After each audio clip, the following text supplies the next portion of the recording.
Y'all had one job. Don't fucking put spoilers in my goddamn chat. You had one fucking job. That's it. That's all I requested. One thing. And the first thing I see, some fucker talking about a text from Umi. Are you shitting me? Alrighty. Let's get into this. Latest chapter. Let's mosey. Drawing the line.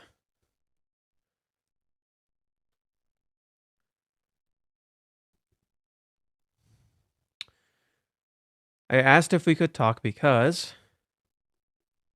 Damn. I already have my answer. I just can't think of you in that way, Umi-kun. So I'm sorry. See, I knew it was a reference to that exact scene. I'm really sorry. How fitting. Damn, dude, the way he drew the legs and the butt. Damn. Whew. Whoa. Whoa, Umi looks sinister. Did you and him get closer after that? Yeah. Are you dating him then? I see. I don't want to be lame by acting all jealous. Dude, he's going crazy with Umi. Whoever you decide to be with must be a great guy. And if being with that person makes you happy, then that's good enough for me. But from the bottom of my heart, I'm hoping that person is to be me. I love you, Chizuru-chan. Sorry, dude. Like, I'm not that kind of person that you think I am, Umi-kun. I'm not capable of choosing a great guy or even understanding what makes me happy. But right now, I might be in love. I think that's where I am at. So I'm sorry right now. I want to face that person wholeheartedly. I'm leaving now. Just like that. See, okay. See, so this is the cool thing. I noticed this later. Literally everything about this thing is just a straight line.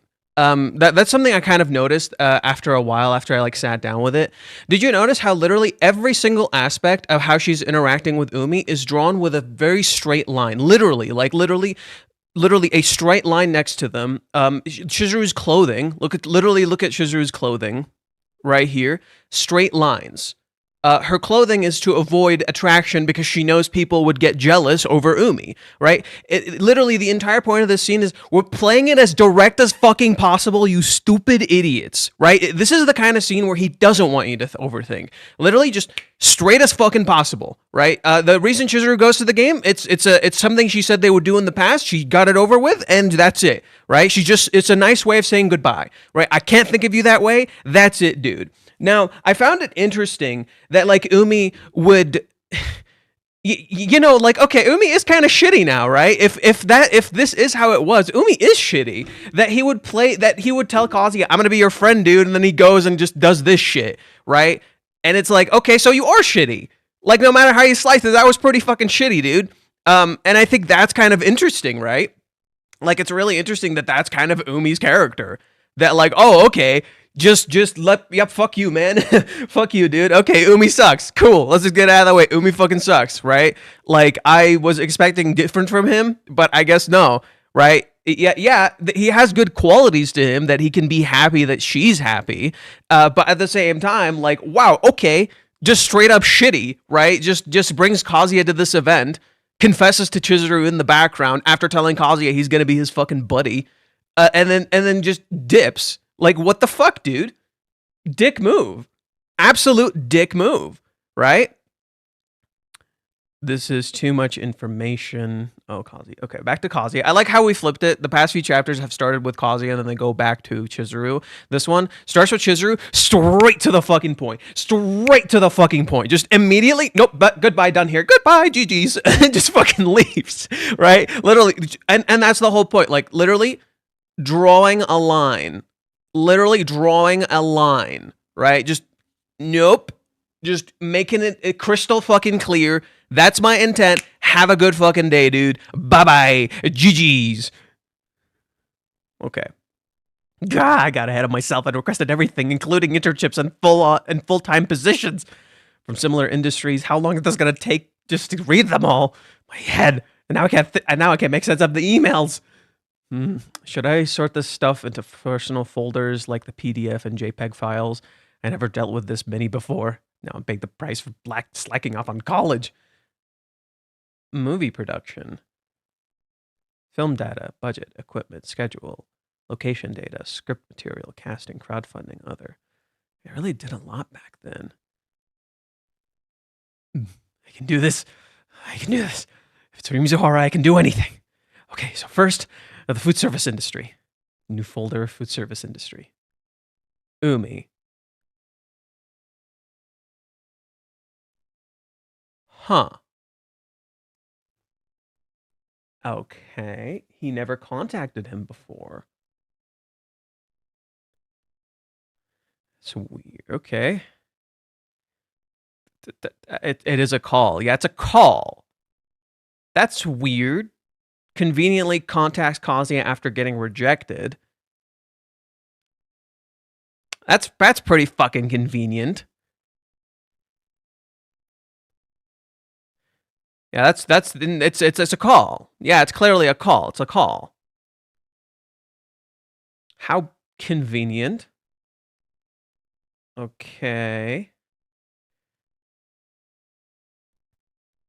Yeah, and the way she rejected Umi, I think, okay, so this scene is so fascinating because the way she rejected Umi, is Umi good or bad? Kind of leaning towards bad now. Kind of leaning towards bad.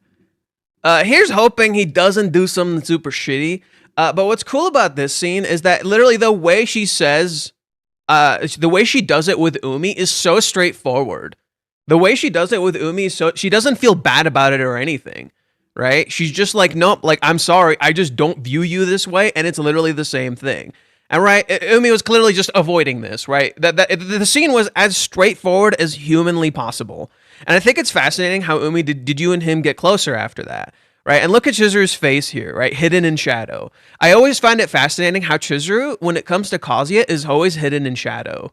Right? Did you guys notice that? There's a repeating motif of Chizuru always being hidden in shadow when it comes to Kazuya. But with Umi, it's always like in light, right? Just it's like super clear, right? With Umi, super fucking clear. With Kazuya, she's always hidden in shadow. Is this the divisive chapter? Did you see it unless I'm missing something? So, okay. Since I've talked about it so much, I won't tell you what it is. I'll just tell you this. I figured it out. We figured it out. I'll just tell you what it is.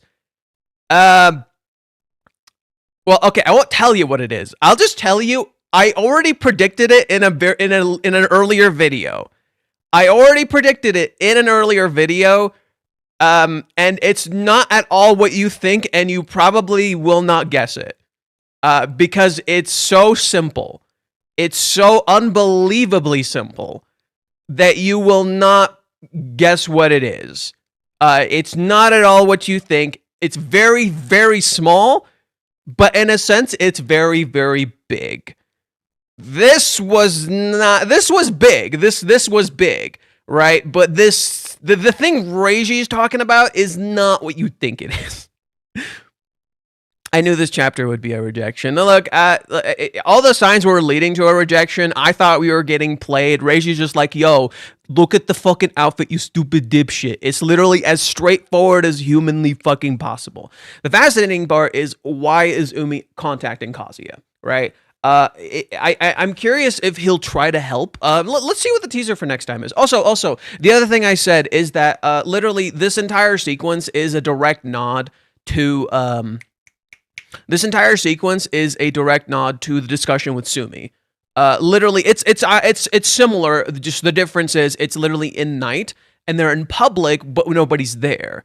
Whereas with Sumi, it was also at night but in private, right? It really showed, and I said this too, like in one of my analysis that I posted. Like the shit Umi says, like, "Oh, you're blessed by God." No, Chizuru literally disassociates from these words, so it doesn't make any sense, you know? Like the words Umi says, Chizuru literally disassociates from that stuff. That doesn't match. Like who he's describing is not that, right? Do you and him get closer? Yeah. Again, hidden in shadow. The way he's drawn here is kind of goofy. I find it fascinating how one of Umi's eyes is literally hidden behind a bang. There's something he's hiding, right? There's something hidden. right? Even in this scene, there's something hidden. Are you dating him then? No, I see. I don't want to be lame by acting all jealous, but you're being lame, right? I wish it was me. I love you, Chizuru-chan. Chizuru is like, no, I'm not that kind of person that you think I am, Umi-kun. I'm not capable of choosing a great guy or even understanding what makes me happy. See, this line's fascinating. I don't even understand what truly makes me happy. This line is so fascinating. I don't even fully know what makes me happy, right? Or even understanding what makes me happy. I'm not capable of choosing a great guy, right? Kazuya isn't just a great guy, right? Remember, she called him a great guy before. Remember, she called Kazuya a great guy. She can't just pick a great guy. It's not that simple for Chizuru. And I think that's so fascinating that she gives it that much thought. She cares this much. This was something I was saying too. Like, I was saying pretty much like, hey, Chizuru is like not the kind of person you fucking think she is. She doesn't just magically pick anybody, right? Like, it's not that simple. She doesn't just pick anybody. She's not gonna just settle because Umi's attractive. It's much more layered than that.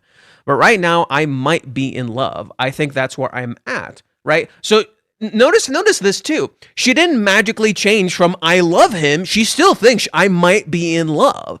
Did you notice that? She didn't change. It's still the same thing. I might be in love. That didn't change. And that's why that brings me back to a theory I had. So one of the last things I came up with on Twitter before I kind of took a break and kind of tried to relax. I felt like I kind of overthought things. Some people were like getting upset and like overthinking things. I kind of took some time to kind of sit down and think about stuff. And one thing that kind of came to mind was this idea of what Chizuru said. I love him, but not enough to date him. And I think that's where it kind of clicked for me. This is where something really fascinating clicked in my head. I'm like, oh, think of it like this. How can you know you love a person when you don't know all of them? How can you know you love someone when you don't know all of them? Right? Then suddenly the line becomes extremely literal. The line becomes extremely literal. Oh, you don't know enough about this person to genuinely say you love them. You feel like you don't know everything you can about this person to genuinely say, I love them. Right? And Chizuru wanting to know more about Kazuya, right? What was Chizuru's whole thing when we were going through the cohabitation? What was happening in the date too? What do all of the things that Chizuru does and asks of Kazuya have in common? She wants to know more about him, right? And what does Kazuya do in turn? He hides a lot of himself. Constantly, consistently. He hides and changes himself. That's the true problem. That, I believe, is the true problem. No matter how I think about it, that's what I come back to, right? Like, Reiji's saying, like, there's this consistent problem. The problem is simply that Kazuya is changing himself for love, and since he's changing himself, how can Chizuru know who he is? Right? And if you don't know a person, how can you say you love them? Right? And I think that's why, like, in that entire time with Umi, nothing fucking happened. Right? She doesn't feel that interest to know more about Umi. He's not, like, fascinating to her. He's literally just something else. I'm sorry, right now, I want to face that person wholeheartedly. Now, notice this, right? Like, notice how she turns Umi down versus how, like, say, Mommy turns Umi down, right? Very sincere. The way Mommy turns Kazuya down, very insincere. Now, let's see how Chizuru turns Kazuya down in the 3 months. Or not the 3 months. Chapter 380. Right, let's go to chapter 380 and, like, strike a very direct comparison to this.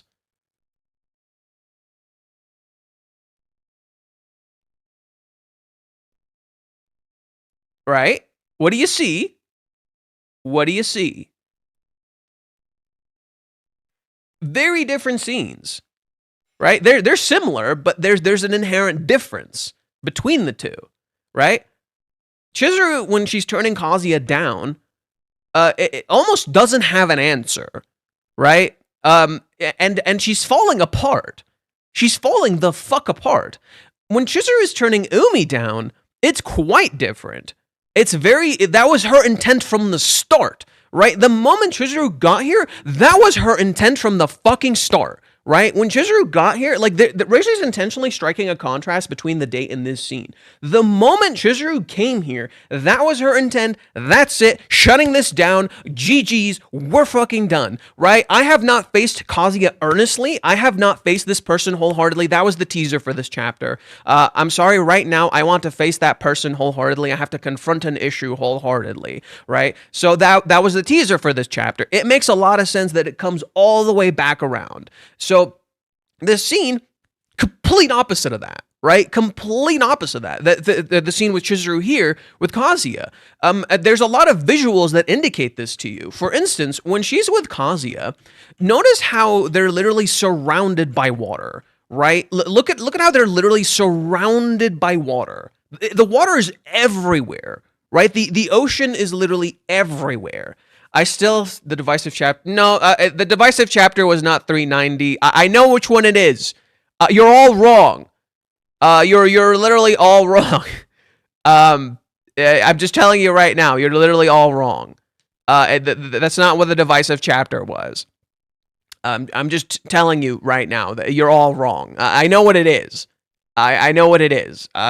Reiji pretty much, someone did predict it. I also predicted it in an earlier chapter. I know exactly what it is. It's not 392. No, it's not. It hasn't happened yet. It hasn't happened yet. If anything, we've been getting bombardments of twists lately, like chapter 390, chapter 392. This chapter is kind of a big twist too. A lot of the chapters are like, that. It's not 400. It's not 400. I'm just telling. I know which one. Don't bother guessing. You're not gonna figure it out. It's so simple. You'll never figure it out. It's so simple. You really will not figure it out. I'm just telling you. It's chapter 1000. Sure. Yeah. There we go. Chapter 1000. Chapter 1. Nice. There we go. There we go. So yeah, the whole sequence with Kazuya here is that they're literally surrounded by water, whereas this scene, literally, what's happening, right? It's very straightforward. The water's just cutting off right here, right? The way it's cutting off right here, very straightforward. The scene is also different, right? The scene is also different. The way Chizuru turns Umi down is also completely different, right? From the way she turns Kazuya down, right? It's not the same at all.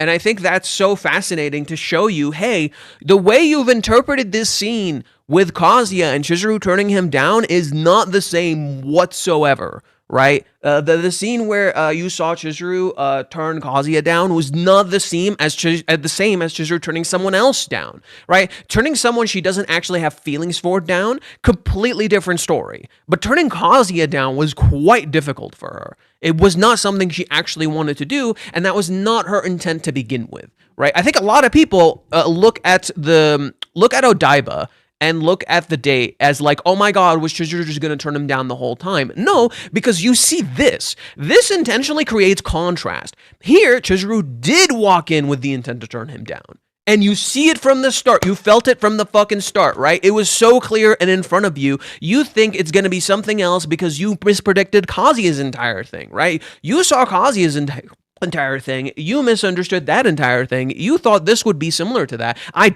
at least did, right? I at least did. We all thought like, oh, Ray's just going to pull a fast one. No. You see how this scene is very straightforward to the fucking point. Get it done, get it, boom, bye-bye, GG's, right? In contrast, with Kazuya, not straightforward, much more complicated, much more messy, much more Chizuru trying to figure something out, and you don't know what's going through her head. You literally don't understand. And I think a huge part of it is that Chizuru is a very, in a way, she's kind of inexperienced with dating, and you see that in the things she says here, right? I'm not capable of choosing a great guy. That's not my I don't do that, right? I'm not gonna just pick anybody just because they're a great guy. That's not what I want, right? I can't just date a great guy because there's a lot of great guys, right? Chizuru wants to actually be in love. She doesn't just want to, like, pick a great guy, because how's that fair to the great guy, right? Would you want to be picked? Here's a great question for you. Would you want to be picked by someone just because you're a great guy? Not because of who you actually are. Not because you're you, right? Would you settle for that? That someone is dating you not because you're you, but you're a great guy? Is that fair to you? In a sense, would you be what Chizuru is what Reiji's posing to Umi here is, are you content dating someone if you're nothing more than a fucking replacement? Are you content with that? Because that's what you would be. That's what you would be if you just dated someone just because you're a great guy. You're just a fucking replacement. How's that fair to you? Right? Please don't say it. I want to pay $30 for it. I'm not telling you. I made the mistake of telling all of you what it is. I'm not telling you. I'm sorry. If you want to know, go pay Reiji and figure it out yourself. I'm not telling you anymore. I made that mistake of telling everybody and talking about this stuff. We went down a very stupid rabbit hole we did not need to go down. I'm not telling you. If you ask me one more time, I will ban you for like 24 hours. Okay? I'm not telling you what Reiji says. You want to know? Go sign up. He set that shit up specifically so you can go sign up. Sucks to suck. You want to know? Go there. Right? I'm just telling you, like, if you think it's some magical big thing, you're going to be disappointed. Okay? I'm just telling you right now. So either just sit down and bear with it and see what goes on, or just take it like a champ. Like most people did. If you have the money, go fucking spend it and support Reiji. But I'm not fucking telling you anymore. Okay? I just read the Japanese version. She said, I might be able to love. That's what she said. I might be able to love. Huh. Fate, will you tell us when you tell if he doesn't? Oh, well. I'll tell you when it happens. I'll tell you this is the thing. I'll tell you this is the thing when it happens. I'm pretty much saying, go support fucking Reiji, dude. I'm not gonna fucking tell you. Sucks to suck. You want to know? Go fucking support Reiji. I'm not gonna fucking tell you anymore. Umi didn't message Kazuya. He called him. This is a fucking call. He's calling him. This is different. Umi has never called Kazuya, right? And that's the thing. I bet all of you would think this is it. I bet all of you think this is it. Oh my god, Umi never called Kazuya. This isn't it. This isn't it. I'm telling you right now, I called it a while back, and it's so small, you would have never thought of it. For sure, I'm in there right now. Wait. Next, never stop. What do you... I kind of don't understand what you're saying. Are you not telling because your theory for 95 was wrong? What does my theory for 395 have to do with the reveal?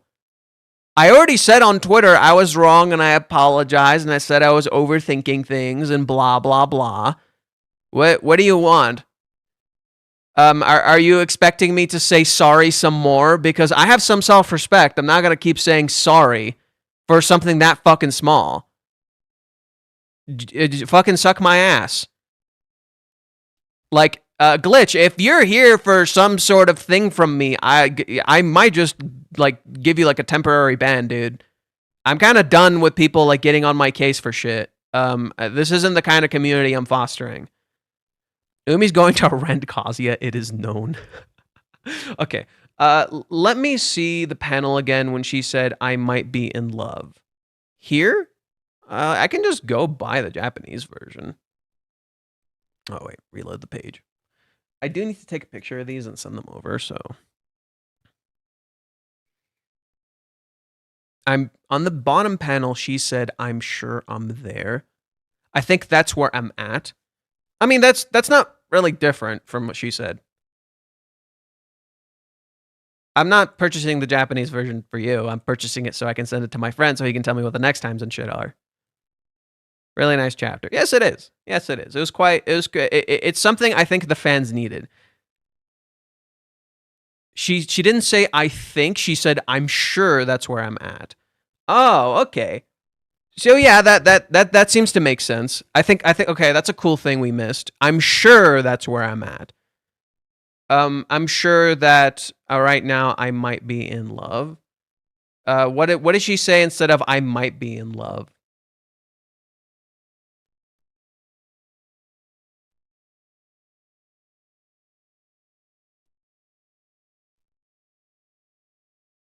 Very different scene, literally the same face. It's not the same face. This is a very different scene. Look at Chizuru. Oh, hell no. Chizuru is like calm and composed here. Chizuru with Kazuya is not calm and composed. Anything but calm and composed. Are you kidding? Oh, wait, I'm going the wrong way. These scenes are not the same. There's literally nothing the same. She's in light here, and she speaks in a very clear tone, and she knows exactly what she wants. Here, she's in shadow. Her eyes are lifted. She's blushing. Her nose is red. She looks like she's about to fucking cry. She seems really confused. Her hair is a total mess. And then to top it all off, she's just saying, I'm sorry. And she feels like she fucked up. This is someone who feels like they just made a terrible mistake. This is someone who knows exactly what they're doing. Even her eyebrows. Literally, just look at her eyebrows are even different. Her fucking eyebrows, dude. Like, literally, eyebrows calm, composed, eyebrows lifted. Sad.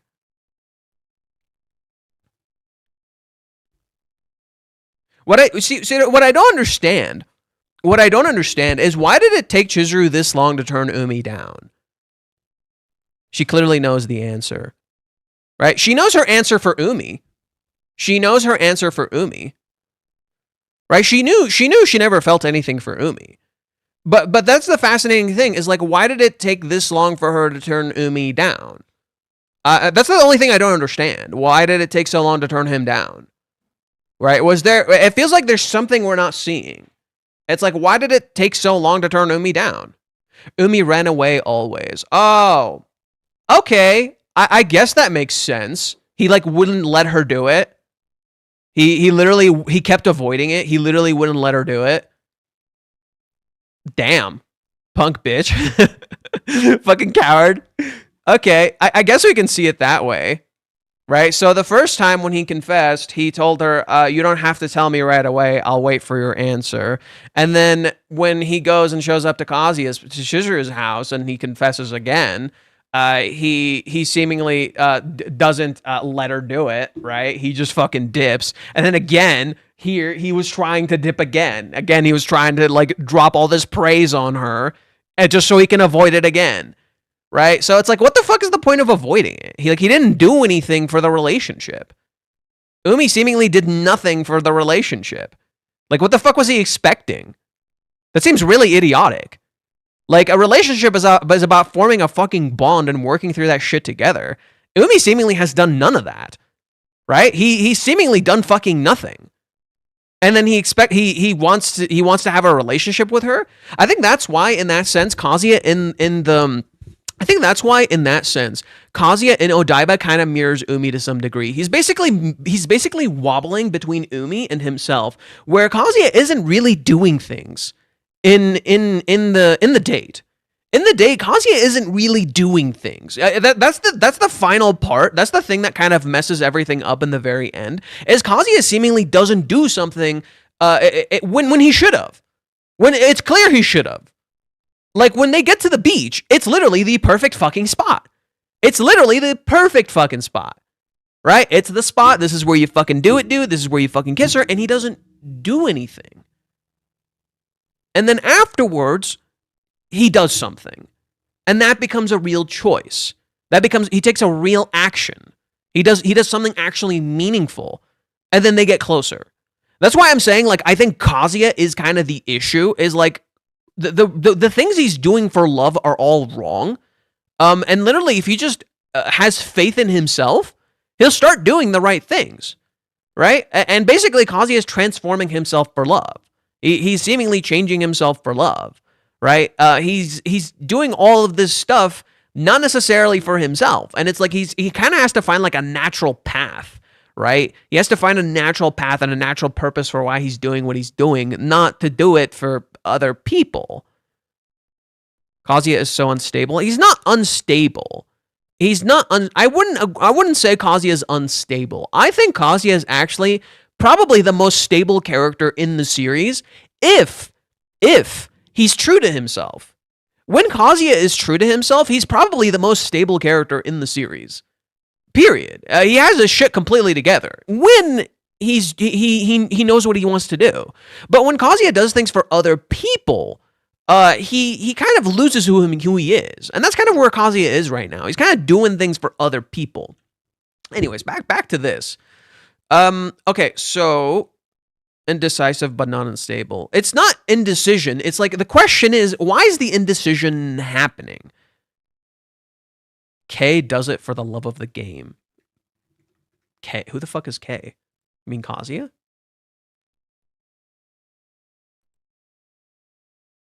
Alrighty, Crumpy.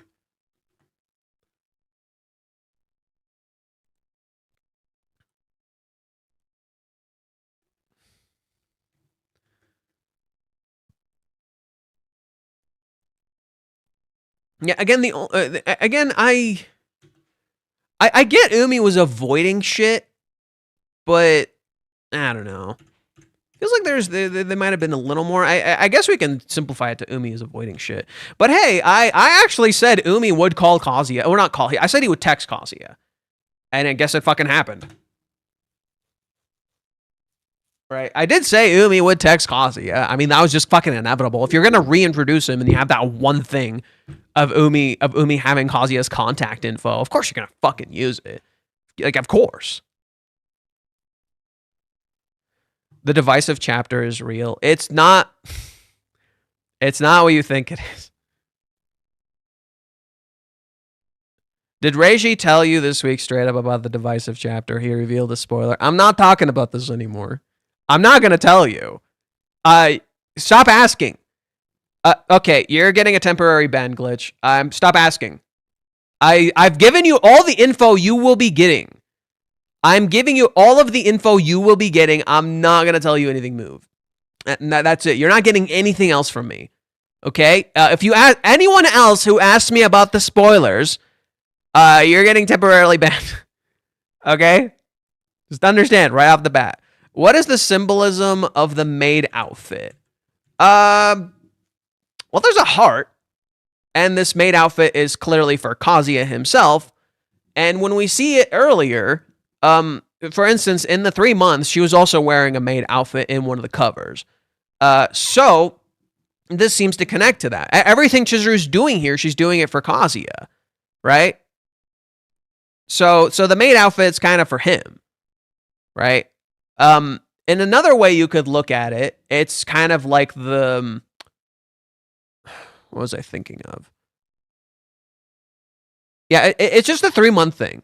It's just a 3 month thing where literally in the 3 months, what happened? Chizuru in the cover was wearing a maid outfit, and it was specifically for Kazuya, right? But you'll notice the maid outfit is like black and very seductive here, and has like a heart on it, right? It could mean nothing. It could mean something.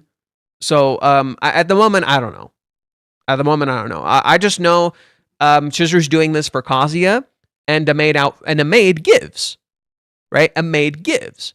So maybe in some ways she's also kind of doing this for Umi in the sense that, hey man, like this isn't gonna happen. You should go find yourself someone else, dude. Right? She's doing this so Umi can go and be free and find someone else. Right? Because, you know, he's going to keep clinging on to this, and that's not healthy, right? In a sense, Umi is a reverse Kazuya. In a sense, think of it like this. Umi is a reverse Kazuya. He keeps clinging on to this thing that he knows will never work. In simple terms, think of it like this. Mami is what people think Chizuru is. Umi is what people think Kazuya is. Umi is what people think Kazuya is for Chizuru, that he has just a, a non-reciprocated relationship where he just keeps, trying and trying and trying, and it's never gonna fucking work, and Kazuya is an idiot. Why would you keep trying? She clearly doesn't love you, right? That's Umi. Mami is the reverse of that. Mami is pretty much the person who lies and hides herself and pretends and runs away. Mami is what people think Chizuru is. Mami is the person who hides away what she's done wrong. Mami is the one who doesn't confront her actual issues when people think that's what Chizuru is doing, right? Mami is the one who lies to herself, right? That's what people think Chizuru is doing. But that's in reality, that's Mami. So in a way, Umi is what people think Kazuya is. He's kind of a loser. right? The next time is I don't want to lose. Huh. Okay, Umi. Okay, Umi.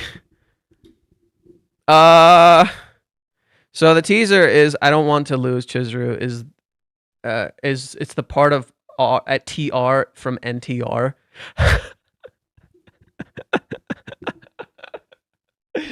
Oh my god. Okay, bro. Dude. You can't force it. You can't. He can't force it. That's idiotic. What the fuck? Dude is pulling a Ruka. Dude is pulling a Ruka. Bro, Umi's about to pull a fucking Ruka. Umi's gonna force it. Well, okay. Clearly, there seemed to be no connection between the play and Chizuru. There seemed to be no connection between the play and Chizuru. You should turn the volume down. How about now? Ruka, Umi done well. Umi possibly makes a dirty move to traumatize Kazuya. Well, the only thing Umi has on Kazuya is maybe the photo.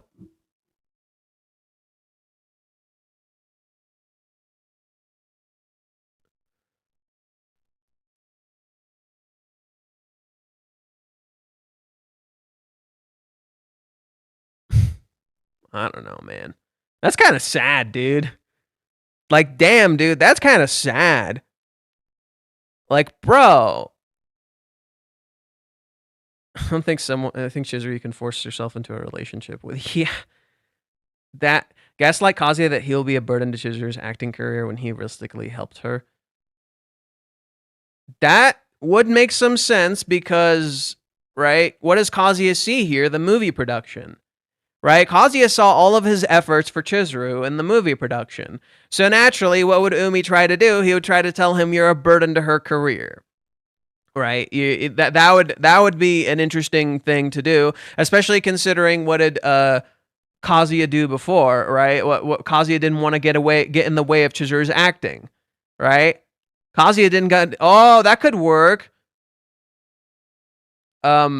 That could work. Umi could try to tell Kazuya, "Oh, you're in the way of her acting." It could also be Kazuya saying, "I won't lose." That would be awesome, right? That would be awesome. Just wondering how Kazuya's sense of inferiority will play here. I mean, I feel like think about it though. If Umi like calls you at night to tell you to like try to get under your skin, like that's pretty much losing.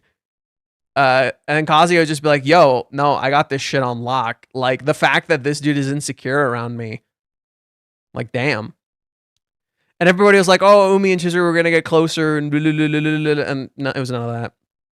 Do you think Umi is a mentor to Chizuru and a friend to Kazuya? At this point, no. No, screw that earlier stream. No, at this point, no. What photo Umi have? Umi took a picture with Kazuya in the Tiger's Den in like chapter 178. But I don't know what that could possibly do. I don't know. Invite him out to a drink at night? Dude, chill. It's in chapter 178. Go to that chapter. Kazuya and Umi took a picture together. That's it. That's literally it. Okay, Sadi, you're getting fucking banned. Unbelievable. Childish. I'm like literally telling them and they just keep fucking doing it.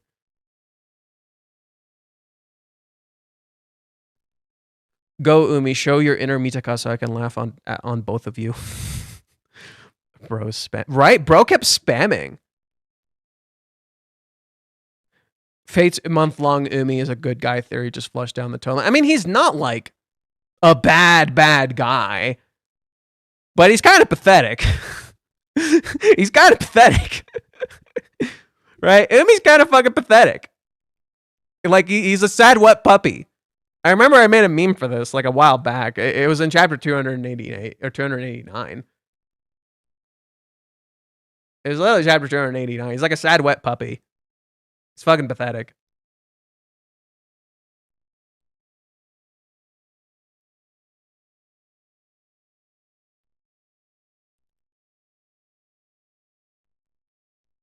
It's literally just this.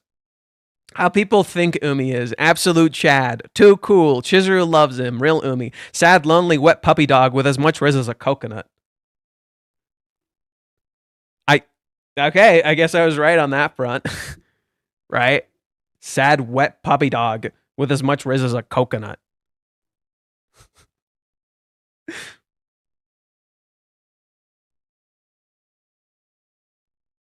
I'm gonna just post this on Twitter real quick.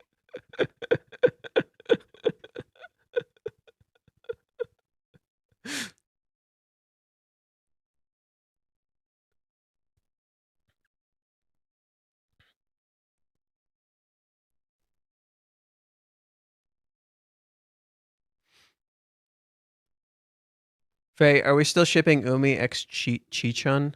Crybaby Umi. Or Umi x... Umi and Ruka would not be a good pair. Umi and Ruka would not be a good pair. At all. No, because Ruka wants something very real, even though she exists in a world of fiction. Like she knows what Kazuya and her have is like kind of fake, even though Kazuya has been acting like kind of real for Ruka. But no, Ruka and Umi would not work. No. Ruka and Umi would not work. Curry x Ruka should be a thing. I don't know. I kind of hope Curry and Ruka isn't a thing, but it could be. I personally, my personal ship is Sumi x Minnie. I think Sumi is a great counter to Minnie, and I think Minnie is possibly gay. So Sumi and Minnie is a great pair. Umi x Mommy mix for each other though. Ugh. No. I don't think Mommy and Umi are a great pair at all. I don't think Umi fits any of the lead female characters. Umi doesn't really fit any of the lead female characters. Not really. Like at one point I thought Umi and Minnie, but then I'm just like, nah, not really. Like he's hot, but Minnie doesn't find him attractive. Right? And he's too much of a sussy boy. Umi and you day, let's go. That would be funny. You don't want another Chernobyl on Umi x Mommy, right? Don't Wiz. Just fucking don't. Don't do it. Don't do it. And we might call him to ask for his feelings for Chizuru, and Kazuya will likely give a non-answer, which could embolden Umi to keep trying. No! Kazuya would be like, no, I fucking love her, dude.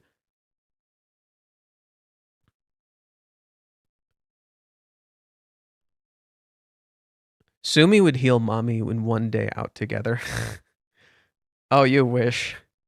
Oh, you poor soul, you wish. Minnie is trying to convert Kazuya into an Umi, the perfect anime cliche husbando. Well, yeah, Minnie, in her admiration for Kazuya, has tried to make him into a worthy man. And I think that's kind of the issue. That like she's transforming him into something else.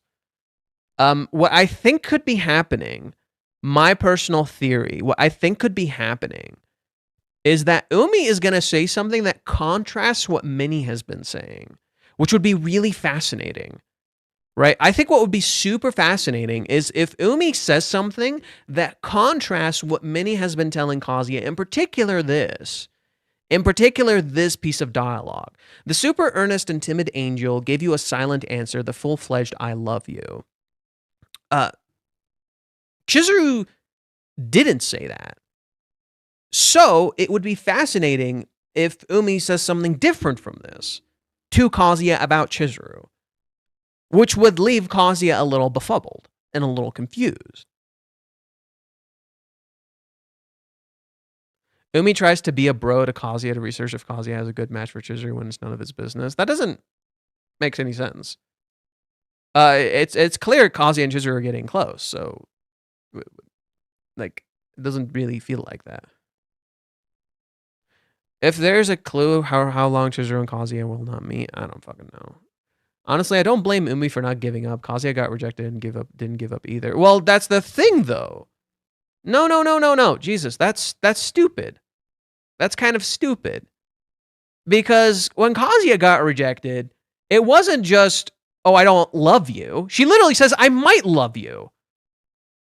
And Kazuya had already developed like very deep feelings for Chizuru, and they've already gotten very close. They have a relationship.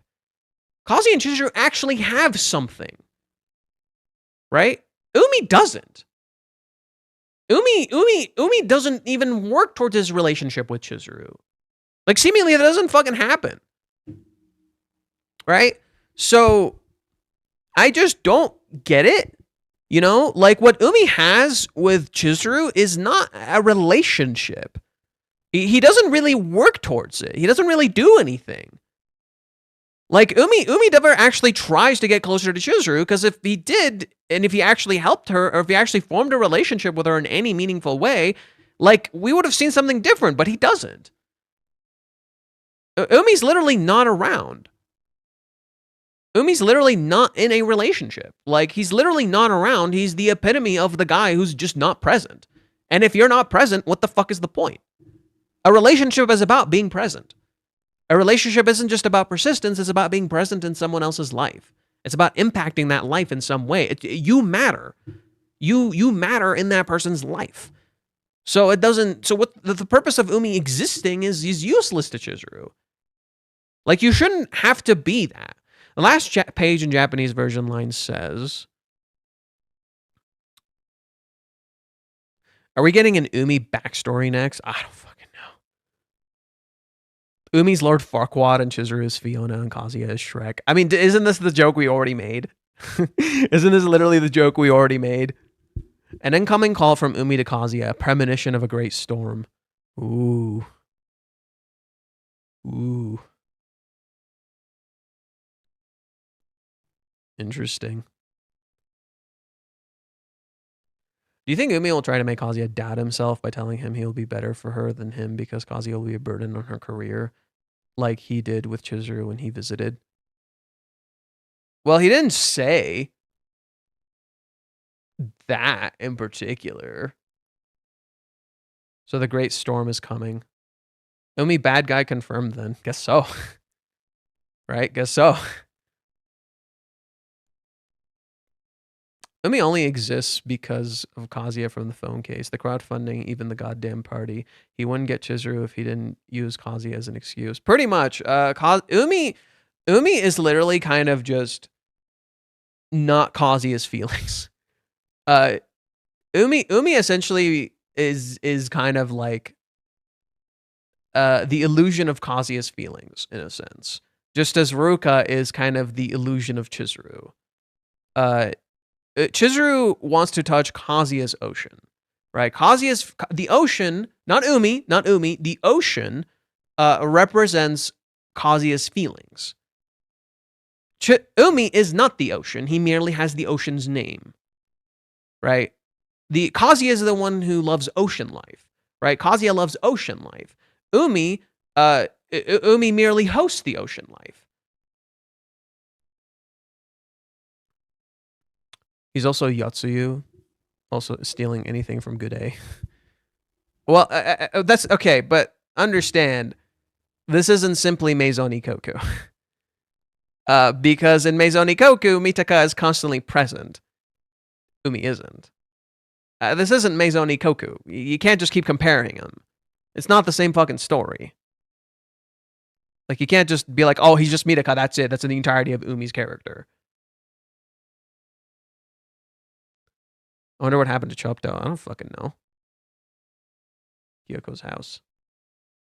Maybe Umi gonna say if Chizuru is not for me, she's not gonna be for you too. Oh my god. No, I kind of doubt it. I think he's just gonna pull a Ruka. I think Umi is just gonna try to pull a Ruka.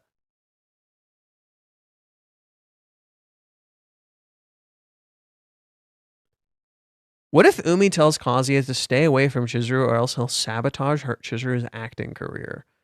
Bro. That doesn't seem like Umi. Seems like... No. Let's get that. That's a stupid one. Let's see if Crumpy has said anything. Nothing yet, huh?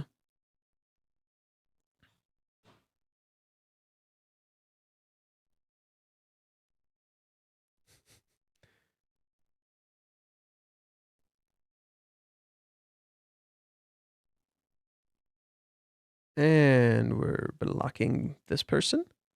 So look, I'm just kind of done with people being assholes. If you act like an asshole in any way, shape, or form to me, I'm just gonna block you. That's it. Okay? Cool. I don't need that shit anymore. If any of you come in here and try to give me shit for stuff I said in the past, that's it. I'm just gonna ban you instantly. I had a theory that Umi wasn't what we thought he was. Plot twist, I was wrong. So, in the future, if anyone tries to be like, oh my god, you're coping and seething, I'm just going to ban you. No more mercy. No. I have enough self-respect to not take your shit. So, don't do that.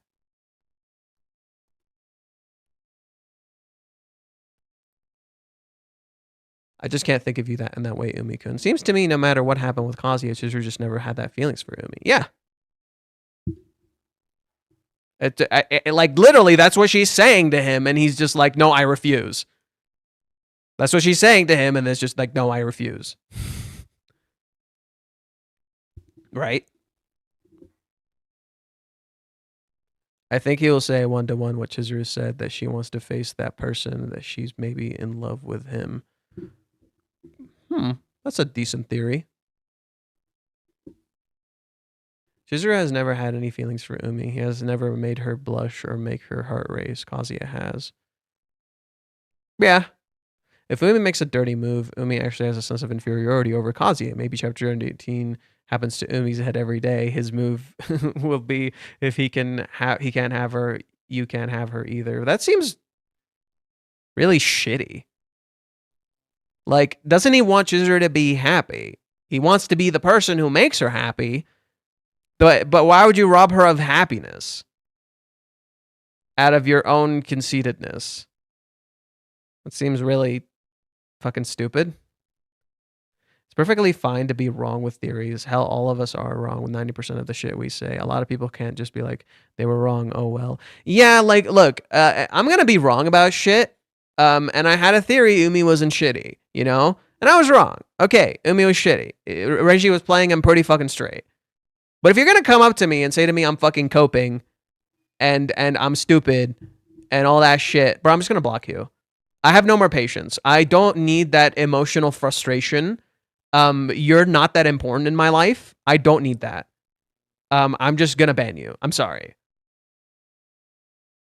Right? So I'm just not taking that shit. Okay? I'm doing what Chizuru does. I'm just gonna draw some fucking lines. I'm gonna set shit some fucking clear, you know? I want you to be happy stuff could be a lie. Well, no, not necessarily, because he clearly finds joy in her happiness. So you're done being Umi's lawyer. Wiz, I'm gonna give you a fucking pass. Don't do that shit again. I'm gonna give you a fucking pass because you phrased it okay. Yes, I'm done being Umi's lawyer. Right? Granted, his actions could be what bring them together. Every time Umi's involved, they get closer, so just saying. Like Kyoko's house. Oh my god. Kyoko's house. Oh my god, I love it. All right, let's look at these. College laboratory, Kyoko's house. That's so cute. It's a direct Maison Ikoku reference. Yeah, the entire movie arc is a Maison Ikkoku reference, from what I recall.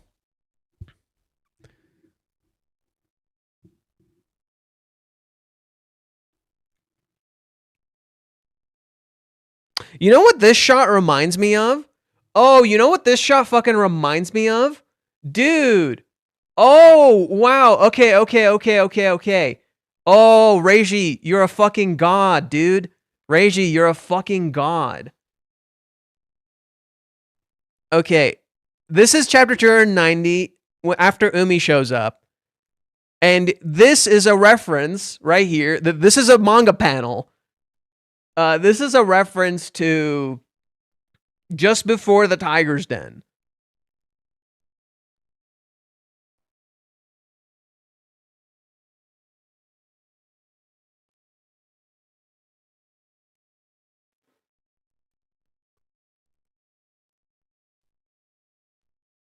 Okay. This is a reference to just before the Tiger's Den, right? And this is when Chizuru asked Kazuya out on a date. When you get to this chapter, what does Chizuru proceed to do? He asks Kazuya out on a date. Okay, and this was after Umi's visit. Why is this a big deal? Oh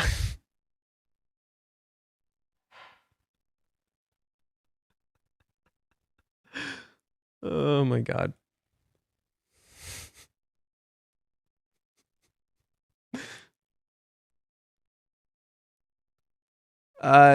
This is kind of similar.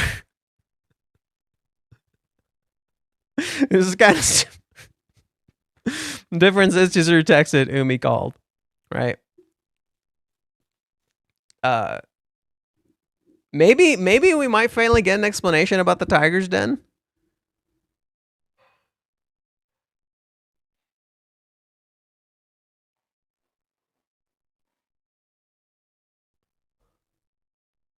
Umi asked Kazuya for a date.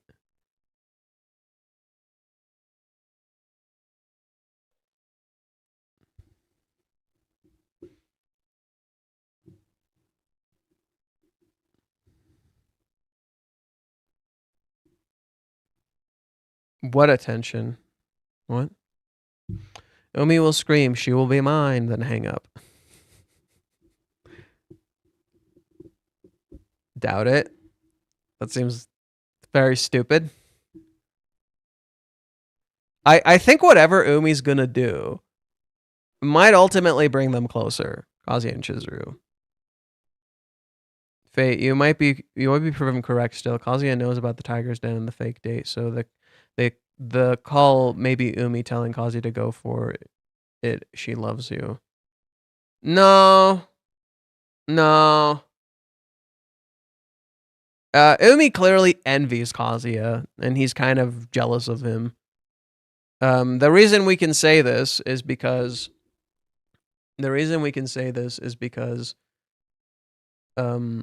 well, for one, he says it. For one, Umi says it. Literally, he tells Kazuya here, like what Umi's hiding here is his envy. He envies Kazuya. He doesn't just respect him. He envies him. He takes a picture with Kazuya, and this picture is supposed to mirror a picture Mommy takes and shows Nagomi in the beach.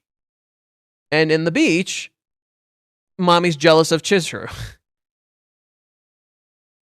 Right? In the beach, Mommy is jealous of Chizuru. And both of them are winking.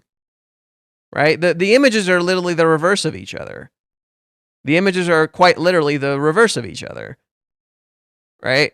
So, based on that presumption, right, Umi is clearly jealous of Kazuya, like blatantly so. Right? If we look at just these visuals alone, Umi's jealous of Kazuya, blatantly so. And he might try to do something, right?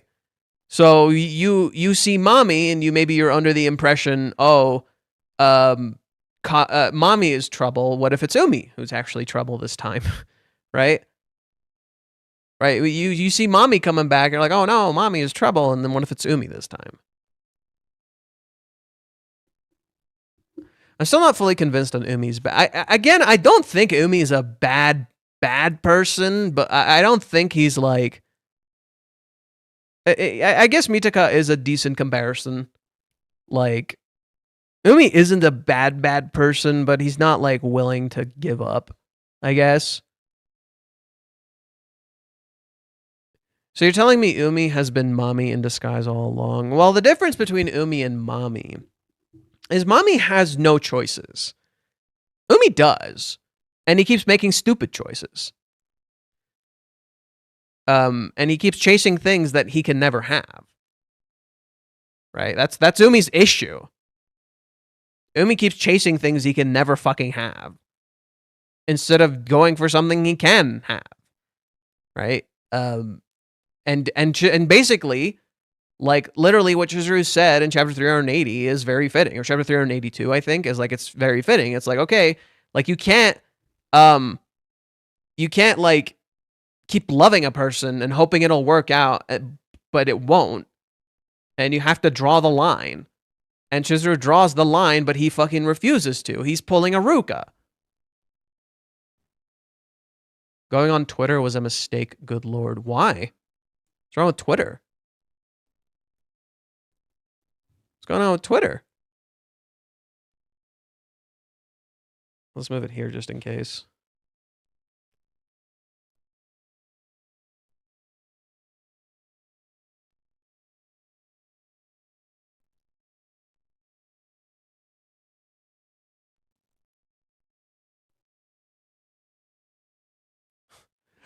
Japanese fans, yo, I want to fucking kill him. I'm gonna kill Umi.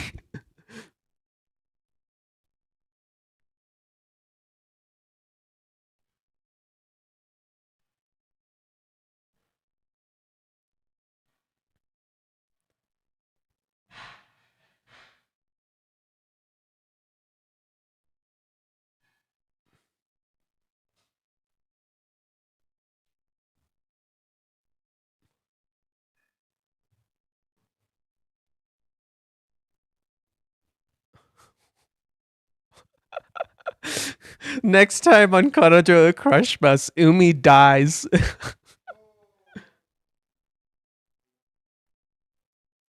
That's funny. That's a good one.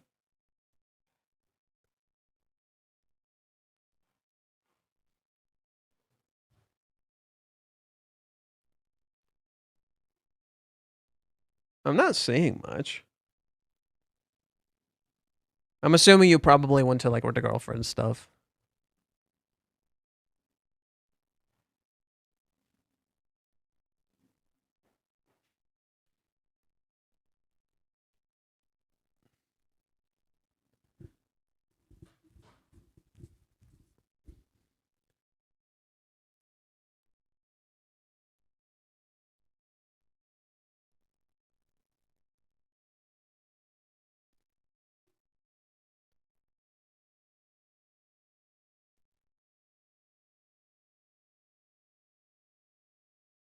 And okay, you're getting blocked. Goodbye. Unbelievable.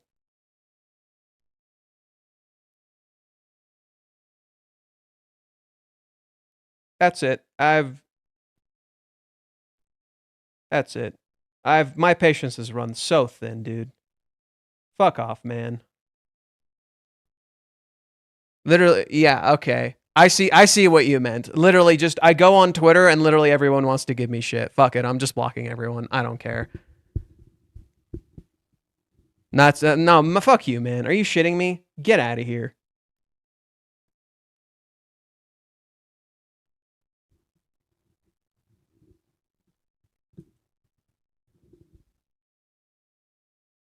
Whatever, dude. I don't care anymore. If they're gonna be assholes about it, I went out of my way to fucking apologize for the stuff I was talking about before. I felt that bad about it. It was eating me that bad. And they want to come in and do that garbage to me? No. You're all getting fucking blocked. You're all getting fucking blocked. Literally, I'm no more mercy. Anyone comes to my fucking Twitter and says any garbage to me, I will instantly block you. Okay? I went out of my way to apologize. Fuck off. Okay? The moment you apologize, you give the haters power. The apology wasn't for them. It was for me. It was my conscience. It was eating me up. I felt guilty. I'm like Chizuru in that way. I feel guilty about things, right? It was eating me up. I didn't apologize for them. I apologized for me. I did it for me. I didn't do it for them. Okay? I don't just I don't do it for other people, okay? So I'm just telling you right now, right? Just don't be an asshole. I will fucking block you. I will block you on my channel. I will block you everywhere. I don't fucking care. Okay?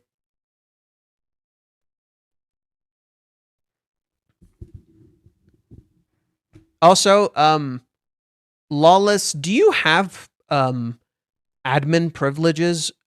Geo, are you here? Geo and Lawless, are you guys here?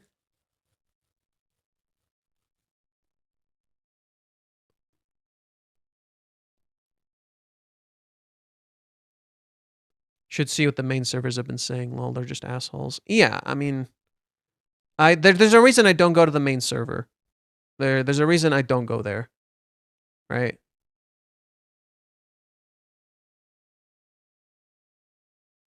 To be fair, Abraham, Kazuya didn't defend his feelings until he saw her again after the rejection. He saw her again after the... I think the only me stand runner privileges. So I'm thinking of giving you some moderator privileges just in case, like, I'm not there and you can just fucking get rid of people on Discord. So we can discuss this later.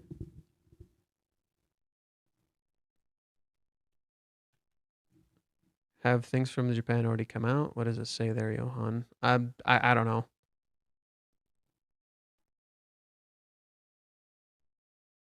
I think Umi will ask himself why Chizuru chose a guy who stalked her on Christmas.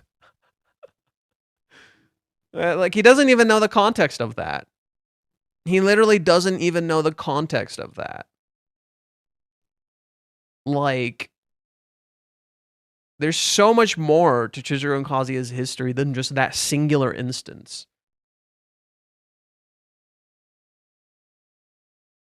Like, if that's all Umi sees, he's as blind as a fucking bat. I think that's the thing with, like, all of the extended cast. What's fascinating is they only see aspects of characters, right? Like, how Umi describes Chizuru isn't Chizuru. I literally said this. Right? How Umi describes Chizuru in the last chapter isn't Chizuru. He talks about, all he sees is her privilege, when she's literally an underprivileged kid. Right? Umi doesn't even know Kazuya began as a client. Yeah, like, he doesn't know anything. He's literally Mommy. Mommy doesn't really know, like, Kazuya, the extent of Kazuya and Chizuru's relationship. And then when she does know, to some degree, she lies to herself to excuse her actions. It's really that simple, right? It's truly that simple. Mommy without daddy issues. Okay, so everyone predicts that Umi will do something bad, but could it be Umi could plainly congrats Kazuya, but also say he will not give up on her? So it'd be Kazuya saying, "I don't want to lose her." I mean, yes, because that's a fair assessment, because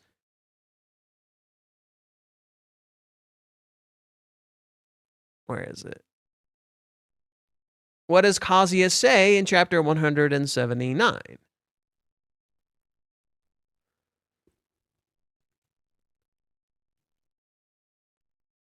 I just can't give up on someone else. I just can't give you up to someone else. I can't do it. I just can't.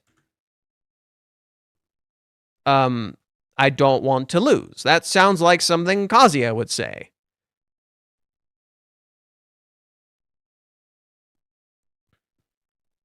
Umi has no idea how hard Chizuru has worked for everything she's gotten. Well, he kind of does, but he doesn't. He kind of does, but he doesn't. He's not... Umi isn't really talking about himself. All he sees is the surface. Umi isn't talking about himself. All Umi sees is the surface. And that's the point. This scene right here where Chizuru is changing, this is the internal. Right? This is who Chizuru is on the inside. Who Umi sees is the surface level. What he describes is the surface, what Chizuru looks like to other people, not who she actually is. Right? He talks about, like, okay, let's just read it. Thank you for inviting me today. We talked about it before. I thought this could be a good timing. Do you have any experience? No, it's just lessons in high school. They say heaven doesn't give more than one gift, but that's a lie. I count at least 3 or 4. Bro, first off, that's kind of cringe. Second, what the fuck are you talking about? Right? Literally, and then this line in particular, I bet God smiles on people like that. In chapter 147, Chizuru literally says God is cruel because God took everything she loved. Like, from Chizuru's POV, God has taken everything she has loved. How is God smiling on her? Reiji literally, remember when we were reading this stuff earlier? Reiji literally says, Chizuru is a very underprivileged kid. She is, out of all of the heroines in this story, she has it the hardest. Right? Where every other character, every other heroine in this story has it easier. Right? Ruka can be happy much easier than Chizuru. She still has her entire family. She can probably find love. She's cute. She's adorable. She doesn't have a whole bunch of fucking trauma. Her trauma is something she easily overcame.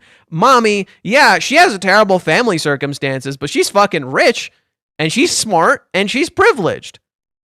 She could probably do it on her own if she actually fucking tried. But she doesn't. Right?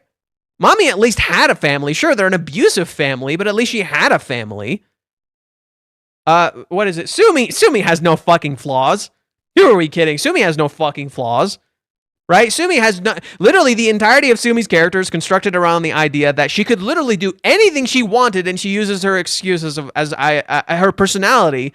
Sumi uses her personality as an excuse to say she can't do things. And then let's go to what is it? Minnie. Minnie, right? Minnie's a cosplayer. Minnie can fucking do whatever the fuck she wants.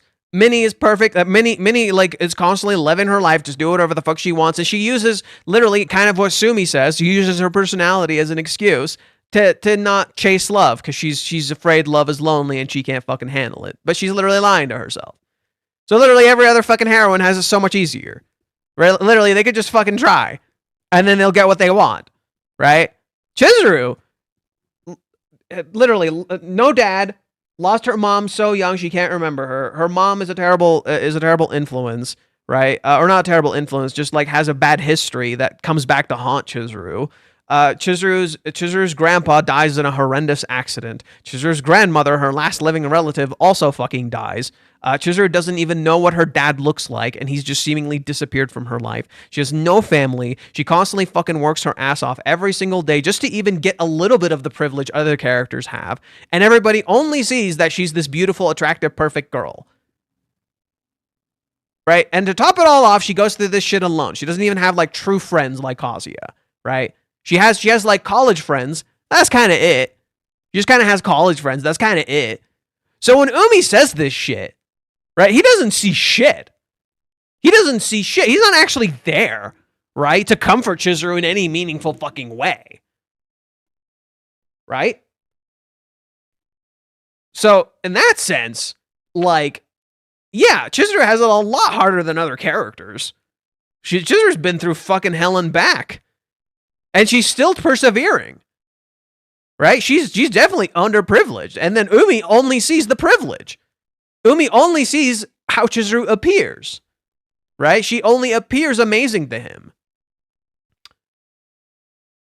Chizuru hasn't even addressed Umi as a friend, I believe. No, she has. In chapter 31, she literally just said they're acting buddy friends. That's it. Umi's the one who made it fucking weird. Right. Umi's the one who seemingly got all hooked on Chizuru for some weird fucking reason. And we don't even know fucking why. Like, we don't even know what the fuck this dude has for her. Like, it's just acting. It's like, okay, I like that you're a great actor. So what? See, this is the weird part.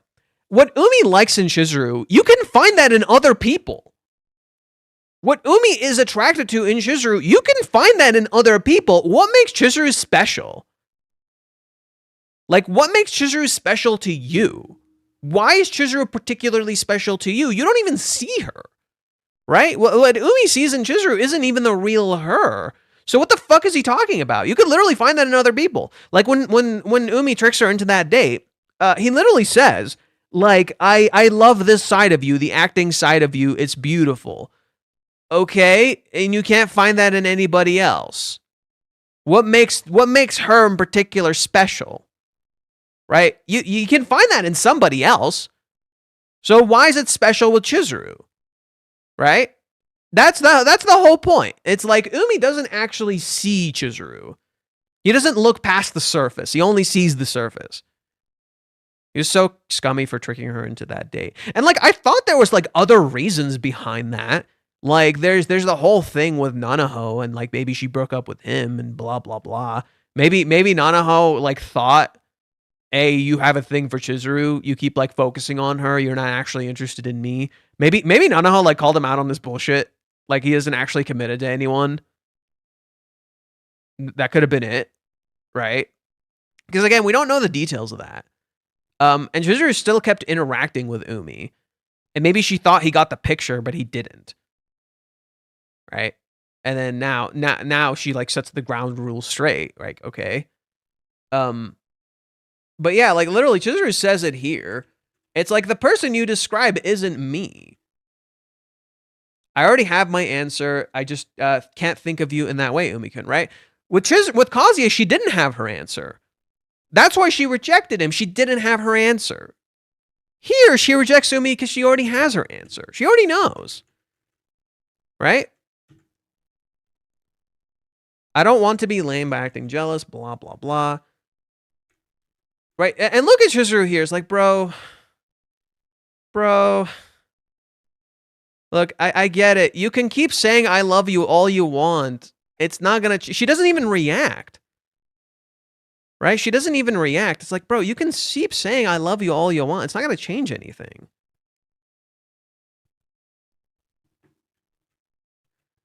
Nanaho, I believed, called Umi out on seeing Chizuru instead of her on Christmas. That's possible. Right? That's possible. I'm not the kind of person you think I am, Umi-kun, right?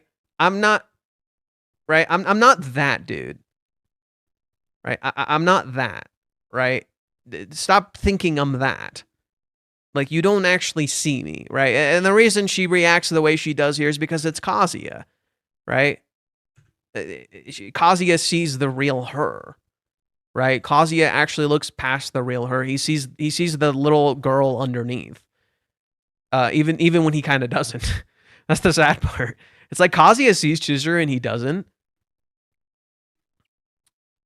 I'm not the kind of person you think I am, Umi-kun. I'm not capable of choosing a great guy or even understanding what makes me happy.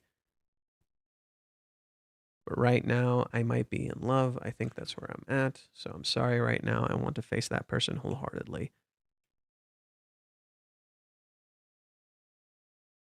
And you're just left alone.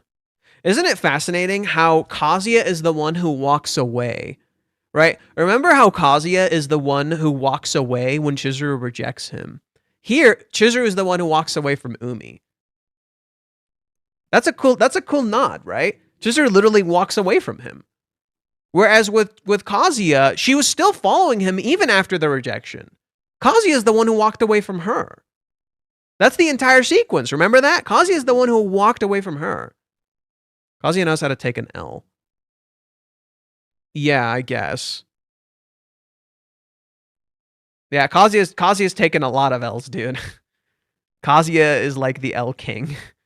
But that's what makes him a W. To be a W, you have to take the L.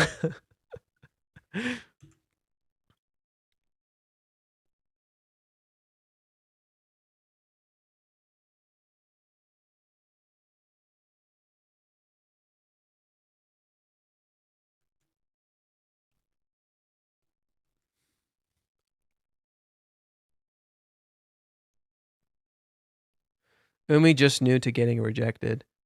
True. Maybe he's never rejected. Maybe he's never been rejected in the past. And he just can't take an L. That could be it.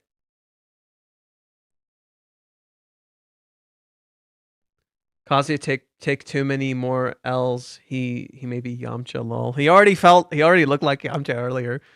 Another pathetic of Umi that a girl in chapter 218 who gives her a present if he doesn't have feelings for her. Yeah, that was weird. Like, why bother with that? Right? Maybe it's meant to be the reverse of Chizuru. Right? It's not just Umi. Society as a whole views her like that. All the comments from the bystanders and strangers as well. Yeah. Most people only see surface level Chizuru. They don't actually see her. It's literally like the people who just react to the manga. Right? They don't actually see Chizuru. They just react to her. Right? They just react to how Chizuru appears. They don't actually see her. And I was even saying that too. Like, even when I was trying to be Umi's lawyer, fine, I'll say it. Even when I was trying to be Umi's lawyer, I literally said how he's describing her isn't her. How Umi described Chizuru literally isn't her. Kazuya is Yamcha, but he's winning unlike Yamcha. I mean, the funny thing about the Yamcha scene where Yamcha gets fucking clobbered by the Cybermen, the whole point of that scene was to show, because like if you'd actually read Dragon Ball, like Yamcha was actually kind of tough, you know? Yamcha was actually kind of tough. He wasn't like weak. Yeah, sure, Goku was insane in comparison to Yamcha, but Yamcha was actually kind of tough. So Yamcha just getting absolutely fucking floored by like a goddamn Cyberman of all things was just like, oh, we're that screwed. That was kind of the point of that scene. It's like, oh, we're that screwed. Like Yamcha gets felled by just like a fucking little shitter instead of like a full blown thing. That's kind of why that scene is like such a like that's the original intent of the scene, I think. Is like Yamcha is like not actually weak, but he got his shit absolutely rocked by like something that's way tougher than him. And that's and I think in that sense is like Yamcha was tough, but then Yamcha, you know, fumbles Bulma like an absolute fucking dipshit. And then Akira Toriyama is just like, oh, the people are like, oh, why did Bulma like ditch him for Vegeta? And he's like, oh, well, he's a cheating piece of shit. And I'm like, oh, Yamcha's a cheating piece of shit. Okay. That was pretty funny, you know? Kazuya knows how to take an L so he can react positively and move on, while Umi seems to be unable to take an L, so he reacts more negatively. But again, that kind of reminds me of Ruka, right? Wasn't I explaining how in the date, Chizuru is trying to be more... Like, Chizuru's kind of emulating a bit of Haruka, whereas Kazuya is kind of emulating a bit of Umi, not realizing he's more like the real Umi, who Chizuru doesn't like. That's the sad part.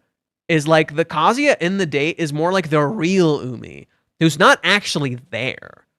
The real Umi, his whole problem is literally he's not present. He's not really present in this person's life. He doesn't really do things. He doesn't commit to anybody, right?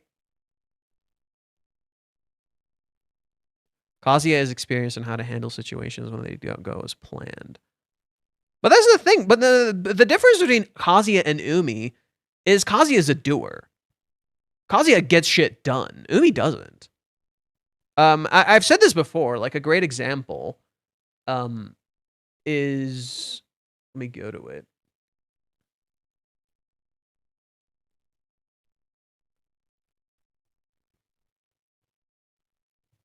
A great example is...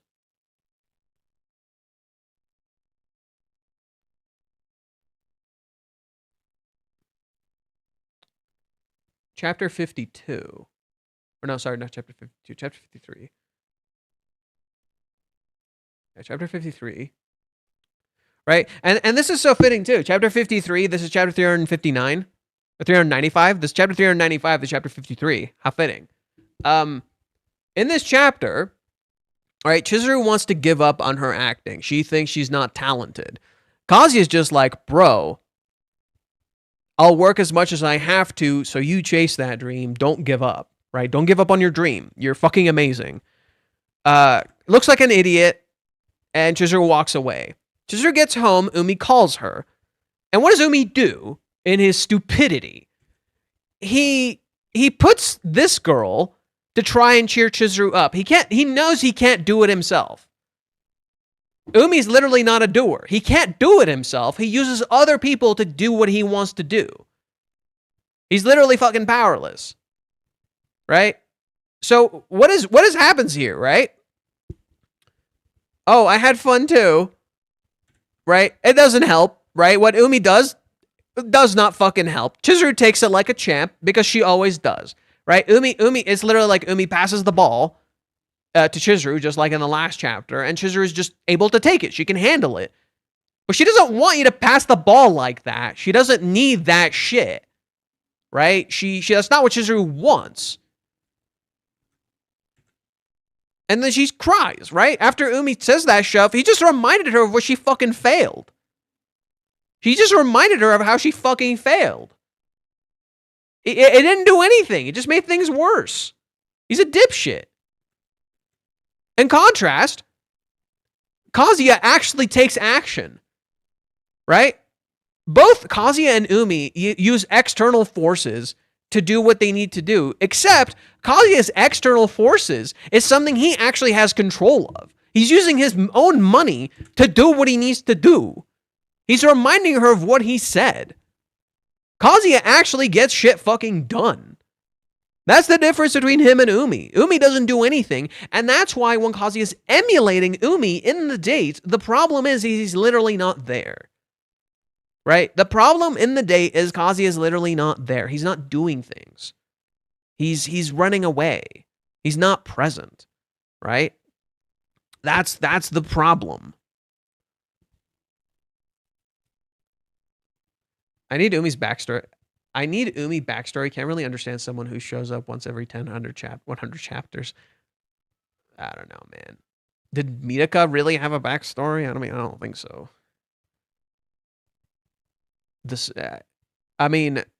Umi's name kind of gives it away.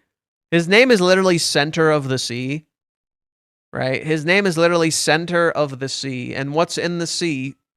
Fish. You know the phrase, there's a lot of fish in the sea? Yeah. How fitting. And then Reiji references Finding Nemo. Right? Literally, Kazuya, I interpreted Kazuya as like Marlin Finding Nemo. Right? And what is Kazuya seemingly afraid of? Now, what is Kazuya seemingly afraid of? The ocean.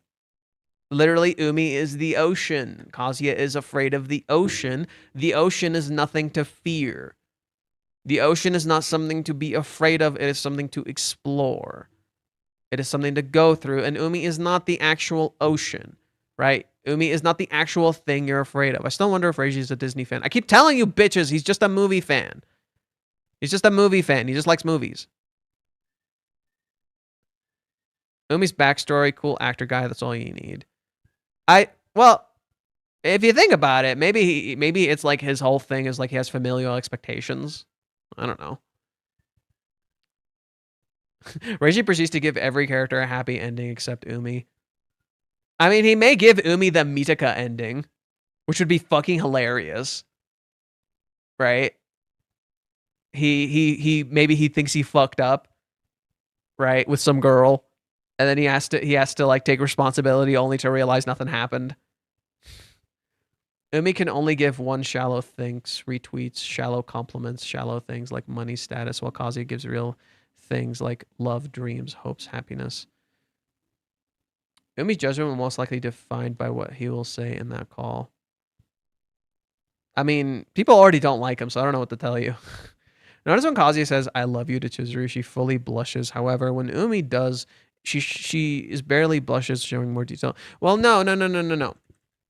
When Umi says, I love you, she doesn't really react, right?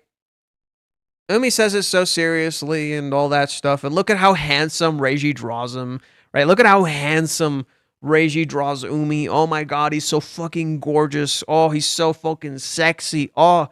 But then Chizuru, he says these words. Chizuru doesn't react.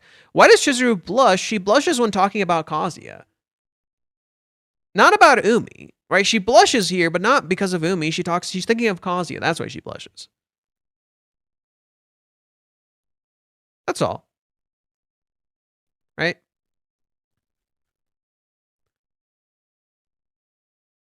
And just, I'm leaving now, and then she leaves. And you're left alone. Suck a dick. Suck a dick, Umi. Suck a dick.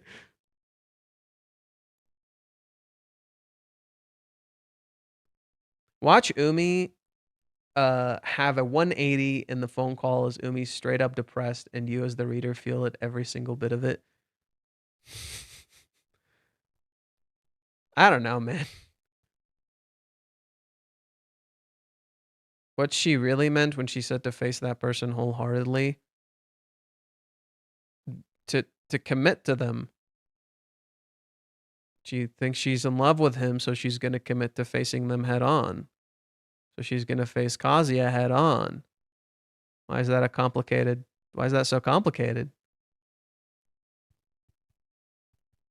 Can't believe there were people that actually believed Chizuru had feelings for Umi at all. I mean, right? Even in my stupid theories, I said this.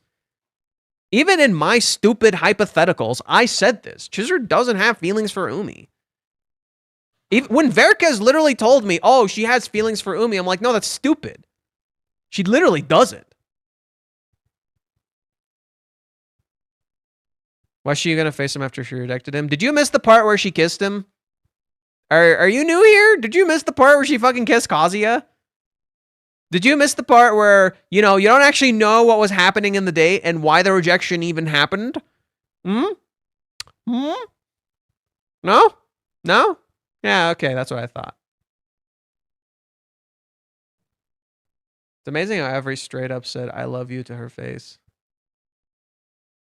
It's amazing how he's never straight up said, I love you to her face. He did. Who, Umi or Kazuya? I guess Kazuya hasn't. Yeah, if you think about it, Kazuya hasn't. I think it was on a whim. If you genuinely think Chizuru does things on a whim, you're a fucking idiot. Chizuru does not do things on a whim. That's not Chizuru. Chizuru does not act on a whim. That's not what she does. Never. Like, I'm sorry. If you genuinely think this, you don't understand Chizuru's character. Because somehow you read nearly 400 chapters and you think Chizuru, of all fucking people, acts on a whim. You read 400 chapters and somehow you've come to the conclusion Chizuru acts on a whim. Chizuru, the person who's so committed to her goddamn dream, she literally will not do anything on a fucking whim. Well, maybe except the last kiss. I don't think the last kiss was on a whim. I don't think so. I think she felt seen and accepted, and she wanted to answer him. So Chizuru is focusing on commitment right now with the ring come back. Well, Kazuya has the ring. I think Chizuru just wants to be able to say, I love you to Kazuya. I think everything that Minnie described is what Chizuru was doing. What Minnie told Kazuya to do is what Chizuru is trying to do, I think. Because everything Minnie says is the opposite of the truth, right? Everything Minnie says is the opposite of the truth. So by that logic, she tells Kazuya to confess his feelings again. Okay, what was Chizuru trying to do in the entire day? She's trying to confess to him. Kazuya already confessed his feelings. What is there to say, right? In contrast, you literally see Umi confess to Chizuru and it does nothing. Umi just confessed his feelings again and it did jack shit. Umi became more successful and it did jack shit. Right? So every single thing Minnie suggested to Kazuya is what Umi does to succeed. Here, I have a good video. I have a good video that like I found the other day. I even like called to it when I was doing stuff. Just give me a sec.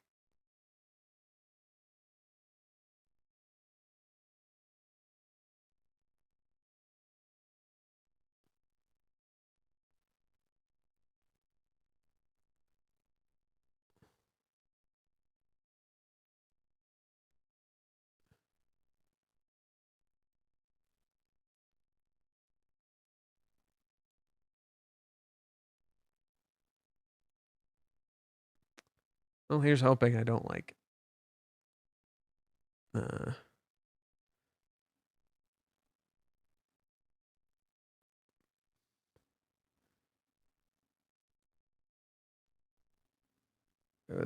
There's noise in the background. Oh, there's like Sonic music. Oops. Where's my headset? There's my headset.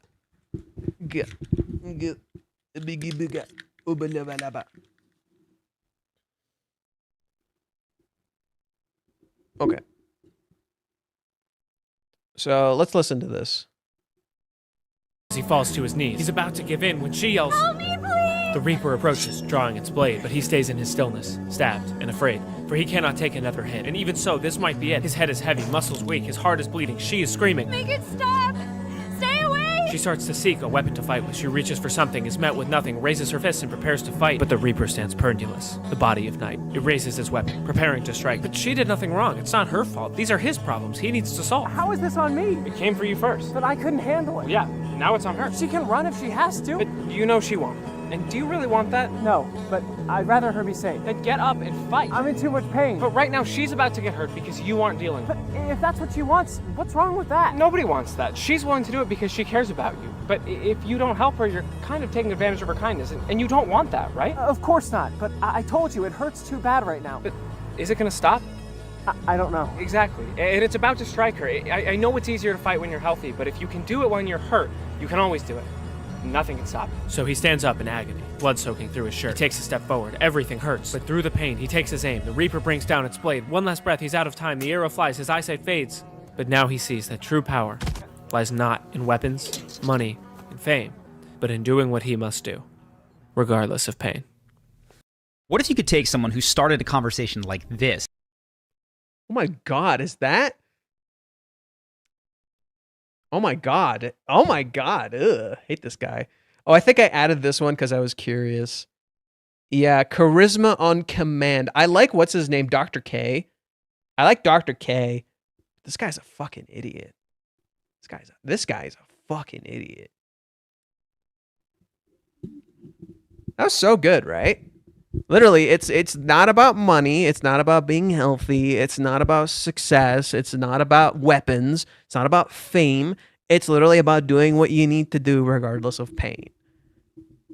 That's the dude wrote a poem too. I think that's so cute. It's so cute that he wrote a poem. I love that he wrote a poem. It's so cute. I don't know if this is a hot take, but I love rom-coms that are long and that give so much detail in the story, not just rushing and getting the main couples together. I mean, there's stuff, there are some that, like, you know, a lot of the subversion of rom-coms, at least on surface level these days, is like, oh yeah, let's what is it? Let's do this thing where you know, we play with the idea of when will they get together, you know. The arrow missed and he killed the girl. No, he killed the dude. He killed the dude. You saw him kill the dude. Wonder if Kazuya will realize it himself or someone will have to tell him. I mean, Kazuya seeing Umi get rejected, I think, would be like one hell of a holy shit moment. Is Rent a Girlfriend the longest or one of the longest rom-com series? I think it's the longest. I think it's the longest. I could be wrong. I could be wrong. I think it's the longest. Because it's like, I don't think there's another rom-com that's hit 42 volumes and still going. Komi has 5. No, Komi doesn't count. You know why Komi doesn't fucking count? Because Komi's chapters are not all 20 pages. Komi's chapters aren't like a consistent focused story. Komi has a lot of slice of life. Some of the chapters are like literally 5 pages or like 6 pages or 10. Renma was 407 chapters.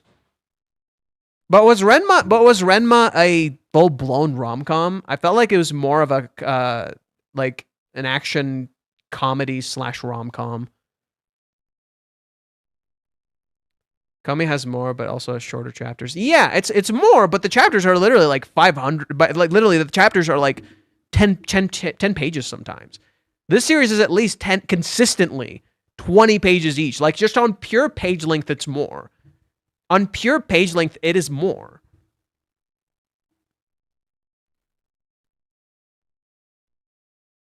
Glass Mask is the longest, I think. I've never heard of that one. Glass Mask.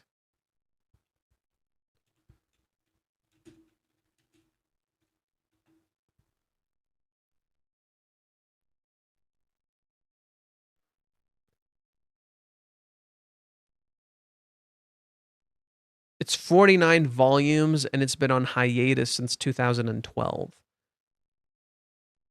Damn. That's rough, buddy. It is pretty long, though. It's almost 50. Give it some time. Rent-A-Girlfriend will get longer. I mean, right now, we would be at, like, volume 45. Or we would be in the middle of volume 45. So, you know, I think we'll get there eventually. That's not something to worry about. Well, I think they're going to get together soon, to be honest. I think there's a real chance they're going to get together soon, to be honest. Like, I'm kind of feeling it. But who knows? Who knows? But yeah, I genuinely think Kazuya's, like, biggest problems are kind of being addressed right now. Which is, like, why he does what he does. You know? Right? His belief of becoming a better man for Chizuru seems a little misguided. You think Kanokari was 500 chapters? Probably. It's totally possible.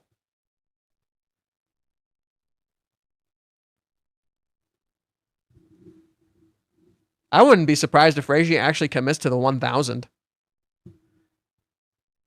Before chapter 420, maybe dating begins.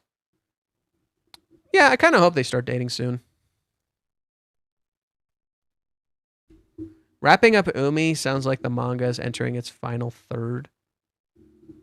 I don't know about that. I think wrapping up a certain part of the story is good. It doesn't mean the manga has to be entering a final phase. You could reach a certain point and it's not actually the final phase. I think we're entering like a sort of death, if you will.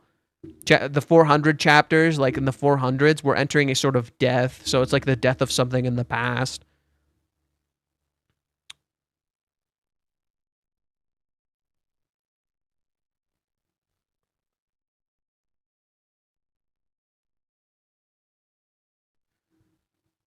I wouldn't want it to reach their death. I would want it to be like, you know, the parenthood and just like, you know, going through life together. And interestingly, this does, now that I think about it, this does maybe feel like we're starting to lean into Chizuru possibly actually quitting acting. Right? It does kind of start to feel like that, you know? I'm kind of curious if Chizuru would want to quit acting or not. And if she's doing it for herself, you know, if this is what she actually wants.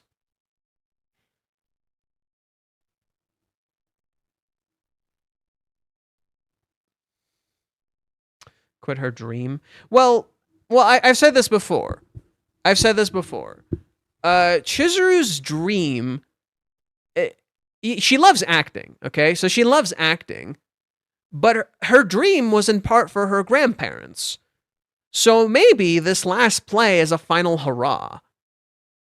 I kind of said this, you know? Maybe this last play is like a final hurrah, where it's like she finally gets to act in this thing she wanted to act in, and then she just kind of ends it, you know? She kind of did what she wanted, and she's kind of content with changing some stuff up.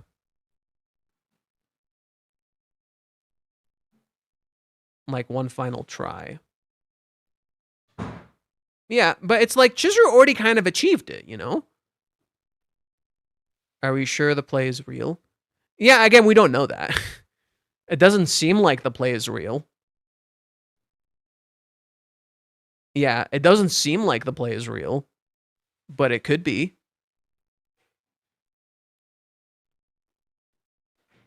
I don't agree because she mentioned after the movie she had more stuff she wanted to do, I think. I totally agree.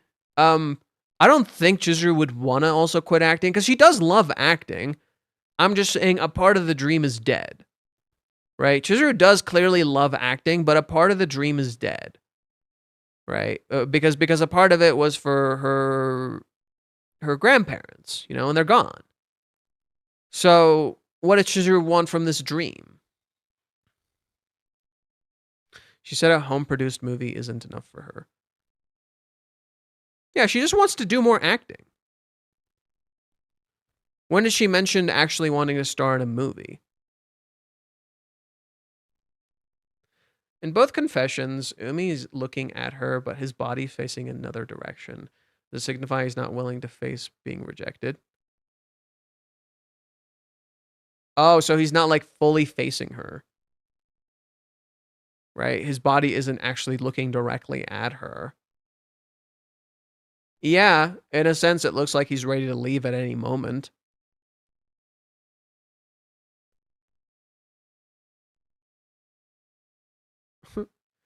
How could Umi possibly take away her role, and why would he do that if he wants to be with her? That achieves nothing. That's just really stupid, you know? Why do people think Umi will be nice to Kazuya? Look at his face the past 2 chapters. He looks like the character that just turned evil after a trauma. Yeah, I don't think so.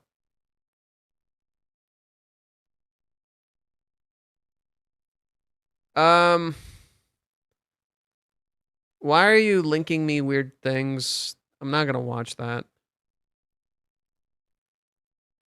If it's like some stupid AI garbage, I'm not watching that. I think the play is a metaphor. The play is what Chizuru is currently trying to do with Kazuya. The play, the meaning being the story of her life together. Yeah, I mean that's kind of how I interpreted it too. Like literally, she is a replacement in this role for a director she really wanted to act for. And she's trying to make the role her own. In that sense, that mirrors Rental and that mirrors Kazuya, right? Like she wants to be the one in his life. When's Kazuya's birthday in the story right now? Well, it would be May 21st by this point, or May 22nd. So Kazuya's birthday is in like a week or two. Like a week and a half, maybe.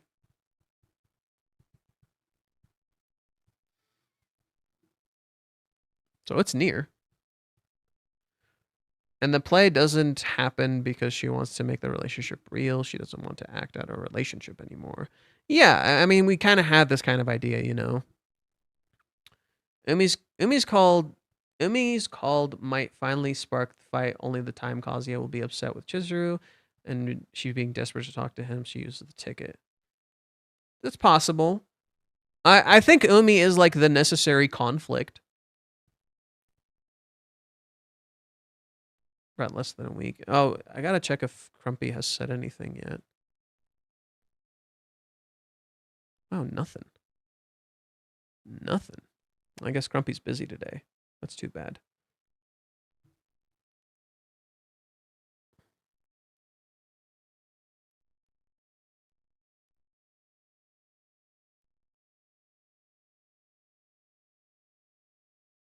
Oh, that's a good way of putting it. Imposing one's feelings, confirmation, and empathy, right? Kazuya definitely is much more like empathetic and understanding of Chizuru, right? I think there's a good thing we can look at when it comes to Kazuya that like I liked in chapter 383, where notice what Chizuru says in 382. It's like little pieces of information. Impossible dreams, unrewarded efforts, and unrequited feelings. Okay, let's remember those. Chizuru says, I'm sorry. He asks, can I keep loving you for just a little longer? She says no. Right? Kazuya keeps telling her, no worries, your feelings are what's important. He tells her, it's not your fault you got a blister. And then he says, I don't think it's possible for me in my lifetime to love anyone more than I love you. She says no. Right? And then Kazuya keeps like, he does a bunch of things here, right? Dreams. He believes in her. That's again, part of the dream, right? Belief is part of dreaming. When what is it? Unrequited feelings. I don't think it's possible for me in my lifetime to love anyone more than I love you. So sorry, I'm sorry, right? He kind of he literally took her feelings and threw them back at her, right? In a sense, he's reciprocating her feelings. And then unrewarded efforts, right? He sees all of her effort, right? Literally, these little things that Kazuya says are big.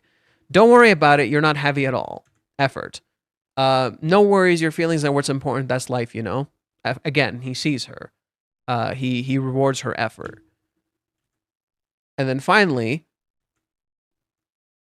it's not your fault you got a blister. Right? He sees her. It's constant empathy. I hope you're well. I think after seeing the chapter, Umi looks quite upset, and I believe he will lie to Kazuya saying Chizuru accepted his feelings. However, I think Kazuya won't fully believe this. No, I don't think so. If he does, I think it's going to be more of a challenge. He's like, oh, I'm not going to give up. Ooh, I'm going to keep fighting. I'm not going to fucking give up. That kind of bullshit. He's going to pull a Ruka. He's going to try to pull a Ruka. I think Umi will give up on Chizuru. He's not a resilient type. I mean, he's going to have to, but, you know, he's stubborn. I don't see what's fascinating is I don't think the one thing we don't even know, right? The one thing we don't even know, why does Umi even like Chizuru? Right? It seems to be more admiration than actual love. Right? Why does Umi actually like Chizuru? What the fuck is he so interested in her about? What's so fascinating to him about Chizuru? Why the fuck does he like her? At least with Ruka, we kind of understand. Like, Ruka initially started as a, Ruka initially, like, her feelings of love started as somewhat of the suspended bridge effect, where Kazuya jumps in to save her, and she gets, like, a confirmation bias of her feelings because Kazuya says this thing at the right time that makes her react, which she then again double checks later in another scenario that actually also has confirmation bias. So what am I talking about? I bet some of you are fucking confused. Ruka finds her feelings for Kazuya through her heart condition, right? Her heart doesn't beat fast. And listen and notice how it happens the first time. Right?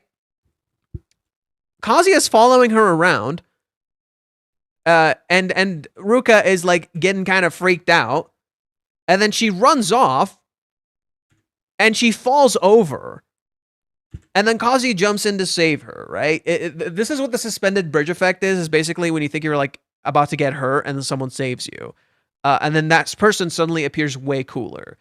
Kazuya saves Ruka. And she's freaking out, and she's reacting to everything that he's saying. And then he says this, and then she says she's a rental girlfriend. Later, right, Ruka seemingly found out she's in love here. Later, Ruka meets Kazuya at school, and then she takes him here, and then they're getting followed by Curry. And then Curry suddenly shows up, so Kazuya and her hide. And Ruka is clearly freaking out, right? And then she does the heartbeat thing to check her heartbeat, and she says, I knew it. This is confirmation bias. Because literally, you have two if she was just checking it, just to check it, right, and there was nothing else going on, maybe it wouldn't have happened like this. But because there's an actual alternate scenario happening, being like Curry is here, and they're in the middle of hiding, naturally, her heart would beat, right? So she doesn't realize the reason that her heart is beating is because maybe she's literally in the middle of like a fight or flight mode where she, and maybe that her heart, she's excited and it's pumping blood, right? And it has nothing to do with Kazuya in this scene. In that sense, what Ruka has is essentially confirmation bias to confirm that she's in love. As the story continues, Ruka does in fact fall in love.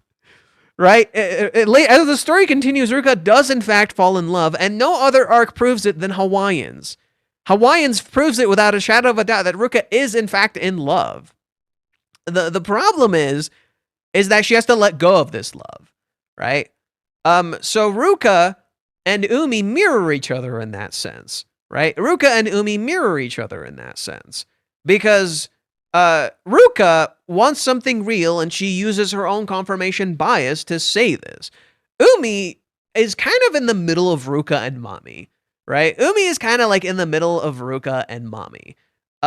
He's like Ruka and then he has confirmation bias, and maybe he's like Mami in that he doesn't actually like understand his feelings and what he actually wants. And I don't know. That's just my theory. I think we don't really understand Umi that well. Ruka is a kid. She's a high schooler. What the fuck did you expect? She's literally a stupid high schooler.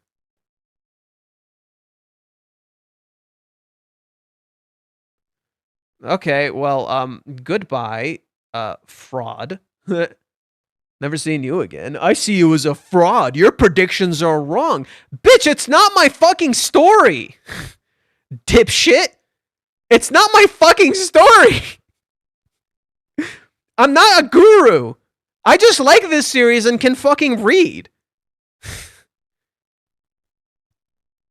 Like, did you guys like forget the part where I said I shouldn't do predictions because predictions are really fucking hard and getting predictions correct is not exactly an easy thing to do, and that's why I didn't like doing predictions before? Do you guys like forget that part? Did that not click in your head? Stupid fucking idiots. Unbelievable.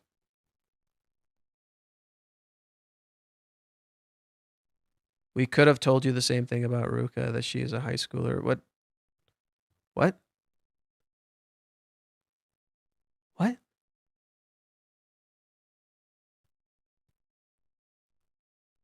What? I'm sorry, is something wrong with chat? Is something wrong with chat? Are people like functioning? Are you like normal? I guess that's a mean thing to say because normal is like an arbitrary word. But Reiji saying the upcoming event is unprecedented makes it so hard to predict, but has taken such an impact on swaying my own predictions. Oh, okay, so I figured it out. I literally know what it is. I know exactly what it is. I know exactly when it's coming. And it's not what you think. And I actually already predicted it in an earlier video. Or in an earlier stream. I actually already predicted it completely. And I predicted it by sheer dumb luck. Just because I read another thing. And I know a certain thing about certain things. I'm not going to tell you what it is. But you'll literally never guess it. It's not next chapter. You'll literally never guess what the fuck it is. It's so like, oh, that's what it is? You'll be like, what? Literally, I'm not even kidding you. Whatever you're thinking it is, you're overthinking it. Whatever you think it is, you're overthinking it. I'm telling you right now. It's so simple. It's so unbelievably simple that you'll be like, seriously, it was that? That I'm not even kidding. Like you will just be like, wait, that's it? That's it. That's how you're gonna react. It's in the middle. It's in the middle.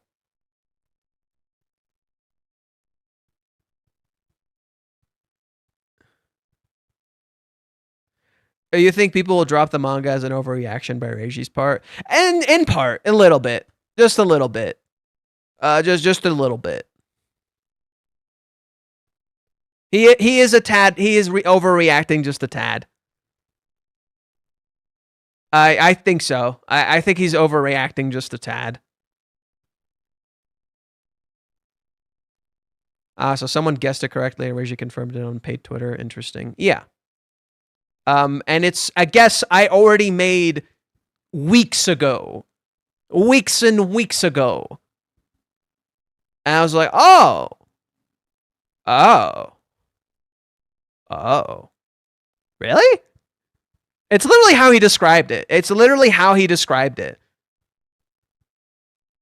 Right? Like, remember when we read the thing and Reiji was just like, hey, you'll literally never guess this. What exact video did you guess what happens? So for one, lucky for me, I don't remember the exact video. Lucky for me. I think it was chapter 389 when I guessed it, which is really ironic because 388 was when he made the stream. Like right before chapter 389 came out. That's when he made the stream. So it's really fucking ironic that I guessed it at chapter 389. Like, I literally figured it out almost immediately, and I didn't realize that was the twist. I actually literally figured it out immediately. And I was just like, wait, seriously? That's it?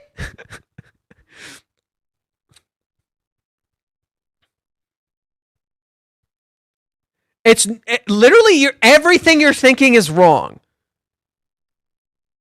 Everything you're thinking is wrong. It's so simple. It's so simple. It's unbelievably simple.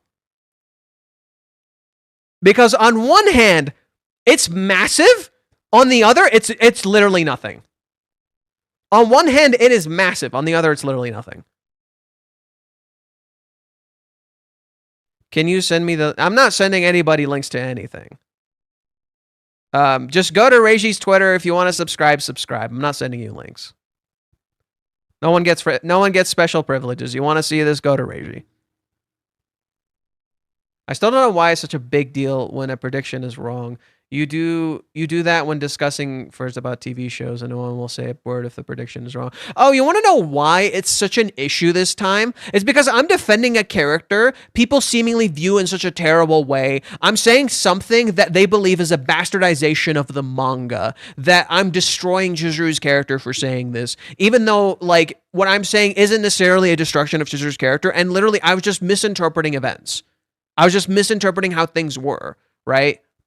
I was misinterpreting Chizuru's character. That's all. And that's normal to misinterpret a character, right? What they're upset about isn't me, it's the implications of what I'm saying. It's who hears it. That's what they're upset about, right? They're upset that I don't have humility. They're upset that like I'm acting a certain particular way that they don't like, you know? They're upset that I am, not being this nice, perfect fucking person. That's what they're upset about. They're not upset at, like, actually me. They're upset at what they think is me, right? And I think that's why they're so upset. Some of them are like purists. They're like, oh, I like what you say, but I don't like everything that you say, right? So I'm like, you could just pick out the thing you like and just ignore the thing that you don't like. But no, you had to go and make it fucking weird. Like, there's Japanese fans who literally took portions of what I said and really enjoyed it and then just ignored my stupid fucking theories. But they went out of their way to be upset at my theories, you know? They went out of their way to be upset at what I'm saying. And it's like, what I'm saying being wrong does not impact the manga. That's just a fact. It's not like I'm Gigok and I have a billion plus fucking followers, and I said to my followers, this is what Reiji's cooking, and it's disgusting. And then they go and compare me to fucking Chibi Reviews, who literally, like, goes out of his way to misrepresent the manga.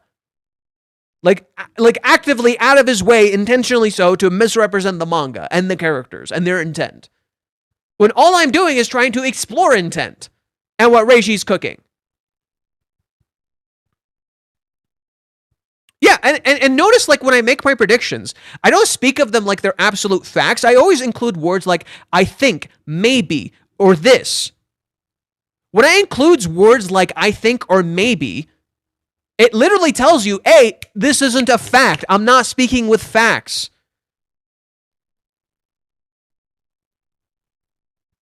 No, Japanese fans didn't care. That's the funny part. Japanese fans are so fucking chill with the shit I say. They literally don't give a shit. Japanese fans are mad chill with the shit I say. You know who isn't? Those people who think they understand Japanese culture. Those people are fucking weird about it. The actual Japanese fans are mad chill with what I'm saying. But then you get people who don't actually understand Japanese culture and look at the thing in like this pure, perfect fucking way. So they get upset that like, oh, you're bastardizing Japanese culture. You're bastardizing Chizuru's character. Like there's a dude who was upset that I said Chizuru wanted a hug in chapter 164 and Kazuya didn't hug her.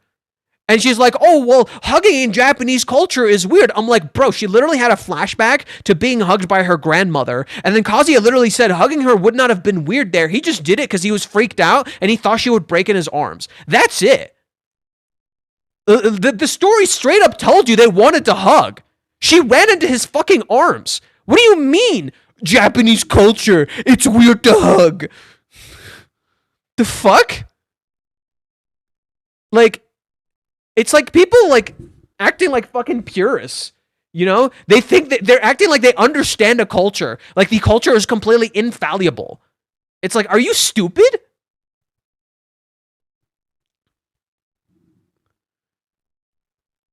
A lot of the things like doomers on Reddit are more ridiculous. See, no, you know what upsets them? The truth of what actually upsets these people is that I am a content creator and I have an audience. And because I'm saying things to my audience, they're like, oh no, the audience is stupid. They're just going to listen to him and they're going to start spreading more hatred about the manga. When I have actively went out of my way to make you bitches smarter so you don't do this kind of crap. Please and thank you.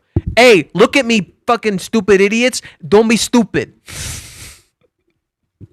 Don't be stupid. Hey, what I tell you fuckers here? Love. We spread love. We don't spread hatred. Hey? Good. We're learning. Haters are secretly jealous, lol. Maybe that's what it is. Literally, I found it so fucking hilarious. When I made my apology, none of those people who were giving me shit even looked at it. The moment I posted the Umi meme, four of them fucking showed up and literally said, oh, have you no fucking humility? What a foul thing to post when you were defending him earlier. And I'm just like, yeah. Okay, question. Have any of you known someone for a while and you thought they were a good person? And the moment you find out they're a shitty person, you're like, oh, okay, relationship over. Right? Like not like, oh, they did something bad. I mean, like, genuinely, oh, you suck. Genuinely, you did bad shit and you don't regret it. Like, I've had a lot of these people in my life, and I'm like, okay, changing my tone. Not interpreting it this way anymore. Got it. You're fucking done. GG's. That's me with Umi. I'm like, I wanted to interpret Umi as a good character, and I'm like, I still think there's goodness in him, but he's not like a good person. Like, fuck off. You know? And so the moment I changed my tune, they're like, oh, you have no humility. Bitch! It's like there's no winning with you fuckers. It's like there's no fucking winning with these fuckers. Literally, you'll breathe funny. Hey! Anyways, we're getting off topic. We're getting so off topic. We're so off topic. You can't hate something unless you like that thing at least a little bit in the past, but it just didn't appeal to you in the way you wanted it to. I think there's some truth to that and there's some falsities to that. I think there are people who hate things to disguise what they secretly want. And they use it as an excuse to, like, Mommy is a great example of this. Mommy hates to disguise her own jealousy, right? That's a great example of what you're describing. Mommy hates to disguise her own jealousy. There are people who hate things in the real world to disguise their own insecurities. I think hatred is more so just a disguise. Sometimes, not always. Sometimes hatred is a disguise for these things. But then there's people I genuinely do not like, and I hate them from the bottom of my fucking soul. And there's nothing about them I like at all. They just represent everything I despise. Like, there's no love in that. Like, there's just some genuinely evil fucking people in this world that I do not like at all. Right? And that does not come from love that is represented by my love. right? My hatred for those people comes from my love for others, right? I think hatred can be warped to disguise love, but hatred can also come from love, you know? Anyways, let's go here. The people who bitch about Rag getting more seasons are a flawless example. Back on topic, will Mami have similar situation Umi just had with Chizuru, but with Kazuya? I don't know. Mami is a little more complicated. Well, chapter 389 is not the divisive chapter. I'm just saying I predicted it in chapter... I predicted the divisive thing in chapter 389. 389 is not the divisive chapter. That's not what it was. It's something completely different.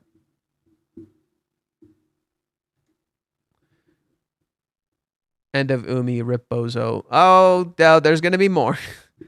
This was interesting. Reiji used the same paneling from the confession from Umi's chapter 100 to get the same action from Chizuru when turning Umi down. Funny thing is, though, Kazuya looked like a man. Umi looked like someone to blame. Both kind of knew about what the other's intentions were. Kazuya never asked if there was someone else. Cliffhanger. Oh, well, let's see if we'll prove readers right, or Umi actually is a friend theory works. I literally think Umi's kind of like a Mitaka, where he's like, he's a friend, but not really. I feel like we need a new hater video again. The thing is that maybe seeing all the movie work will somehow set him on the right path again, along with Umi's pressure. Yeah, I think Umi is gonna like... Yeah. Chizuru's vision of the rejection leaves Kazuya as an absolute Chad beast. Okay, that's life. What matters most is your feelings. You want to return home alone, sure, but are you going to be a fine? Okay, bye. Hey, your leg is bad. Let me carry you. I can't see you like that. I'll never hate you. I'll never love someone like you. I'll keep my promise, so let me love you at least. Leaves the next day. Got kissed. Did not speak a word. Damn. Kazuya does look like a fucking Chad in that sense, huh? Kazuya does look like a fucking Chad in that sense, huh? Right? I'm truly impressed by Chizuru. She held strong and acted in a way that was really surprising. She didn't shy away from the situation and set clear lines on the sand. That being said, I'm hoping Kazuya doesn't answer the phone, lets it ring. Seems like a knee-jerk reaction from Umi, and considering he was turned down, which almost never happens apparently, nothing good could come from this conversation between these two, especially at the moment in time. But it's amazing seeing the stark difference of the two and how they handled the rejection. I know a lot of people called Kazuya weak and a sap during the walk, but compared to Umi, Kazuya really is a storybook character. Chizuru wasn't lying about that. Yeah, no, literally, I've said this. Kazuya in chapter 382 and 383 is an absolute fucking Chad. Literally, this is the Kazuya I fucking love. Dude, this is the Kazuya I fucking love. What an absolute goddamn Chad. What an absolute fucking beast. Like these few chapters are like the reasons I love this shit out of Kazuya, right? Because he can do so many amazing fucking things when he's not in his own head. This dude literally is like a storybook character. They said it so well. The dude is such a fucking beast. Literally takes hit after hit like a goddamn champ. Like what a fucking badass dude. Like literally, that's why I love Kazuya. It's moments like this. Let me show you my personal favorite moment of Kazuya. This is when I personally fell in love with Kazuya. Like, let me show you this moment. This is my favorite fucking moment. Or not my favorite. It's like one of my favorites, you know?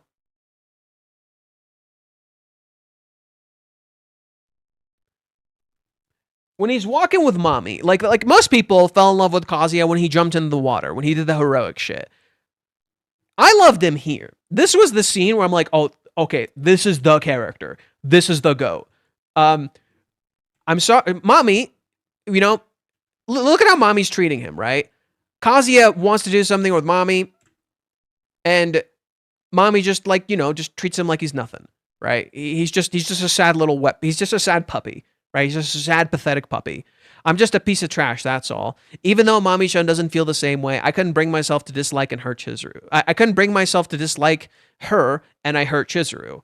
If you want, I would never touch you for the rest of my life. I could get by just looking at your legs. Eventually, I'd get too heated up one day, push my luck too much, and once again, I'm being a dumb. Right? It's so pathetic. right? What he's describing sounds pathetic, right?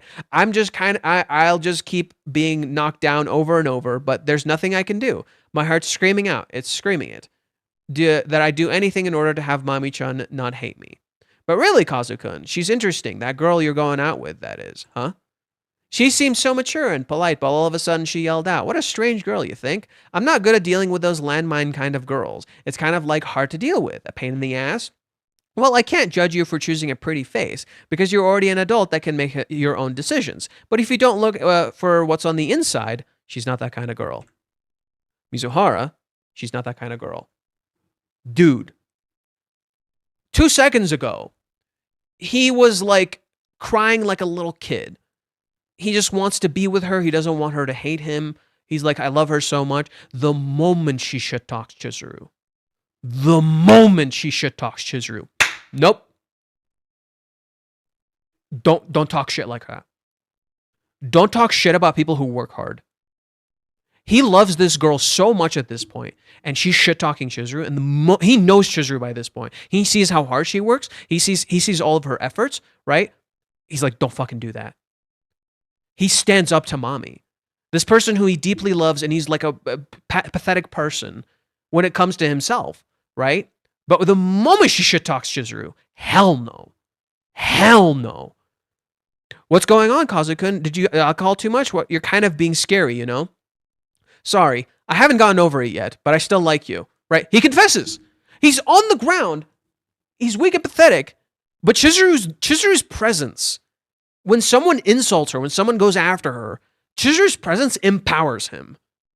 This is when you knew, like, oh, wow, what he feels for her is genuine love. I wouldn't get angry at anything you say about me to others. Actually, I'd be content just being able to talk to you. With my hands, I wanted to make you happy. And seriously, I thought that. But it's not right to talk bad about her. And then the moment he realizes he freaked Mami out, he runs off. Sorry. He just runs off. Why did I do that, I wonder.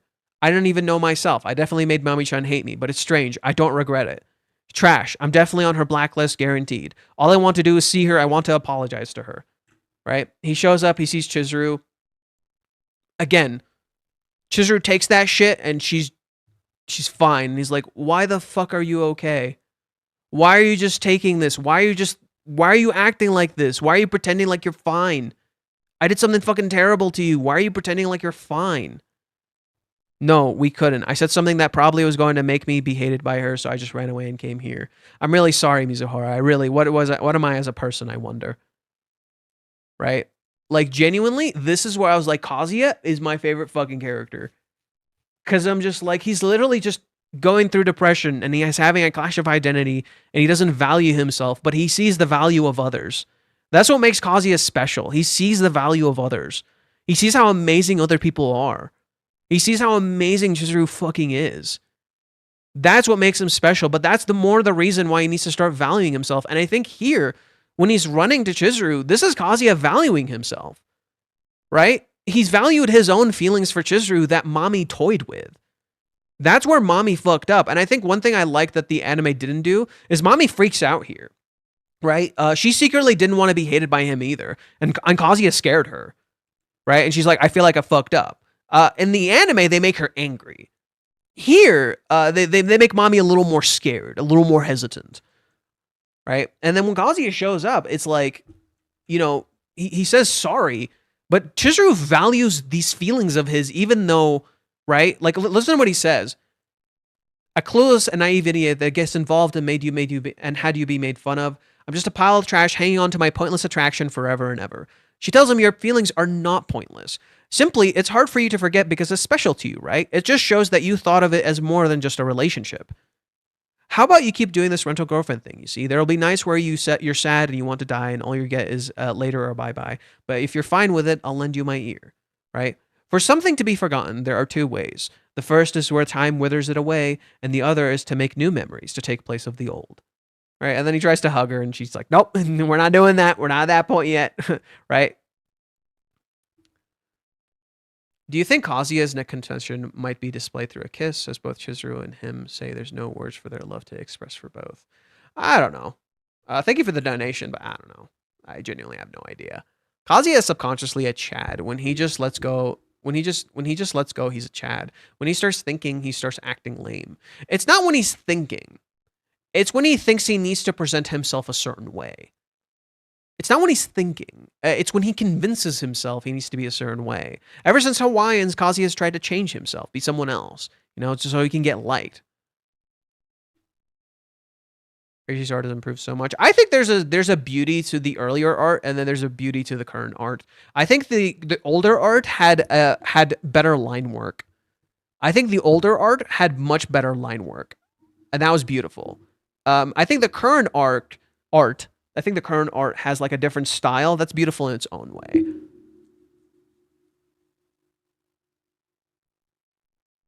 People can only explain themselves through actions. Kazuya is so relatable. I really like his character so well. Yeah, and again, I think that's the sad part of Kazuya's character is like I think right now he's kind of having an identity crisis where why he's doing what he's doing is for Chizuru.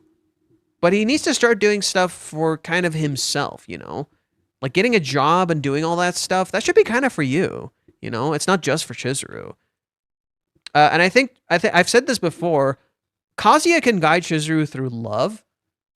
Chizuru can guide Kazuya through life, right? So how she handles Umi is just life stuff. She's been through this before. She knows how to handle that stuff, right?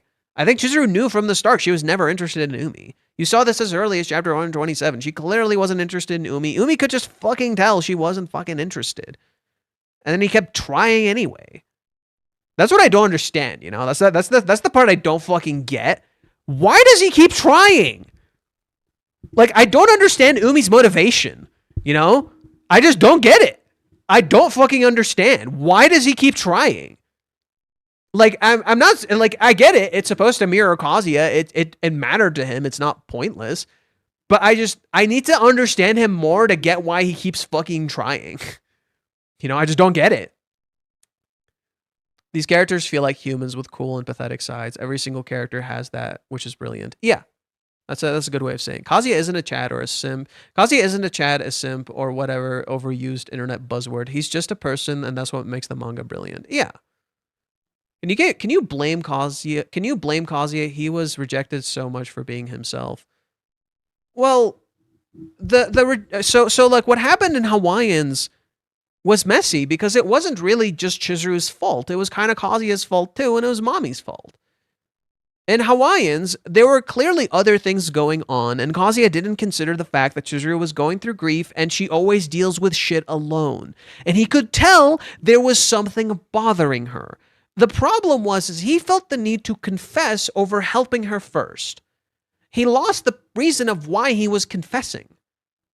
Right?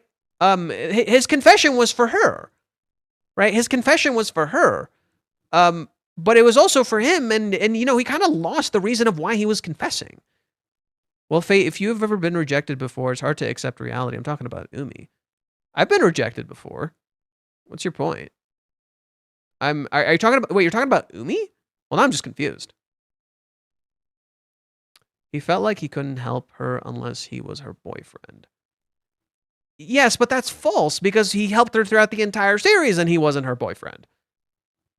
So, how's that logic hold up, Anyone who has been in love has simped, lol. It's not a bad thing if you manage the feeling. Simping is not the issue. The issue is when you're just, so obsessed with a person, you don't really care that they don't value you. I think that's what people think simping is. That people are just like obsessed with this person who doesn't value or care about you. That's what people think simping is. That's what they project onto simping. That's not what simping actually is. Like I can fucking love a person that I love. Like there's nothing wrong with that. Umi has never been rejected before, so he delayed it. But Chizuru did reject him again and again and again. I don't know how many times more she could fucking reject him before he gets the fucking clue. Like, she rejected him 4 times in the walk. When he tricked her into a date. She rejected him again here. That's like twice. I'm like, okay, she just says, I don't have feelings for you, bro. Like, get a fucking clue. It's not gonna work. Umi sees Chizuru as a trophy. He literally just walks in girls' life and just woos them with looms and gifts. Then when he sees he's accomplished in conquering the person, he moves on to the next. Is that it though? Because the words he speaks in this chapter remind me of the words Nagomi spoke. The words he says here, whoever you decide to be with must be a great guy, and if being with that person makes you happy, then that's good enough for me. But if from the bottom of my heart, I'm hoping for that person to be me. That's literally what Nagomi says. These are her words verbatim. Like, it's like chapter 204.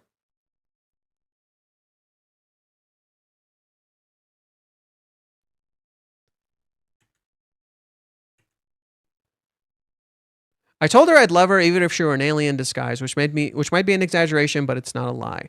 I find it hard to believe that a woman such as her shouldn't have a partner before Kazuya. I worry too sometimes, a woman of her caliber truly deserving of the word perfect. I wonder if one day I'll blink and she'll be gone and disappear, just like a dream, leaving everything behind.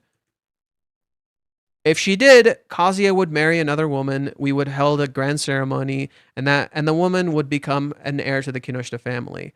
And then some years later, I would hear some gossip that Chizuru-san tied the knot with another man, had children, and had a happy family. I could do it. I'm sure I could say I'm happy for her. I wish for her to find happiness no matter what form it may take. I simply think that if it were Kazuya, then that would be even better. It's literally the same thing Nagomi said. It's straight up the same thing she said. The difference is that, the similarities, ironically, I think, is that both Nagomi and Chizuru, both Nagomi and Umi, at that point in time, only saw Chizuru as perfect. Nagomi kind of broke that barrier. Nagomi doesn't see Chizuru in that kind of weird perfection anymore, even though she still kind of does. You know, she still kind of sees Chizuru in that weird perfection, kind of, but she also sees her flaws now. Umi only sees perfection, right? And it's described right here in his words. Whoever you date must be a great guy. Chizuru literally tells him, I'm not capable of choosing a great guy, right? That's not what she said. It's not about choosing a great guy. That's not why I'm doing this, right? And then or even understanding what makes me happy. I'm not the kind of person you think I am, right? I'm not who you think I am. I'm not this person you're so certain that I am. I'm not those things, right? Chizuru loves acting, sure, but literally when you go to the earlier chapter, what he describes isn't her. Like, let's find it.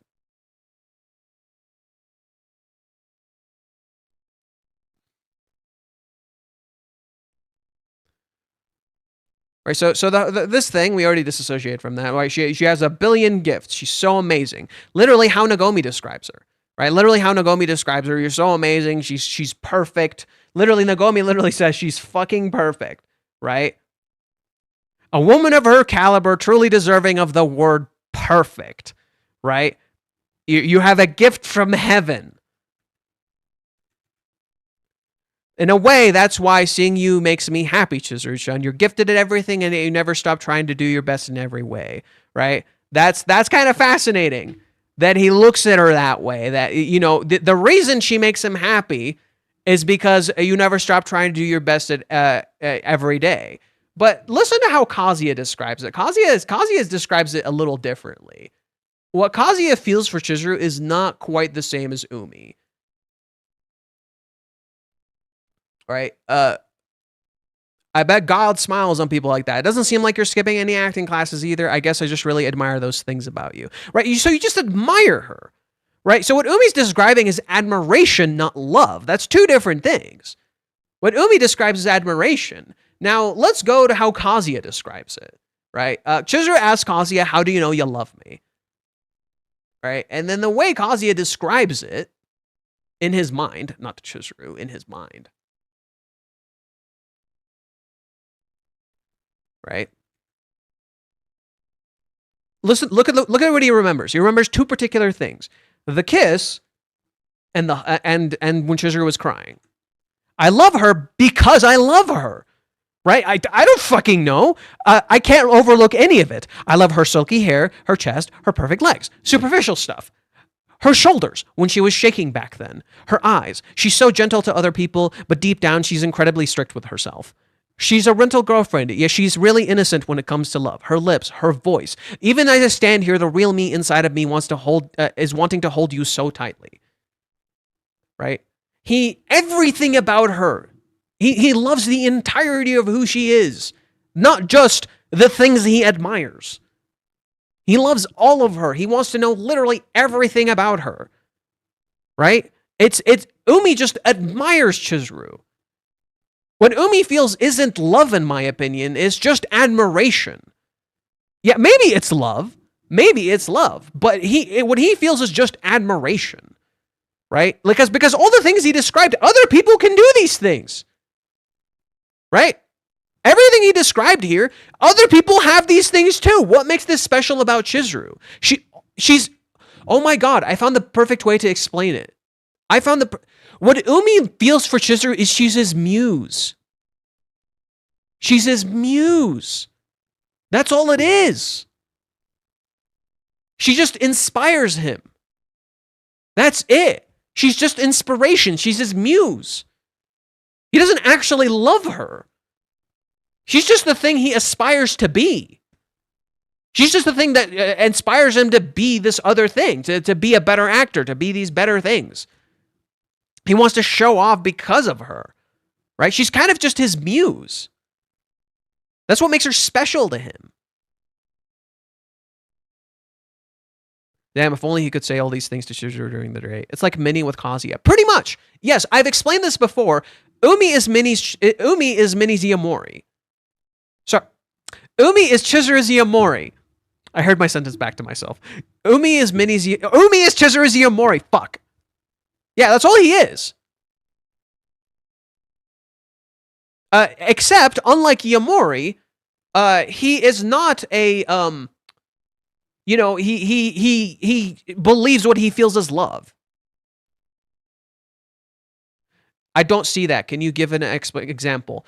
Umi is Chizuru's Iamori in that Iamori really admires Kazuya. She wants to reward his efforts. She wants him to be happy, right? Isn't that all aligned perfectly with Umi, right? He admires Chizuru. Minnie admires Kazuya and almost envies him because of his love for Chizuru.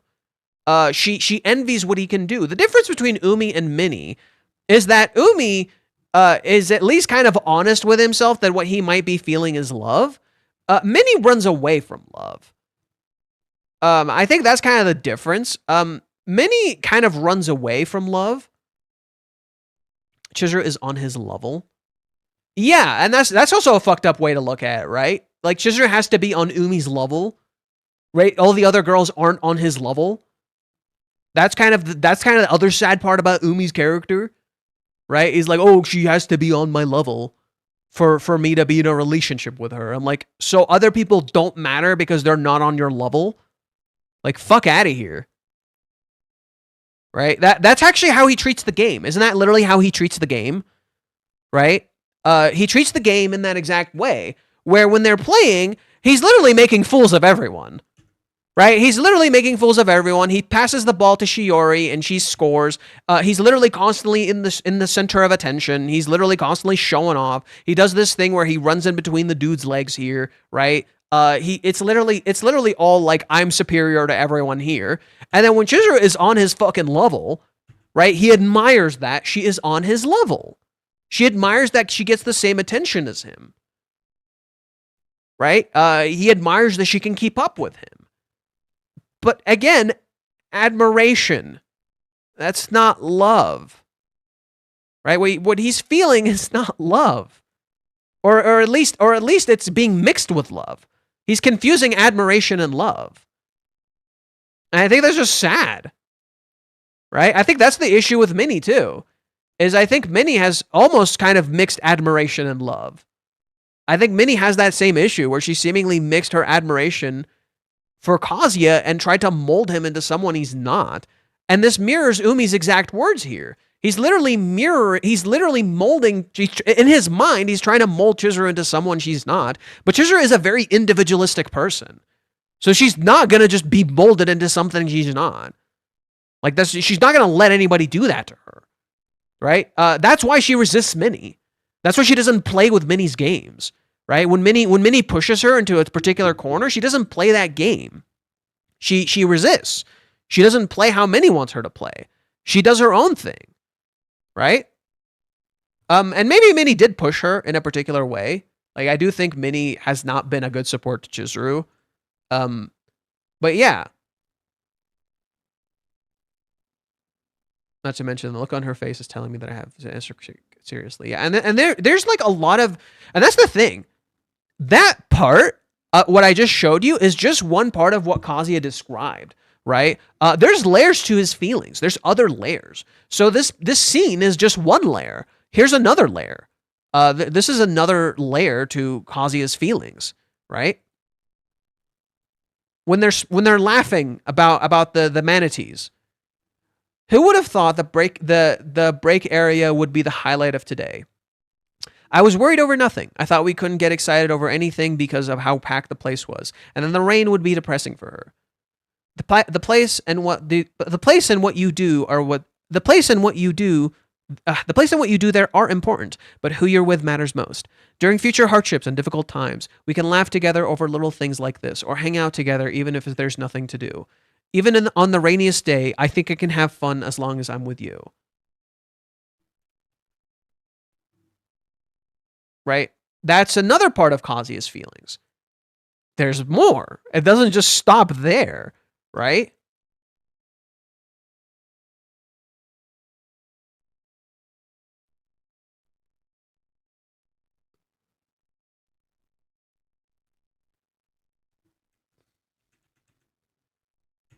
When they're doing the love compatibility stuff, he gets asked a question. Are you unable to refuse requests from others? Ugh, this depends on the situation, right? He was going to say no, and then she sees Chizuru take a deep breath. Sorry, I'm just going to be myself.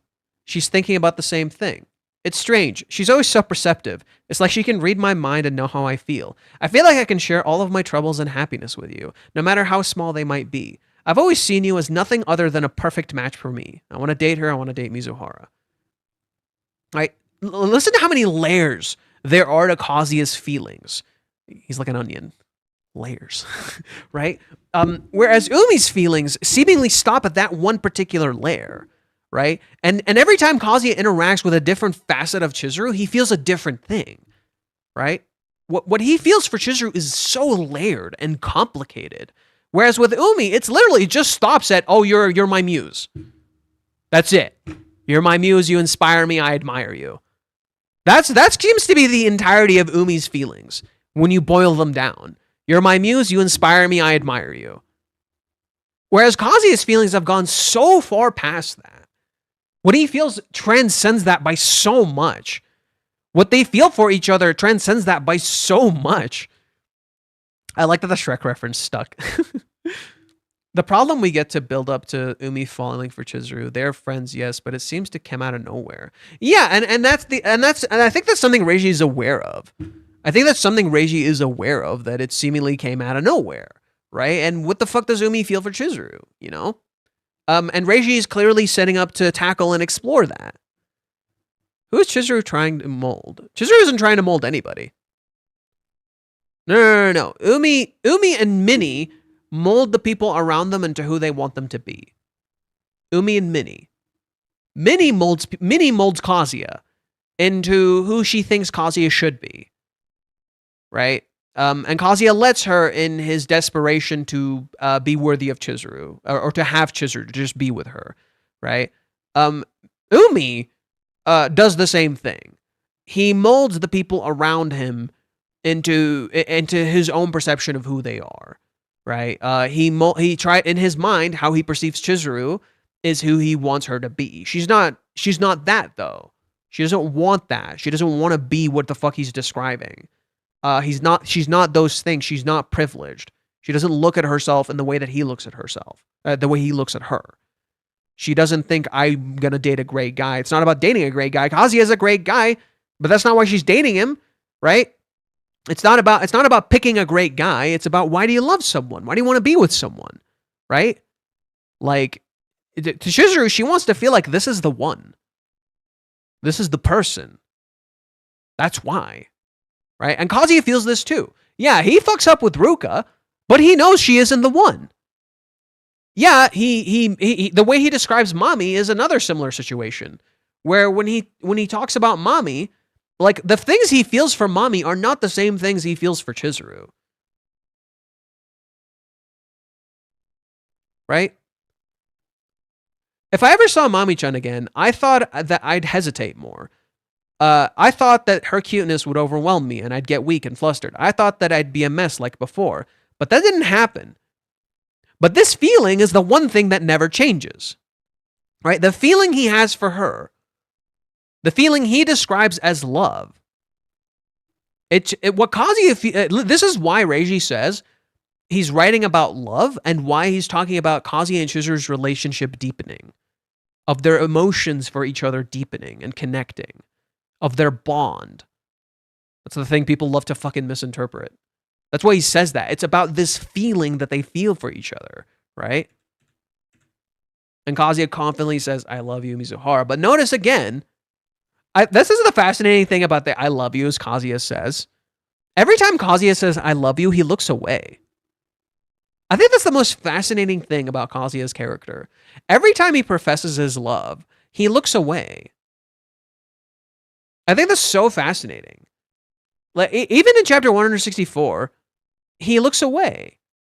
When he's getting Chizuru to open up, a lot of it is Chizuru, a lot of it is Kazuya looking away. Umi probably started after the stalking thing, an actual threat appeared. No, it clearly, like, I think so, okay. I genuinely think Umi's whole thing is that he wants to help Chizuru. And in his desire to help her so much, he got caught up in these feelings. And you can see that in chapter 352, like I was talking about before.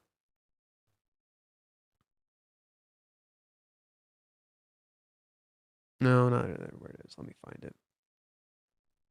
Literally, Umi's whole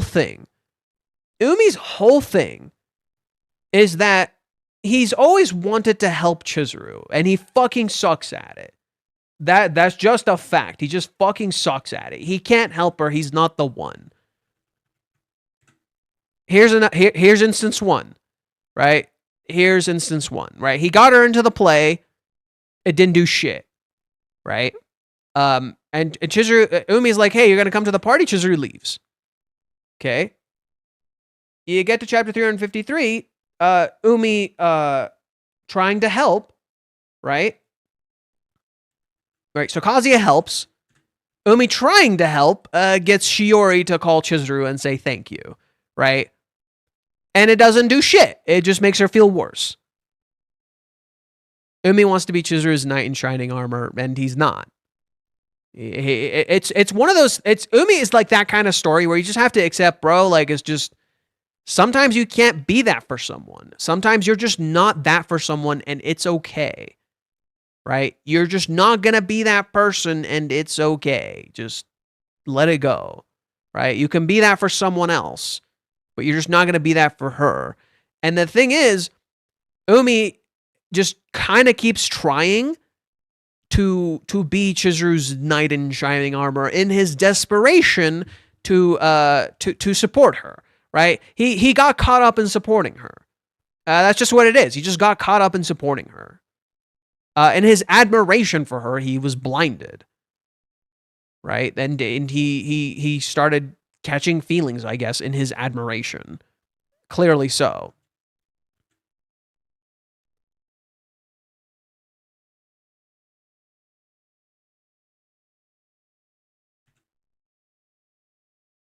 Yeah, and like, look at, that's the thing. Like, actually, someone did point this out earlier. As for the editor knows, nothing special, just some funny wordplay. Yeah, that's the thing I want you to notice about Umi. Someone said this earlier, and I love it. He doesn't face her. He half faces her. He doesn't actually properly face Chizuru. Look at how he's standing. He has one hand in his pocket, and he faces her like halfway. Look at how Chizuru faces him, though. Look at how Chizuru faces him. Chizuru turns and faces him directly, right? Chizuru faces Umi very directly. Umi only ever half faces Chizuru and never changes his stance. Not once. Umi never changes his stance. Chizuru is literally facing him directly. He's half facing her, right? He's not actually fully facing Chizuru. He's not actually fully facing her directly. He's trying to look cool. Yeah, he looks cool. He looks cool. He's not being honest. He's not fully facing her. He's not being honest to himself. He's not fully confronting his feelings for her. He's lying to himself. He's doing what mommy does. Right? He's not fully confronting her. He's not fully being honest with her. He doesn't move a fucking inch. Right? He just stays still the whole time, expecting her to move. He says words and he expects her to move. Okay, also, I gotta point out, I found this so fucking cute. Are you dating him? She just shakes her head. That's so adorable. Right? It's like he's acting with the idea that just because she hasn't dated him yet, he still has a chance. And I'm like, bro, it's not, bro. He's not committed to Chizuru, is fully committed to her decision. He's not committed to Chizuru, is fully committed to her decision. Umi looks like the Arata brother sarcasm. I mean, you're not wrong. He's like older Shion. That's the character's name. Umi aura farming to get rejected, right?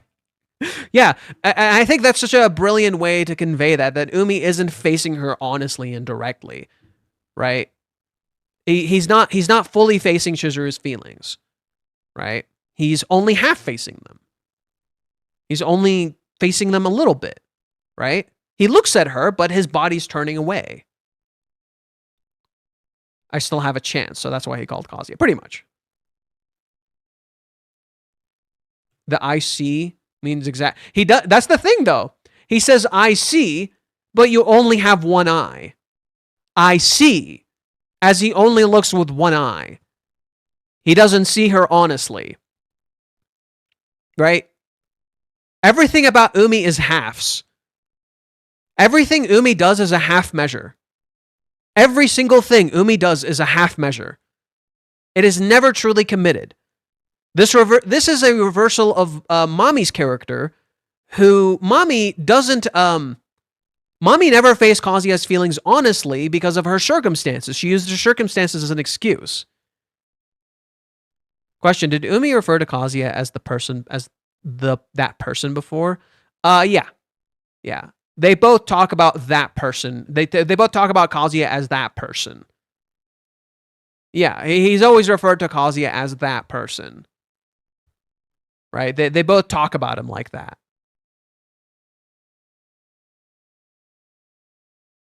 And Chizuru says that person here because that's how Umi referred to him as. I think it's supposed to be that person, not just him. I think it's meant to be that person because Umi referred to him as that person. Right? He addresses Kazuya by his name, but he always calls him that person. It's like Umi's actively dismissive of Kazuya and to Chizuru. Right? He doesn't view him as an actual rival, right? So in that way, when he says that person, he's dismissing the person Chizuru loves. Yeah, when he talks to Kazuya, he uses his name, right? But when he talks to Chizuru, he always refers to Kazuya as that person. As if to try to erase Kazuya's existence, right? He acknowledges him when he's in front of him, but then he tries to erase his existence when speaking to Chizuru so he can exist, right? He tries to validate his own existence by erasing Kazuya's. And I think that's so fascinating from a writing perspective, that Umi functions like this, that he tries to erase Kazuya's existence and not speaking him to life.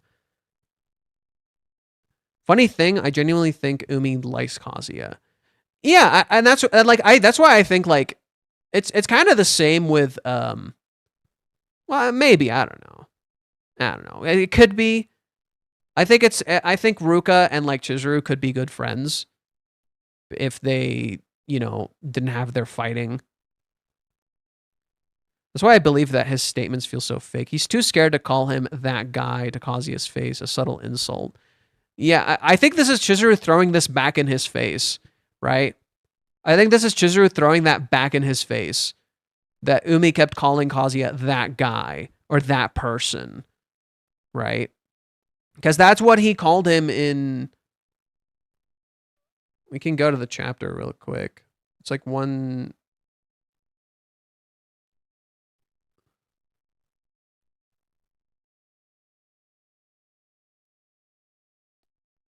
Yeah, here. Let's purchase this real quick. She gets a text. Yeah, he says that guy. Here he says that guy. In the official translations, it's that person. So yeah, this is Chizuru like throwing that back in his face. Meanwhile, Kazuya lives rent-free in Umi's head. Yeah.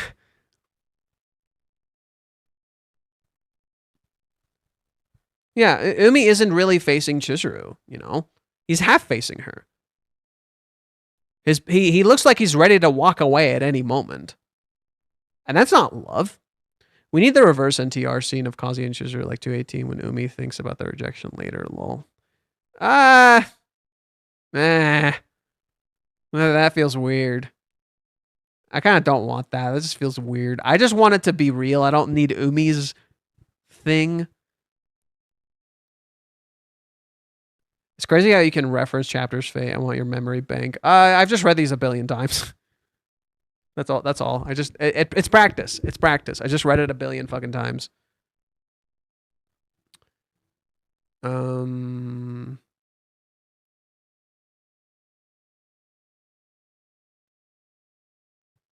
the fuck?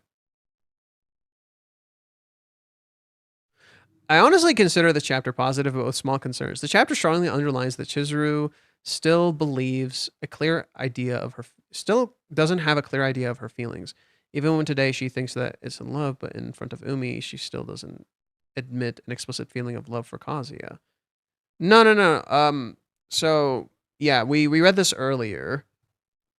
In the Japanese, it's a little different. Oh my god, what's going on? Yeah, in the Japanese, it's a little different.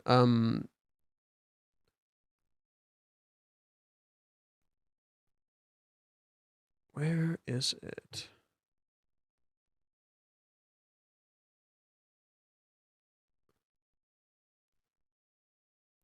Umi doesn't even flinch. The dude is completely serious and doesn't show one bit of sadness, right? That's actually kind of important. Like, oh, Umi doesn't seemingly fucking care. It's like...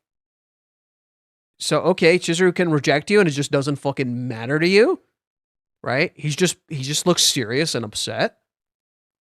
But yeah, Never Stop was saying earlier that what Chizuru said here, she says, I'm at a point of love. And that's where I'm sure that's where I'm at. That she's at a point of love. Not that I think I might be in love. So that's actually a little incorrect. However, it is clear that his goal. Okay, However, it is clear that his goal will not be to focus on Kazuya and try to definitively respond to his feelings. I think the kiss was the catalyst that made Chizuru. Why is he misspelling Chizuru like that? Try to understand the difference between what she felt for Umi, friendship, and fact stays. You can say that. No, I think Chizuru always knew Umi was just a guy, and she tried to reject him every time, and he didn't let her. In terms of battle for Chizuru's heart, let's see what have broken through the right flank. Hawaii. Okay, I'm gonna stop reading this because I don't like how they're writing Chizuru. So. Crumpy the goat. Crumpy the goat. There's some fun wordplay here. So let's get into it.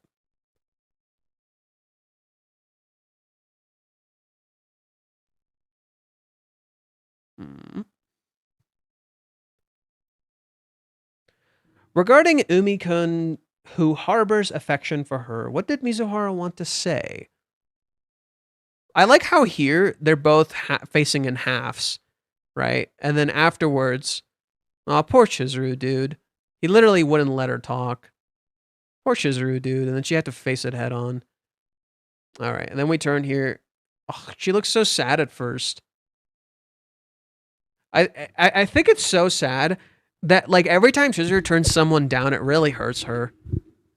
It really fucking hurts Chizuru every time she turns someone down, but she knows she has to do it. That's so sad to see, you know? That's so sad to see that she always feels bad when turning someone down. It literally gets her every time. It's so sad, dude. Like it really goes to show how much she feels. Like she feels others' pain. But then Umi just, you know, he just hears it and he's like, "Yup. Not happy about it." Right? Anyways. My burning feelings for you. Here, it's a play with the expression moe moe that's used in maid cafes and the verb moeru, meaning to burn. Yeah, so this is an embodiment of Chizuru's feelings for Kazuya, right? And you notice how it's transformed from, oh, I see what Reishi's cooking. Clever bastard. Clever bastard. Okay, I kind of see the point of this. This is the evolution of Chizuru's feelings from chapter 237. This is Chizuru's feelings before, right? This is Chizuru's feelings before. This is how Chizuru's feelings for Kazuya have evolved, right? This is Chizuru's feelings before, right? This is how these feelings have evolved, right? They've matured. She literally looks more adult. She doesn't look as young anymore, right? It's more seductive. It's more horny, right? It's literally like Chizuru's feelings have evolved. That's cool. That's really cool, right?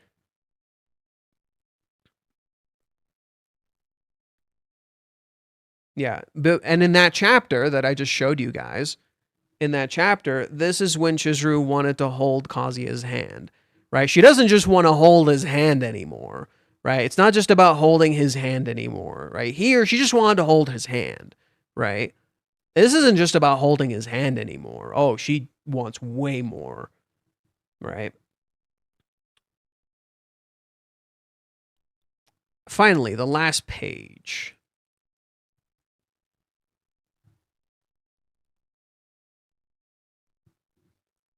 A call from Umi-kun to a totally clueless Kazuya, a premonition for a very stormy weather.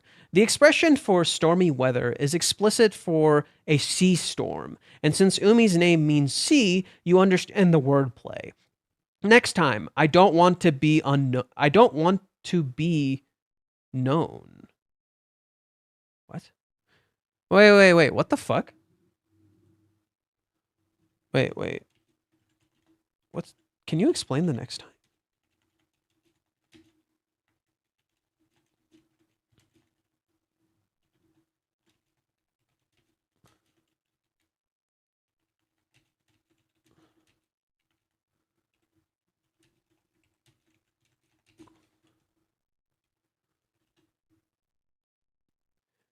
So Crumpy says the next time is, I don't want to be known. But I thought it was, I don't want to lose. What the fuck? Did he just mistranslate it? We all know the final ship is Kazuya x Umi.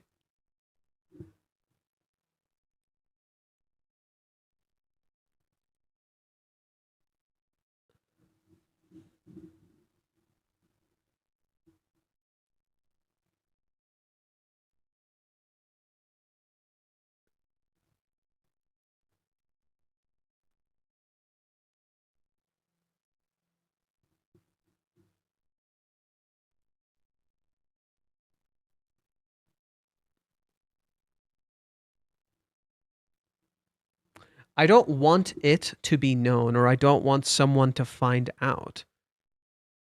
I can't find it in the current, I think. So it's not, I don't want to lose? Really? I don't want it to be known. I don't want someone to find out. What the hell? That's weird.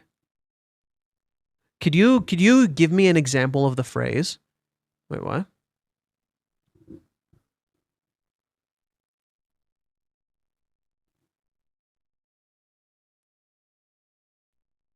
One little thing I noticed is that Umi wants to stay connected with Kazuya whenever it's about Chizuru, but he never commits until now when he's rejected.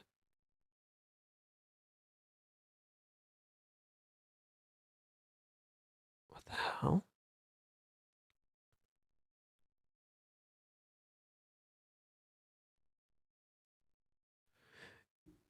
He probably means that next time will be Umi telling Kazuya about his current situation with Chizuru and tells him not to let it out that he told him. Yeah, it's probably not something you want out. Verka said that the hint is I don't want her to be taken away. It's not said who or what is being taken. So now we've seen... So there's like 3 different translations now. We have Crumpy who says, I don't want it to be known. Or what is it? I don't want someone to find out. We have Verkez who says, I don't want her to be taken away. And then we have, Lawless Bacon earlier telling me I don't want to lose. That's 3 completely different things. The word want in negative. Oh, wait. Crumpy! Of course you misread, you son of a bitch. My dude. My dude. My dude, do, do, do, do, do.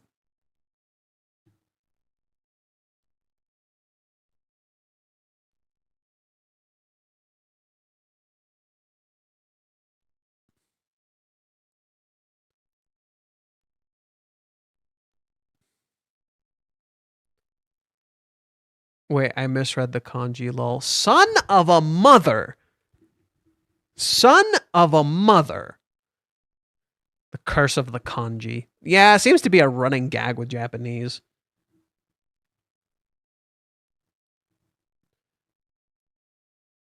Oh, well, in the meantime, while he figures it out, let's see what's coming out soon for anime. I haven't watched anime in a little bit, to be honest. I've been kind of like not watching as much anime. So, most anticipated anime, Chitose in the Rumuna bottle, To Your Eternity. Dude, I haven't even finished To Your Eternity Season 1. So I haven't even finished that. Campfire cooking in another world with my absurd skill.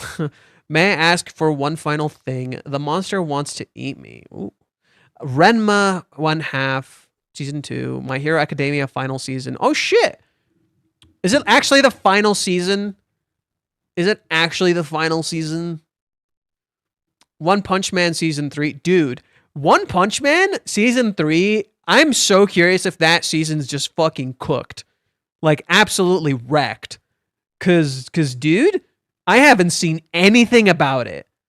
Like, at all. You know? Umi Masuma Cinderella Grey Part 2. Okay, and then Spy X Family Season 3. I think Spy X Family is the only thing I really want to watch, and My Hero. That's kind of it. I'm a huge fan of My Hero, by the way. I fucking love My Hero. Renma 1/2, I haven't given. Verkas's translation seems good. You son of a mother!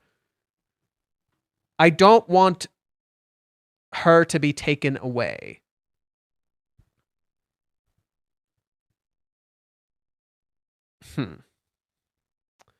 Okay. I guess we'll go to Reddit. Oh man, Verkas is gonna get so cooked over his theories. People are gonna be like, "Oh my god, you're such a fucking." They're gonna give him so much shit. There it is. Long-awaited rejection of Umi. I was pretty sure it would happen, as you could see by my last comment on the topic. Blah blah blah. Well, the pendulum now swings hard to Umi. The scumbag we assumed he is far away from. He might be a good guy. Yeah, I think it was wrong I think I was wrong on that. I thought he might have a good core, but I'm not so sure anymore. I'm just curious how Umi tries that. If I can't have her, nobody will.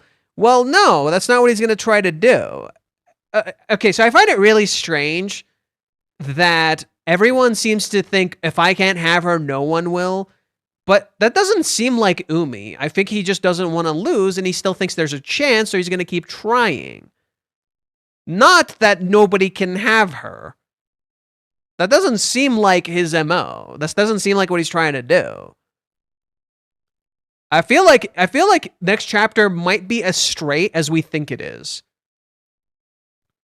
Ace of Diamond is absolute peak. Reiji loves it too. Reiji actually used to be a fellow artist for the author of Ace of Diamond, and that author actually pushed him to make his own manga.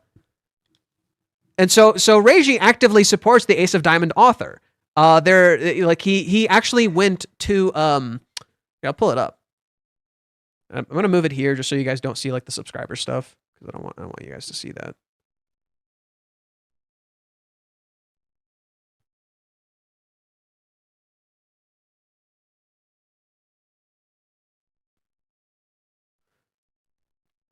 Yeah, so Reiji actually went to I went to the Ace of Diamonds original art exhibition. I was overwhelmed by the power of the original manuscript everyone should go to. Yeah, and I actually read Ace of Diamonds. I actually really liked it. I read Ace of Diamonds and I watched the show. I really liked it a lot. I stopped after a while. I don't remember why I stopped. I think I just got bored. Oh yeah, I know why I stopped. I stopped because the teams changed, and I didn't get used to the new team yet. The new team was like weird, and I wasn't hooked on them yet. Anyways. Which it will be one way or another. I don't think he'll say, congratulations, take care of Chizuru-chan. If so, I'd be really surprised, more than a quick rejection. But then she said that they're not dating, or shook her head during the rejection. I suppose that Umi sensed one last chance. Now Chizuru needs to follow up with action towards Kazuya after saying he wants to face that person wholeheartedly, which honestly sounds much better than with all my might. Regardless, the look of Kazuya at the movie folder will now... He's only sorting, but the folder may have given an idea. I presume it gives the direction I predicted 2 months ago. To me, it's logical next step that he tries to get an internship with either a theater company or even a better movie company. He needs to get the internship in order to progress his study program anyway. He's already made a movie on top. No, I think you're looking at it the wrong way. I think that the movie is reflective of Kazuya's efforts for Chizuru. Not that this is the natural next direction for Kazuya. I think it makes more sense that Kazuya would try to, Kazuya would try to, it would be relevant to what Umi says, the whole movie thing. It would be relevant to what Umi says because it will contrast Kazuya's own efforts that he put into the film, rather than it being relevant to what Kazuya's internship is. I think this is like conflating two things. I think this is like conflating two things, you know? Let's see. Pleasantly surprised things got resolved quickly, at least on Chizuru's side. Umi-sama managed to make himself even more pathetic than he already was. He still doesn't seem to understand or accept that Chizuru doesn't like him, even if this is the 4th time he got rejected. I guess him not running away for once is an achievement in a way. He's literally half running away. The dude is literally half turned. He's literally half running away. Chizuru fixing her personality stuff before dating Kazuya is very nice from her. Letting Umi run away forever will have only caused more trouble. I also really liked that she pointed out he doesn't really know her, which implies Kazuya instead does, even if he always puts her on a pedestal. Yeah, Kazuya, that's the thing. Kazuya does know Chizuru. That's the whole point of chapter 385. That's literally the whole point of chapter 385. The point of chapter 385, and I mentioned this before,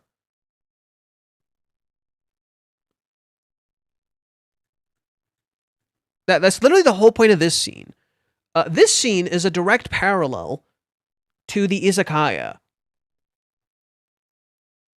The whole point of this scene is Kazuya remembers Chizuru. That's the exact point of this scene. Kazuya remembers Chizuru.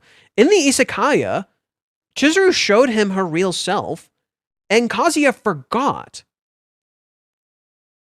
Right? So here in chapter 252, Chizuru showed him her real self, and look at this. It's a direct parallel.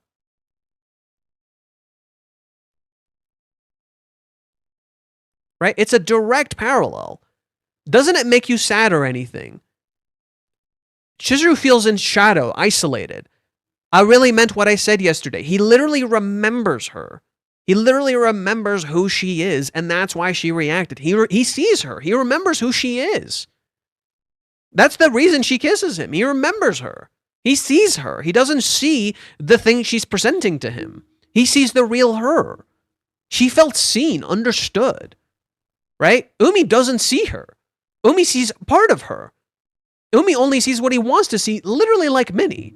Minnie only sees a part of Kazuya. She only sees a part of Chizuru, right? Even though she's getting to really know them, right? Minnie is like Umi on the inside in a sense, right? Minnie is like actually getting to know these people and becoming family with them, but she's stuck in that mentality of literally keeping up a wall and not truly knowing them. And she needs to escape that. Minnie needs to really escape that and open up to these people and literally become family with them for real.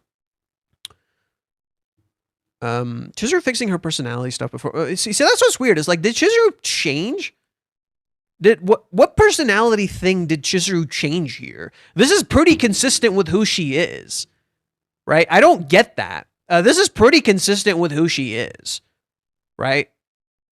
Umi kept pushing away, but she confronted it head on, right? I don't know what she's fixing. I don't know if she's fixing anything. I don't like the description that is just fixing. Like, what the fuck is he talking about? I don't like the idea of fixing her personality. There's nothing to fix. It's just something she has to confront. We also really expected Umi contacting Kazuya. It's really interesting to do in the story, especially when Kazuya doing something I consider really boring while waiting for Chizuru. It's both a way to create a good drama and maybe redeem Umi or double down on his sneaky nature. Great chapter, see Reiji. See, Reiji, this is what readers like meaningful stuff. Okay. Just for that, I'm downvoting, dude. See, Reiji, this is what good writing looks like. As if Reiji didn't plan this ahead literally hundreds of chapters ago. Or not hundreds, like 5 chapters ago. He was already done with this. Like, around the release of chapter 389. He had already finished this. Like, Reiji was 8 chapters ahead. That's the crazy part. Reiji was like 8 to 9 chapters ahead. So literally, he made good analysis, and then he said this shit, and instantly, you went down a grade. Literally, instantly went down a fucking grade. Like, come on, man. Just don't be a sassy fucking bitch. Don't pretend like you know how to write and Reiji doesn't. Let's not do that, okay? Cool. Like, who's the writer here? Who's the writer here? Who's the one who's got you fucking hooked?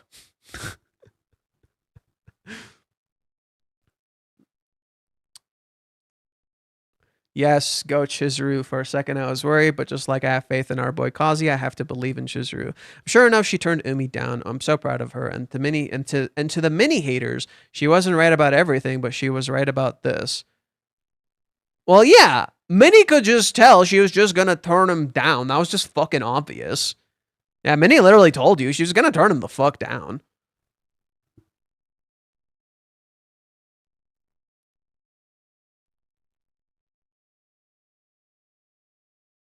El Verquez, El Fate. Would you leave me the fuck alone?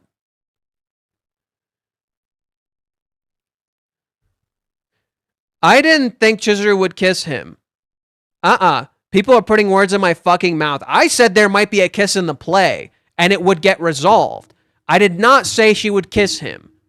I never fucking said that. Don't put words in my goddamn mouth. I said there might be a play where there's a kiss, because other people were saying that. Hug him, okay, sure.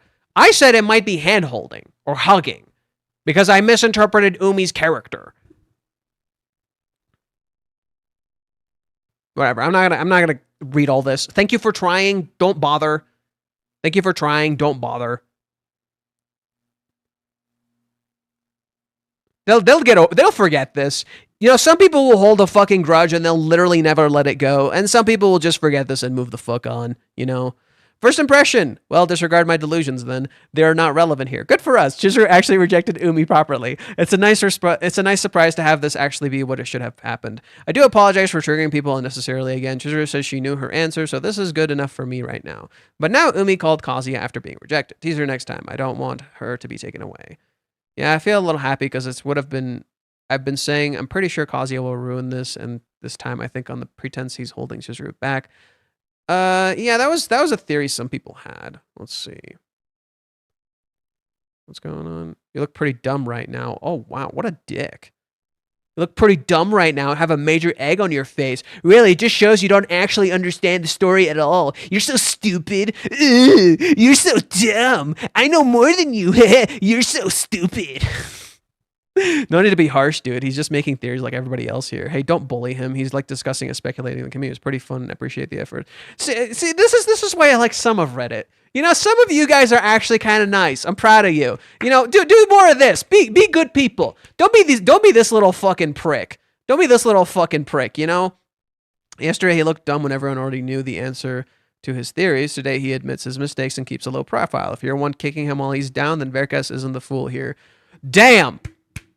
Right? I admitted I was wrong yesterday too. I said sorry. And all of the fuckers are like, I'm like, bro, I already made that meme ages ago.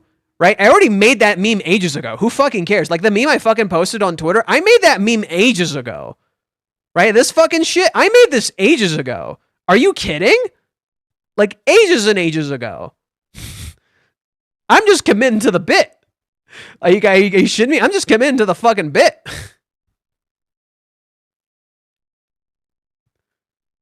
I'm really bad at predictions. This is another proof why I should not even try. Never been right.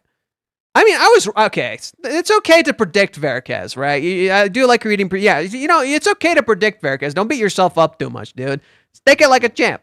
Take it like a champ. It's cool, man. Prediction is fun. Predicting is fun. Don't beat yourself up, right? Like, I fuck up shit too, right? Like, here. One of the people who was giving me shit on the thing... I remember vividly telling them on the on a different Discord. I'm like a part of Korra's Discord. Korra has like a Discord. Korra is like one of the original big Japanese fans who like talked about the manga. He invited me to a Discord a while back. I was in the Discord and one of the people who follows me joined it. And I literally said, I think next chapter, like this was last chapter. I literally said, I think next chapter, Chizuru's going to play futsal. It just makes sense, right? They talked about playing futsal in the past. It just makes a lot of sense. Right? And then they're like, oh, that would be so hypocritical of her. She totally wouldn't do that. And then literally proceeds to happen. And then they proceed to give me shit about it. And I'm like, right? I predicted Minnie coming back. I predicted a lot of Minnie's chaos bullshit. I literally figured out how Minnie would do a lot of the shit early on. Like I predicted a lot. It's not like super difficult. I just caught like, do you know what the simple truth is? The reason we got so caught up in the prediction and the reason the prediction got so confusing is because we read what Reiji said and then Reddit made it confusing and then we kept like talking about this thing that Reiji said, completely misinterpreting it, only to later realize it really was not that massive of a fucking deal, right? Like to Reiji it maybe was, but to us, it isn't, right? And we'll see, you know? You predicted Umi would call Kazuya. I did say this. That is true. I didn't say call. I think I said text, but close enough. The Walking Dead has forever always ruined the phrase, taking it like a champ. I'm still traumatized. Taking it like a champ! I fucking love Negan, dude. I fucking love Negan. Ooh, look at him. Taking it like a champ!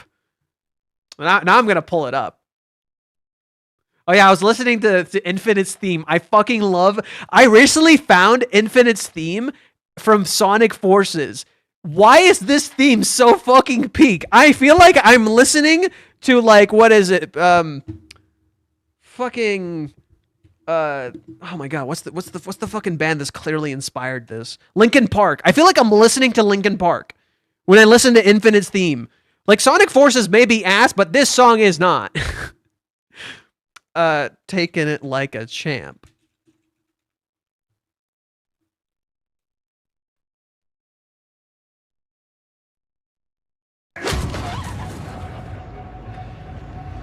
Oh, look at that! Taking it like a champ! Fuck. I also love it from the video game. They added him into Tekken, and he says it there too. Not cool. Give me strength. Punish!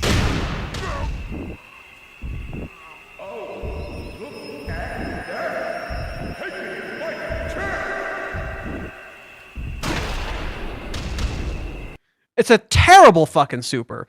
It's a terrible fucking super. But I fucking love Negan. Terrible fucking super. Actual garbo doo-doo butter. But God, I love me Negan. Oh, what's this? Oh yeah, so they released the songs, they released the songs that Reiji made. So Reiji wrote the lyrics for all the character songs that they made for the anime, and they released them online so you can actually like listen to them. So that's really cool. Okay, let's open it. Okay, I want to save it. Thank you. Save the playlist to watch. Yeah, Reiji wrote the lyrics here, which is really cool. All right.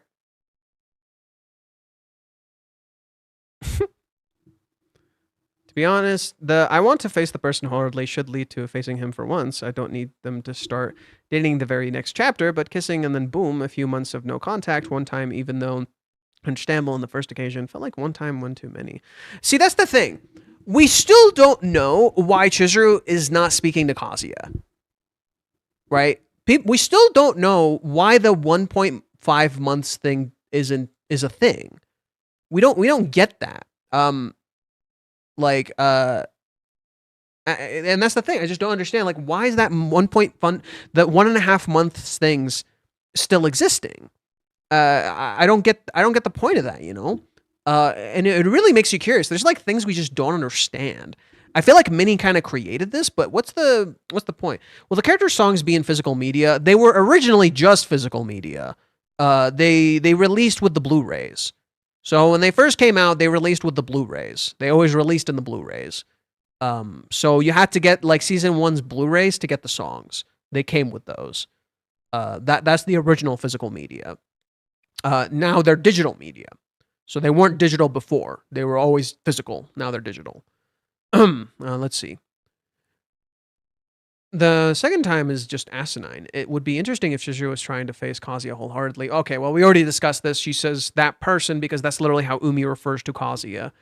But I'm just somewhat annoyed about the general situation and ranting a little bit. I don't remember Umi being as manipulative as people depict him. So I hope it's just good luck or something like that. Reiji does seem to lean towards the manipulative love rival archetype, though, like with Mami and Ruka, but this one can just hope. Well, Ruka isn't outright manipulative. Mami and Ruka are fascinating because they're not quite the same. Ruka only truly becomes manipulative near Hawaiians when she's seemingly lost. And then that literally becomes the challenge of her character, right? Mami, she's not being manipulative for those reasons. She's just coming after Chizuru, right? To validate her own trauma. That's different, right? Umi, in contrast, is just kind of outright manipulative, right? At least in the date, right? But we don't know what the fuck his intent was in the Tiger's Den. We still don't quite know Umi's intent, right? Umi's intent is very weird, right? Anime Blu-rays are so expensive. I'm aware. That's the thing. It's like Umi's intent is just very, very fucking strange, especially when it comes to the Tiger's Den. The Tiger's Den is just weird, you know. And I just don't get it. I just don't get what the fuck Umi's doing. It could just be as simple as that. She really wanted to focus on a play, so she becomes worthy of Kazuya by quitting rental. Just like Kazuya tries to be worthy of Chizuru, which are unnecessary, actually. It could be. It could be. I can see that. But why do I feel like there's something more? I don't know. Like, you're right. It could truly just be that simple and straightforward. Right? That could very possibly be true. But I don't know. I don't know. Her dream transforming. Yeah, we did say that too. It seems like her dream is changing. Since Kazuya is currently trying to do a lot of things to be a better man for Chizuru, I wonder if he intends to finally break up with Ruka. Chizuru took care of Umi's stuff this chapter. Kazuya could do the same.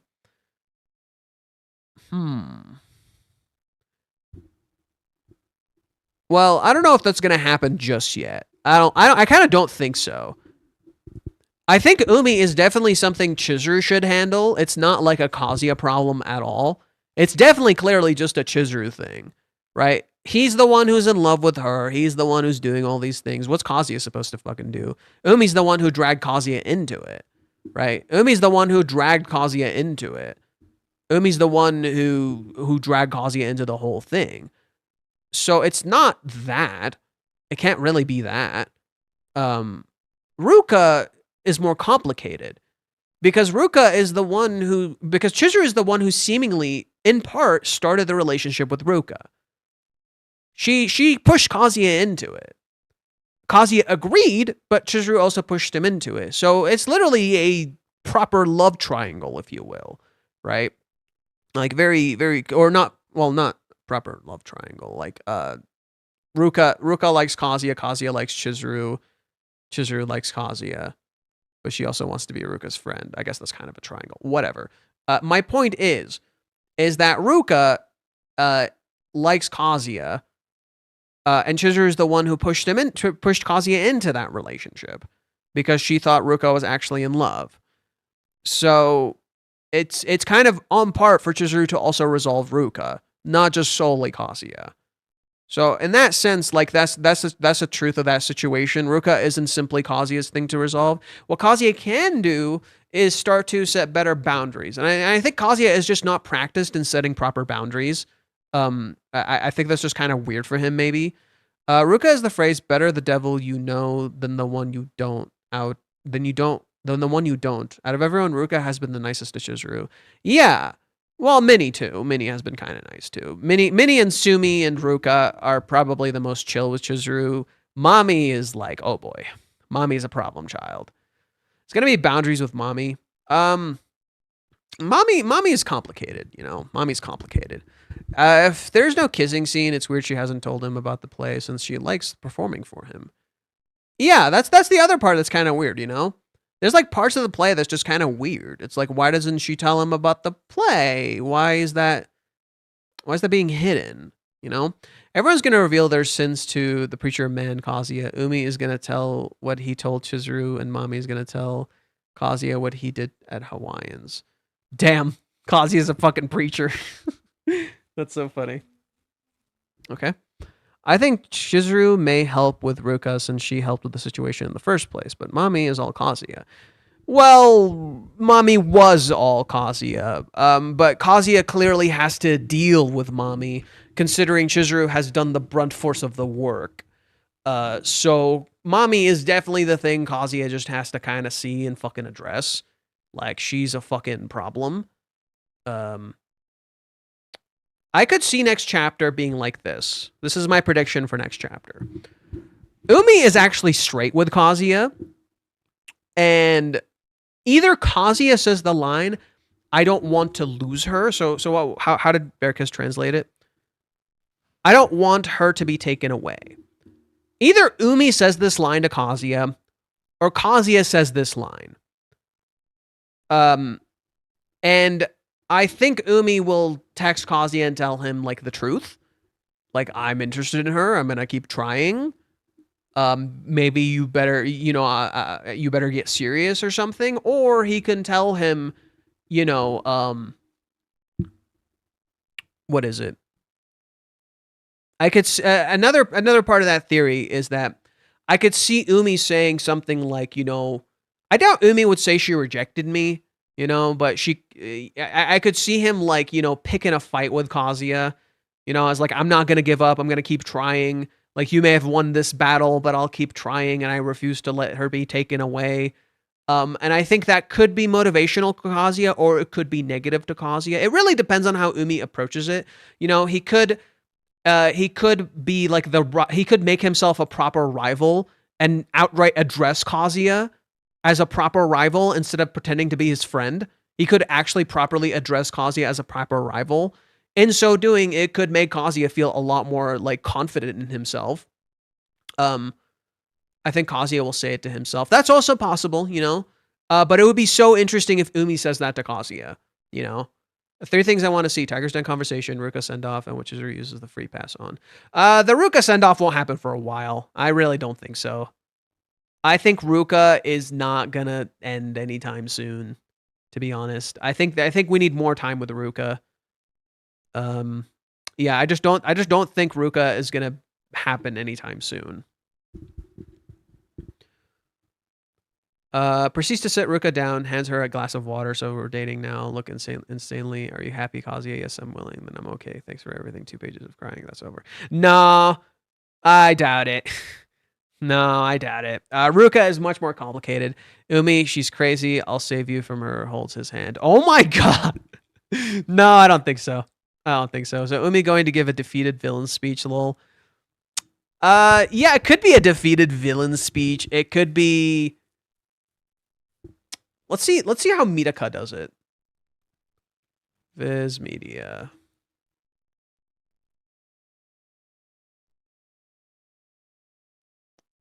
Let me log in. Let's see how Mitaka does it.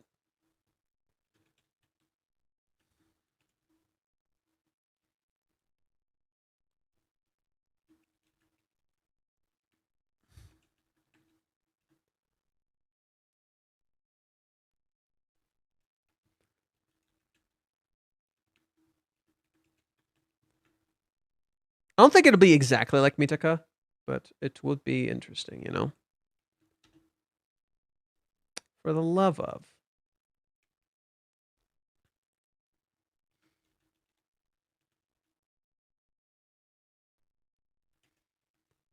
Oh, wait. I'm stupid. I have it downloaded. I'm stupid. I can just pull it up.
Okay.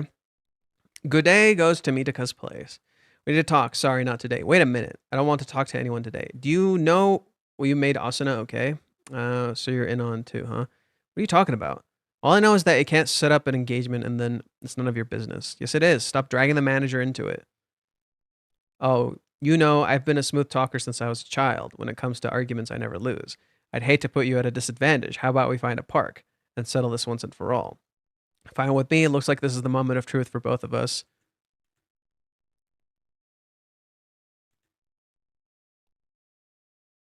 Wow, I guess those crybaby hands are good something else. Okay. They're about to get into a fight. A police officer shows up. How long is he going to keep following us? The police officer keeps fucking following them so they can't fight. Let's get this over with. The police officer shows up again. Pay you back, you better. What do you want, officer? There's your study guide. You left it behind. Oh. I'll have you know I've been spending every spare moment studying. Oh yeah? Let me see that. Come on. What? Which has a longer incubation stage and goes or so. Okay. Why are you so cocky? You'll forget it all in 3 days anyway. Not a problem. The exam is tomorrow. No, you're blah, blah, blah. He's a moron. Forget it. Just go home. I don't want you to blame me for failure for me. To go. Why should I have to go all out to compete with an idiot like him? Yeah, that seems about right. And why does Miss Otonashi take that idiot's side?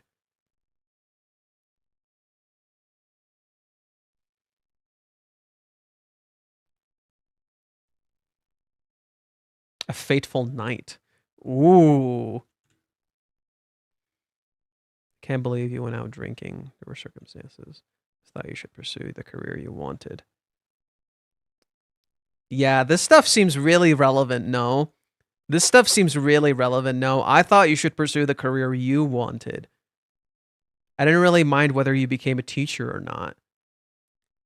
Now I don't care anymore. If you don't want to be a teacher, fine. If you do, then why aren't you taking it seriously?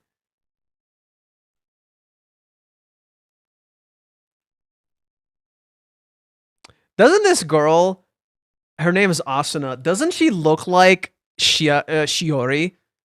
I swear, doesn't she look like Shiori? I'm not crazy, right? She looks like Shiori. She totally looks like Shiori. I'm not crazy, right?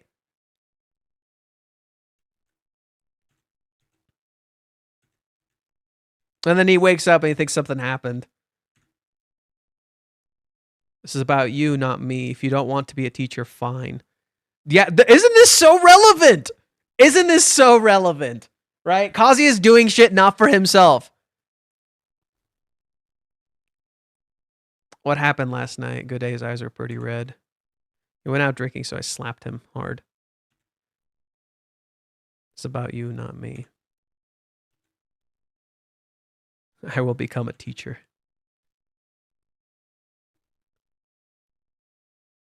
We will see how time treats Kanokari. Hey ho, Johan, hope you're doing well. I'm good, thank you. Let's see, people commented some stuff. It just looks bad anyway because Umi is not trying to confront Chizuru to earn her love, but doing something with Kazuya. That's the shitty if he's trying to do that. Oh yeah, like he's probably jealous of Kazuya. I've said this before. Umi's probably very jealous of Kazuya. But I can definitely see his move based on the impression on his character. Fate stream fat finger the crap out of that D. Oh my god, what? This manga is so much better than Kanojo. Both are good. You can think whatever you want, man. Maison Ikoku is my third favorite romance. My second favorite romance is How Do We Relationship, and my first is Rent a Girlfriend. Maison Ikoku is brilliant, but I'm not gonna pretend like I don't like Rent a Girlfriend more. I also think some aspects of Maison Ikoku didn't age super well. I still think it's like one of the best romance mangas ever fucking written, to be honest. But I don't know. I'm not gonna say one is better than the other. I think that's just, you can't really say that objectively. I like Rent a Girlfriend more. You can like Maison Ikoku more. Does the Japanese chapter of Rag come out at the same time as the English one, or does it come out earlier? Same time. Literally the same exact time. Which is kind of cool. The last cover girl looks like Kogemi. Which one did you say is your second favorite? How Do We Relationship? I'll pull it up.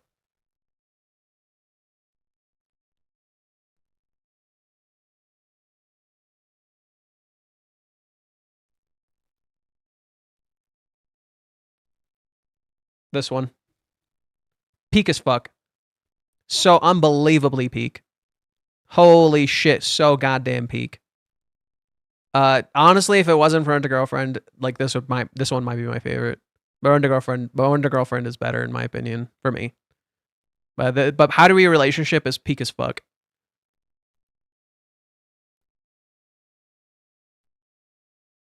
If Shunji family can have an absolute bombshell plot twist fate can't ignore, it might make the honorable mention to number 4.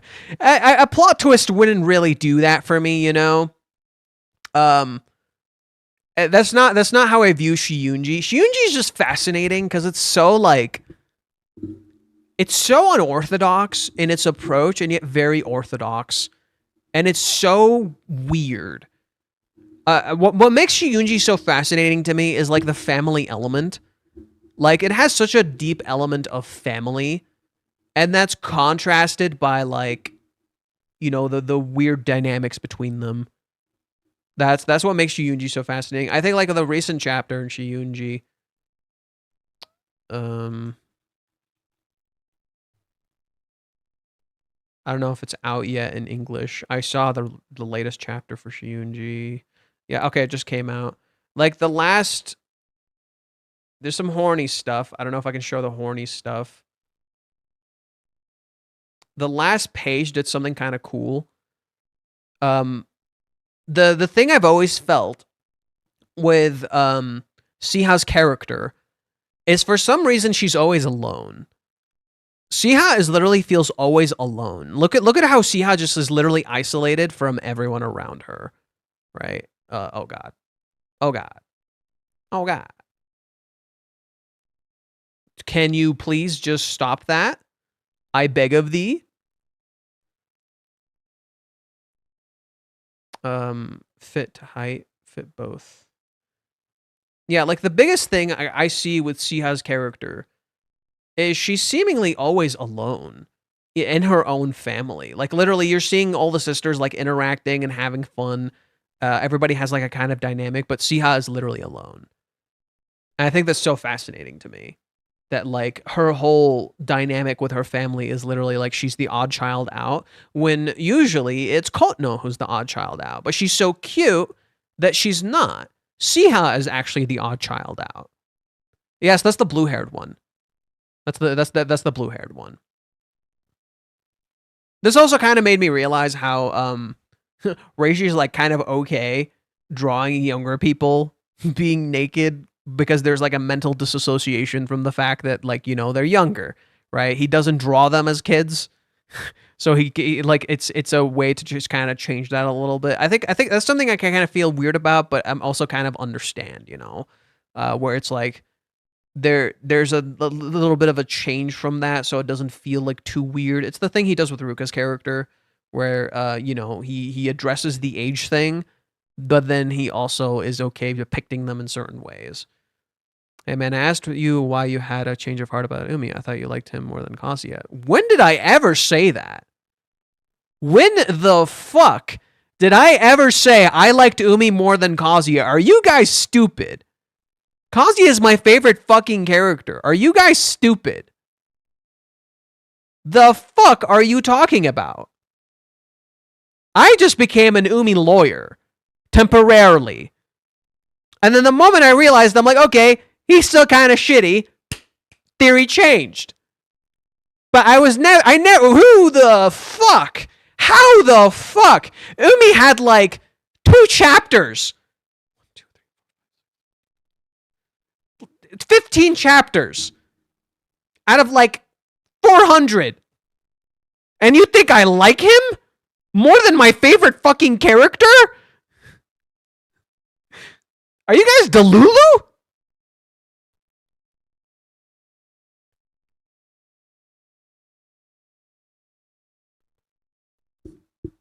Reiji is also the generation who grew up watching the 90s Getsuga drama, so I definitely see he was influenced by it. Getsuga? What's the Getsuga drama?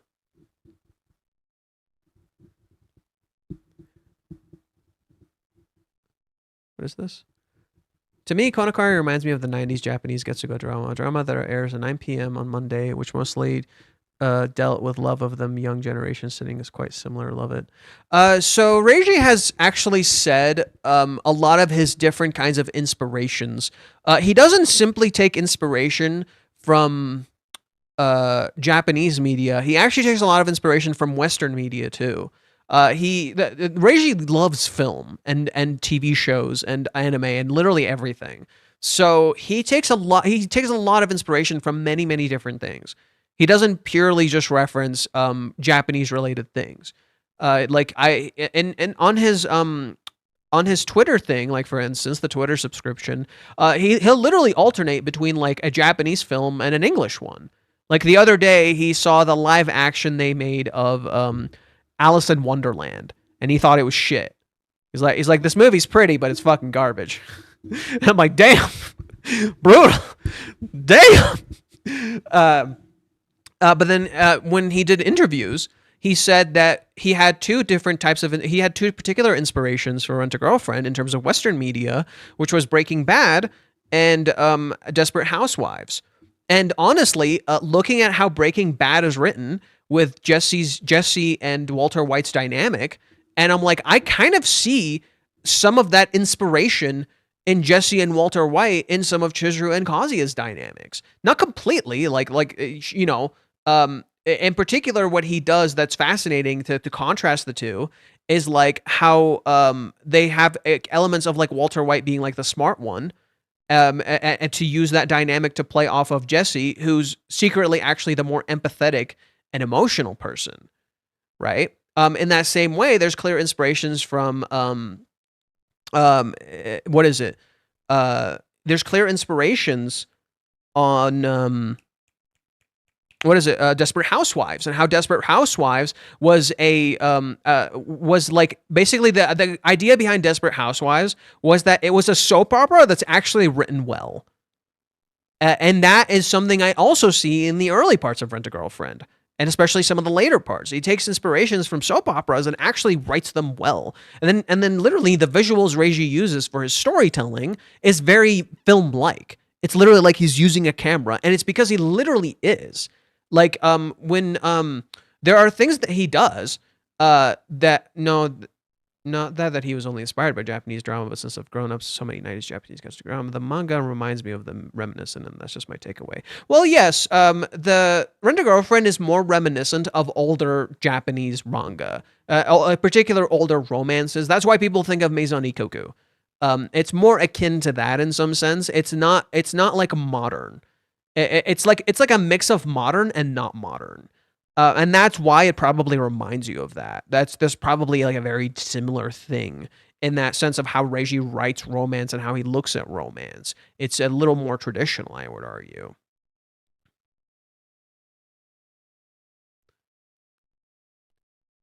Watch Reiji take inspiration from Sons of Anarchy next. What would go wrong? Lol. I've never seen Sons of Anarchy, so I wouldn't know. I also think what he draws feels like a movie. Yes, he clearly takes inspirations from films. Like a lot of the visuals, like the backgrounds, are actual backgrounds he took pictures of and he drew. Like he draws over them. Sometimes he uses filters, but he wants the things to look as realistic as possible. You know, and it's kind of the same here, right? The things that he does with Shiyunji family is very similar to that. I'd be laughing if he found inspiration from Gilmore Girls. Gilmore Girls was such a weird fucking show. What a weird ass fucking show. I don't think so. I don't know. I don't think so. Could be wrong. Have you ever seen The Room? I've seen like parts of The Room. I haven't seen the whole thing. The way he ends each chapter with a cliffhanger, just like the 90s gets to go drama along. What do you mean? Every manga does that. Every manga does that. Are you kidding? Every manga ends the chapter with a cliffhanger. That's just a thing you do. That's very normal. Like even Maison Ikkoku had that stuff. Maybe not early on, maybe a little more later. But yeah, he does definitely do the cliffhanger thing, sure, but that's a very common thing. I don't read manga that much. Oh, well, that kind of explains it. Yeah, no, a lot of mangas do this. Like especially if you're doing it weekly, you need something to hook the readers, right? And that's why the cliffhangers usually exist. And then everybody gives them shit for it when it's just normal. His description of the taxi kiss scene and how he did it were interesting. That's from the Reiji thing, so I'm not going to talk about it until later when I think it's like more appropriate. Reiji is using the telenovela formula, and that kind of scares me. He isn't though. He He's not. That's if you genuinely think that's all he's doing, that's very superficial. He's not. His formula is not that generic. He doesn't even follow a set formula. He has an idea of what he wants to do when creating it, but he doesn't just follow the telenovela formula. I know what you're fucking talking about. And no, he doesn't really do that. Like, Reiji takes inspiration from a lot of different things. He does plan way ahead, too. But he doesn't just do that generic shit. Like, that's not really him. Like, there's clear inspirations, yes. But he doesn't just blatantly follow it. Reiji makes a character named Johan, then you proceed to say, sorry, Kazuya, I have a new favorite character, me. I'm not that weird. I would just be happy. I'm like, oh shit, it's me. This is the first time, this is the first manga I read after One Piece. I even stopped reading One Piece like 15 years ago. Oh my god. That's crazy. That's crazy. Do you think the Lord of the Mysteries will be the next big thing? Chinese animes in general, since I've read some of the novels, I feel like they've got something to offer. I've heard of Lord of Mysteries. I don't know anything about it at all. I know nothing about it. I have actually not been keeping up with anime all that much. Okay. Lord of Mysteries. Huh.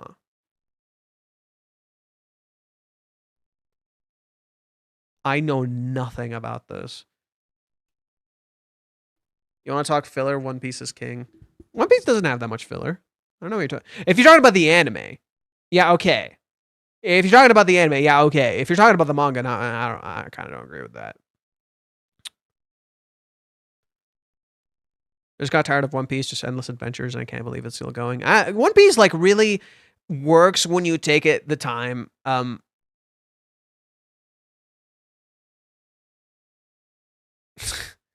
You can't say publicly that Rent a Girlfriend's your favorite piece of fiction, expect people to treat you seriously. I literally told all of my coworkers it's my favorite piece of fiction, and they'd all take me seriously.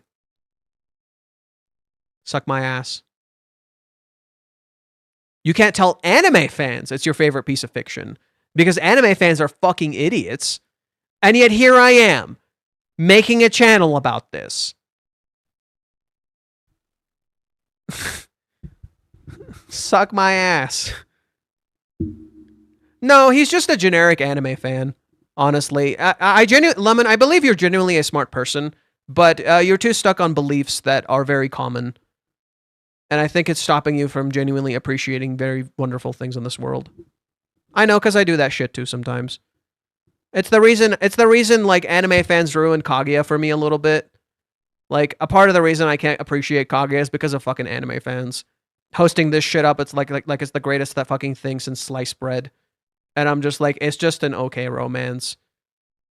It's the reason I've struggled to appreciate a lot of Akka's work. Because yeah, there's good stuff in Akka's work, and I'm just like, yeah, but there's also a lot of boring shit. Because the way he writes is like very straightforward. The way he writes is like super very traditional writing. My favorite are Berserk and Monster. I like Monster. Berserk is like, here's your generic anime. That is actually very generic. What you're describing is super fucking generic. Dude, what you're describing is literally an elitist tier list. I'm not even remotely kidding you. What you're describing is an elitist tier list. Berserk and Monster are wonderful stories. I personally prefer Monster much more than Berserk. But I'm not going to pretend like it's anywhere near my favorite. Both are like insanely fucking depressing. Monster is such a fucking depressing story. Like, I cannot in good conscience put that story up there for me because it's so fucking depressing. It's so dark. Also, the main villain's name is Johan, which, you know, fucking gets me a little bit. It's a fascinating story, but it's not my favorite. I think I liked Pluto a little more than Monster, personally. I liked Monster a lot, but I liked Pluto a little more. And I hear Pluto is not considered one of the better ones from that particular author. Berserk, I liked it when I was reading it, but I've definitely haven't like, it's like a phase. I liked Berserk in a very particular phase in my life, but at this point, like, while I genuinely think he's like one of the best fucking artists out there, passed away. Sorry, Kentaro Miura. It's not like a part of my life I still genuinely like appreciate in the same way. There are parts of Berserk that, in my opinion, are not good. Especially with how he depicts female violence. There are parts of that I just really don't like. Like the way he seemingly sexualizes it in certain ways. I'm just like, that's a little gross. Like, that's not how it would actually look like. That's just a little strange, dude. And I think a part of him knows it's a little weird, right? Or knew a part of it knew it was a little weird. Berserk is not that thing for me. Death Note is changed how I view anime. Death Note changed how you viewed anime? Huh. I don't know what anime did it for me.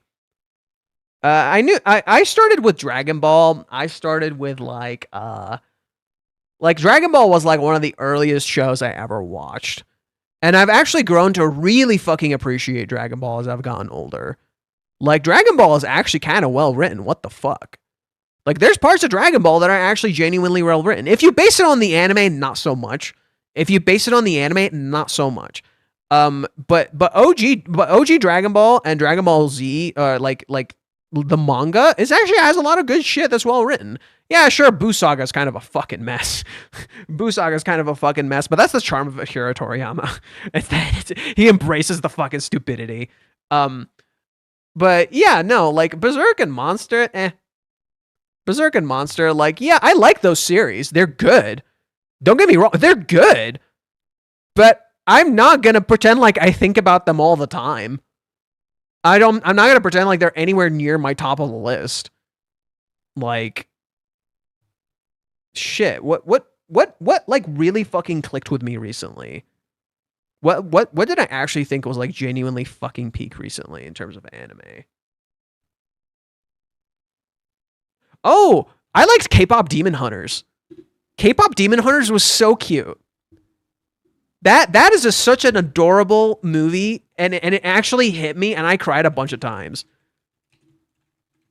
I think this movie does a lot of shit well. I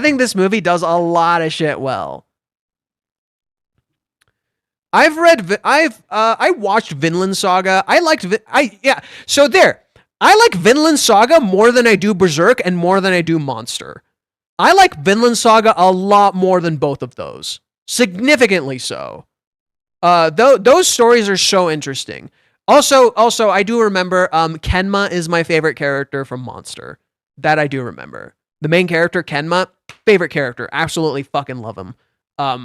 But Vinland Saga I liked more than both Berserk and Monster. But again, those are like, you know, the anime elitists will tell you this is the greatest thing since sliced bread. And I'm just like, yeah, Vinland Saga is good, but it's like not that amazing. I think the reason I feel the way I do about certain particular kinds of manga is I play a lot of video games. And some of these video games just top that shit like easy. Like for example, some of the things like Vinland Saga talks about in terms of like, say, religion. What is it? Some of the things like Vinland Saga talks about in terms of religion, I say something like Final Fantasy X did significantly better. Like something like that. Like, but Vinland Saga isn't particularly like just about that. It's like it has a lot of stuff going on. It's like the redemption thing that you're not gonna find that in Final Fantasy X. You know, there is a character like that, but it's not so much. Expedition 33's peak story writing. I'm currently playing Expedition 33. It's good. It's a little depressing. I haven't been able to like properly play it. It's a little too depressing. So I'm just kind of having problems playing it. I love the gameplay. The gameplay is probably my favorite thing about that story, to be honest. Or about that game, sorry. Expedition 33, I think the gameplay is probably my favorite thing about it. And that's hard for me to say because usually I'm a story-related person. Like, it's these kinds of reasons. Like, for example, I didn't like Last of Us 2. Last of Us 2's story is just so fucking depressing. And it's just so, human character, worst thing ever. But Hope is good, and I'm just like, bro, your story kind of just feels fucking manipulative. Expedition 33, I do like. I think I got to Act 2. I think that's how far I'm in. I'm like at Act 2. I'm not playing it all that much, but I just kind of like haven't fully clicked with that game. Like, not yet. There's some emotional shit. I will give them credit where credit's due. I cried within the first 30 minutes of Expedition 33, but I think it's that overwhelming amount of grief that the game just absolutely fucking marinates in. That's just brutal. The overwhelming grief of Expedition 33 is just a little too much for me, and I needed a fucking break. I was just like, okay, like, I get it. This is a little rough. The voice acting is also kind of weird. Like, I think nobody points it out. The voice acting is also kind of weird a little bit. Like, there's some good voice acting. There's some like, Faye, oh my god, my niece will not stop making me watch K-pop Demon Hunters. They come over for a weekend. I watched it 8 times. I tried to make my mom watch it with me, and she didn't want to. She said it was too loud. Yu Yu Hakusho is peak. Semi disagree. Yu Yu Hakusho was solid for like a good period within the manga. I think the highest point of Yu Yu Hakusho was the tournament. And then after the tournament, there was some good stuff.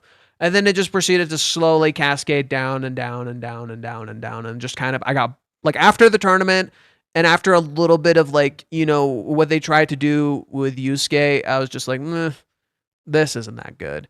And I think the ending of Yu Yu Hakusho is, like, such a fucking clusterfuck.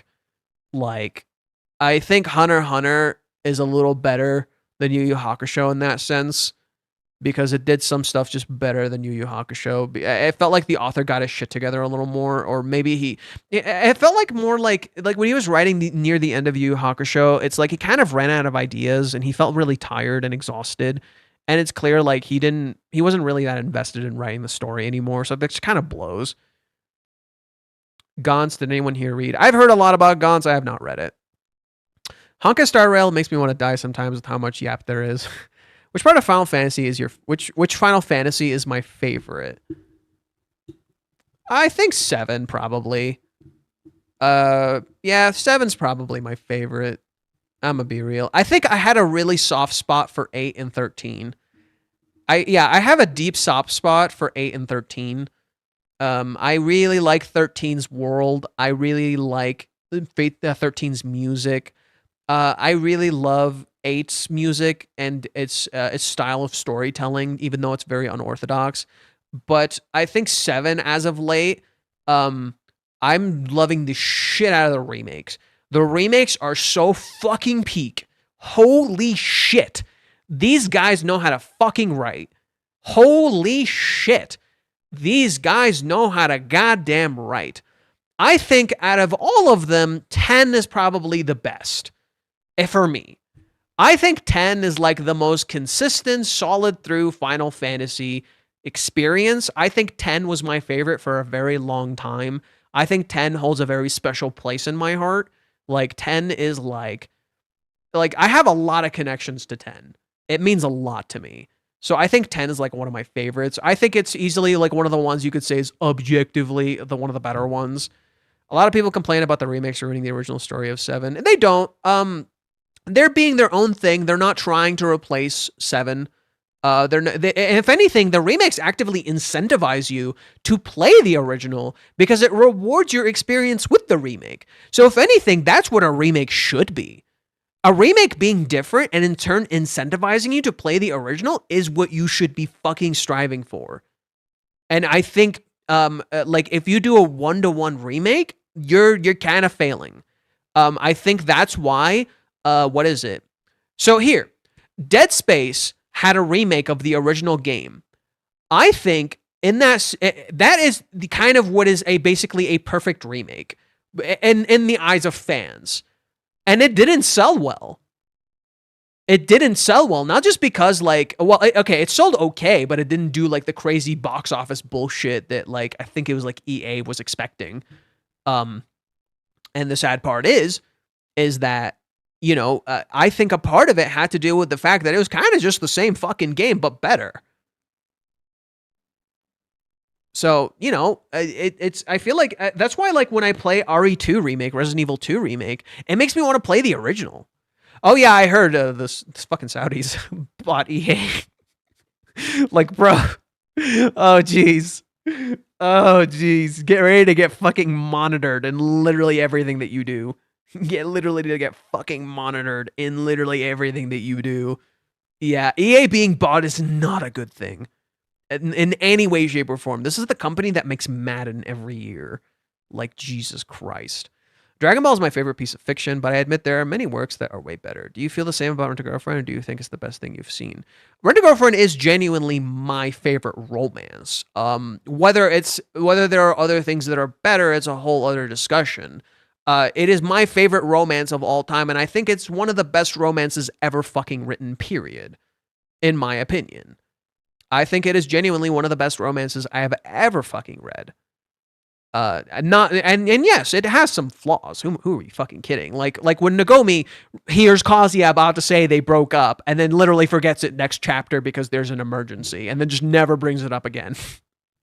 Yeah, right. So it's like stuff like that. Yeah, it has flaws. Who are we kidding? Of course it has fucking flaws.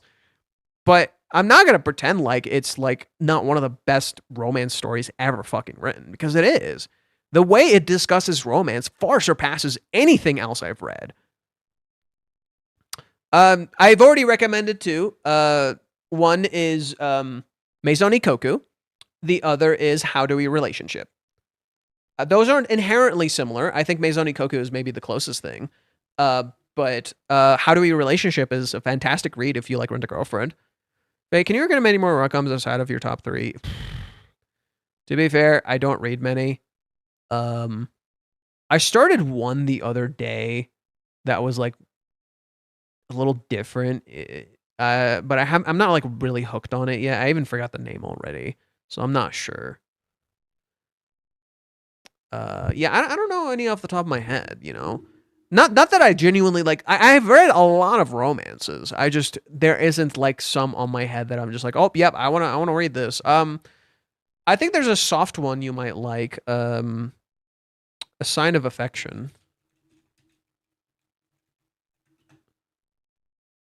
I think you might like A Sign of Affection. It's really cute. Oh, oh god, the dude looks like Umi. You know, but he's honest. You know, he's honest. He's a little more. This guy's nothing like Umi. Honestly, he's kind of nothing like Umi. Sweet and Soap.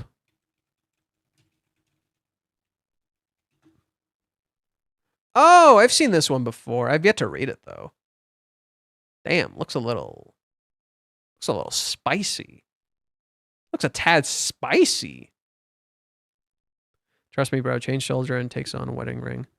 I'm kidding. Don't. What the fuck? Anyways. Yeah, was there anything else?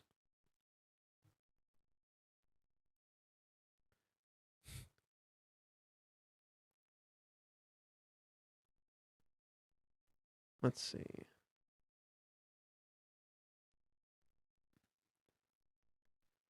if there's anything else on Twitter.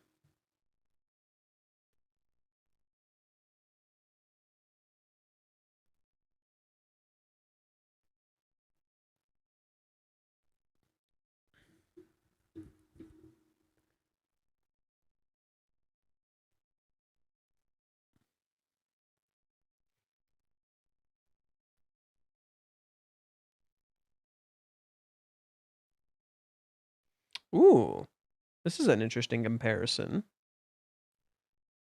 Let's see what he says. Both of them spout cheesy lines, but I don't feel any disgust towards Kazuya. I think everyone feels the same. It really seems like there isn't a single reader who genuinely hates Kazuya after reading the original work. Yeah, Reiji really wants you to like Kazuya, right? Reiji succeeded in making Kazuya very fucking likable, and he made him kind of the center of the story, in a way that like people, you know, before kept telling him would never fucking work, and he's like, "Bitch, suck my ass, I did it. Suck my ass, I fucking did it."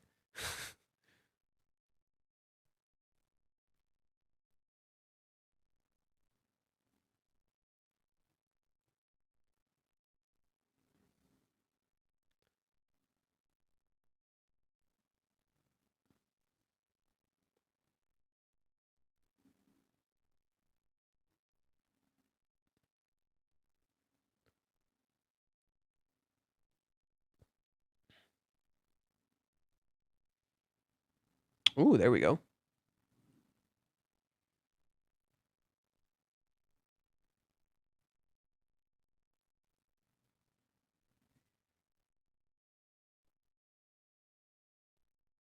Moe Kyun.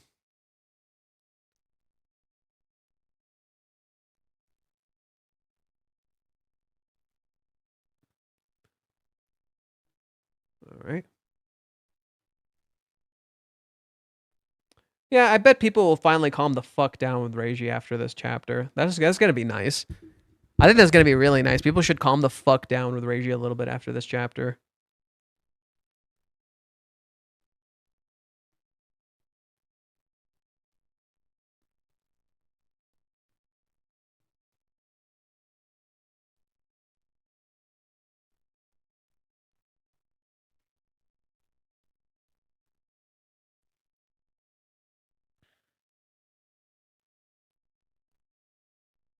AI slop.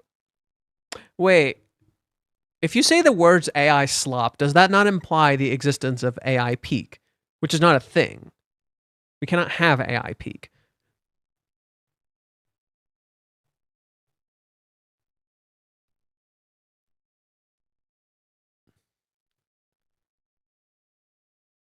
Me feeling bitter.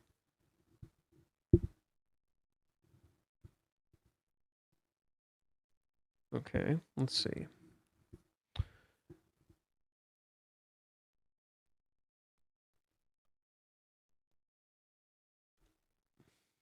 Kazuya hearing things through the grapevine. He should confront Chizuru soon.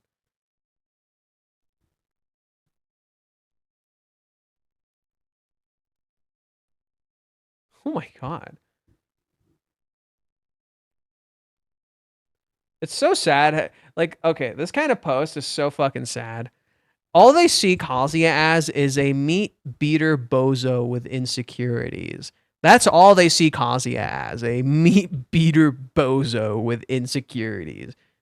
Umi not done because last page shows him calling Kazuya. He's trying to stay relevant, but I see mind games incoming. Chizuru's stocks rising. Good read. This dude reads like Bardock. This dude reads like Bardock.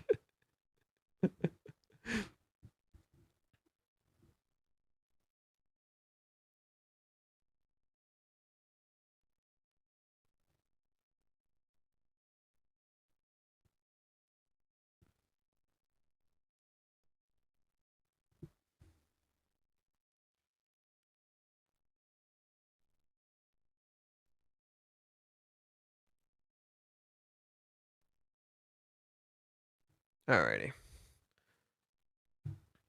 Dinky is funny.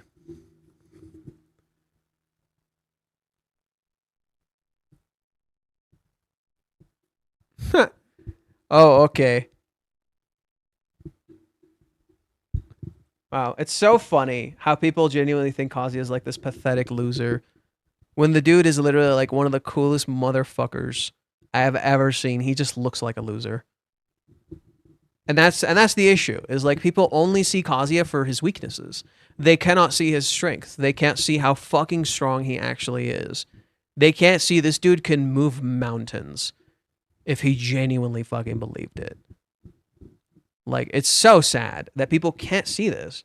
That this dude is genuinely one of the most amazing fucking protagonists in storytelling, period. He literally goes through unbelievable levels of insecurities in a world that actively beats him the fuck down.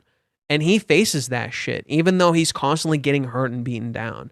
Like right now, Kazuya is kind of running away. He's not doing things for himself, he's doing things for Chizuru. But that's because of trauma. And it's not like he can't. You see it right here, he can. You see it right here, he fucking can. He is strong. Kazuya is genuinely fucking strong. Question, is a current plot a wave that the manga is course correcting itself to the correct path? I think so. I think what's going on is that we're actually slowly course correcting to the correct path. Whereas Kazuya is going down a sort of unnatural path of doing this for other people, Chizuru is going down a natural path. This is something I believe I described, right? I believe I described this when discussing chapter 393. The idea of chapter 393 has this element of an unnatural versus natural path. And that's why it says the boyfriend and goals. Not his goals, goals, right? He thinks these are his goals, they aren't, right? When you start chapter 393, one thing that Reishi does that I love is that this feels natural. This feels normal. In fact, just a little thing I thought I'd share. Reishi worked a lot on this particular chapter to try to get rid of this unnatural feeling about this particular sequence. And it suddenly makes a lot of sense why. This is a natural progression. This makes sense. There's nothing wrong with this.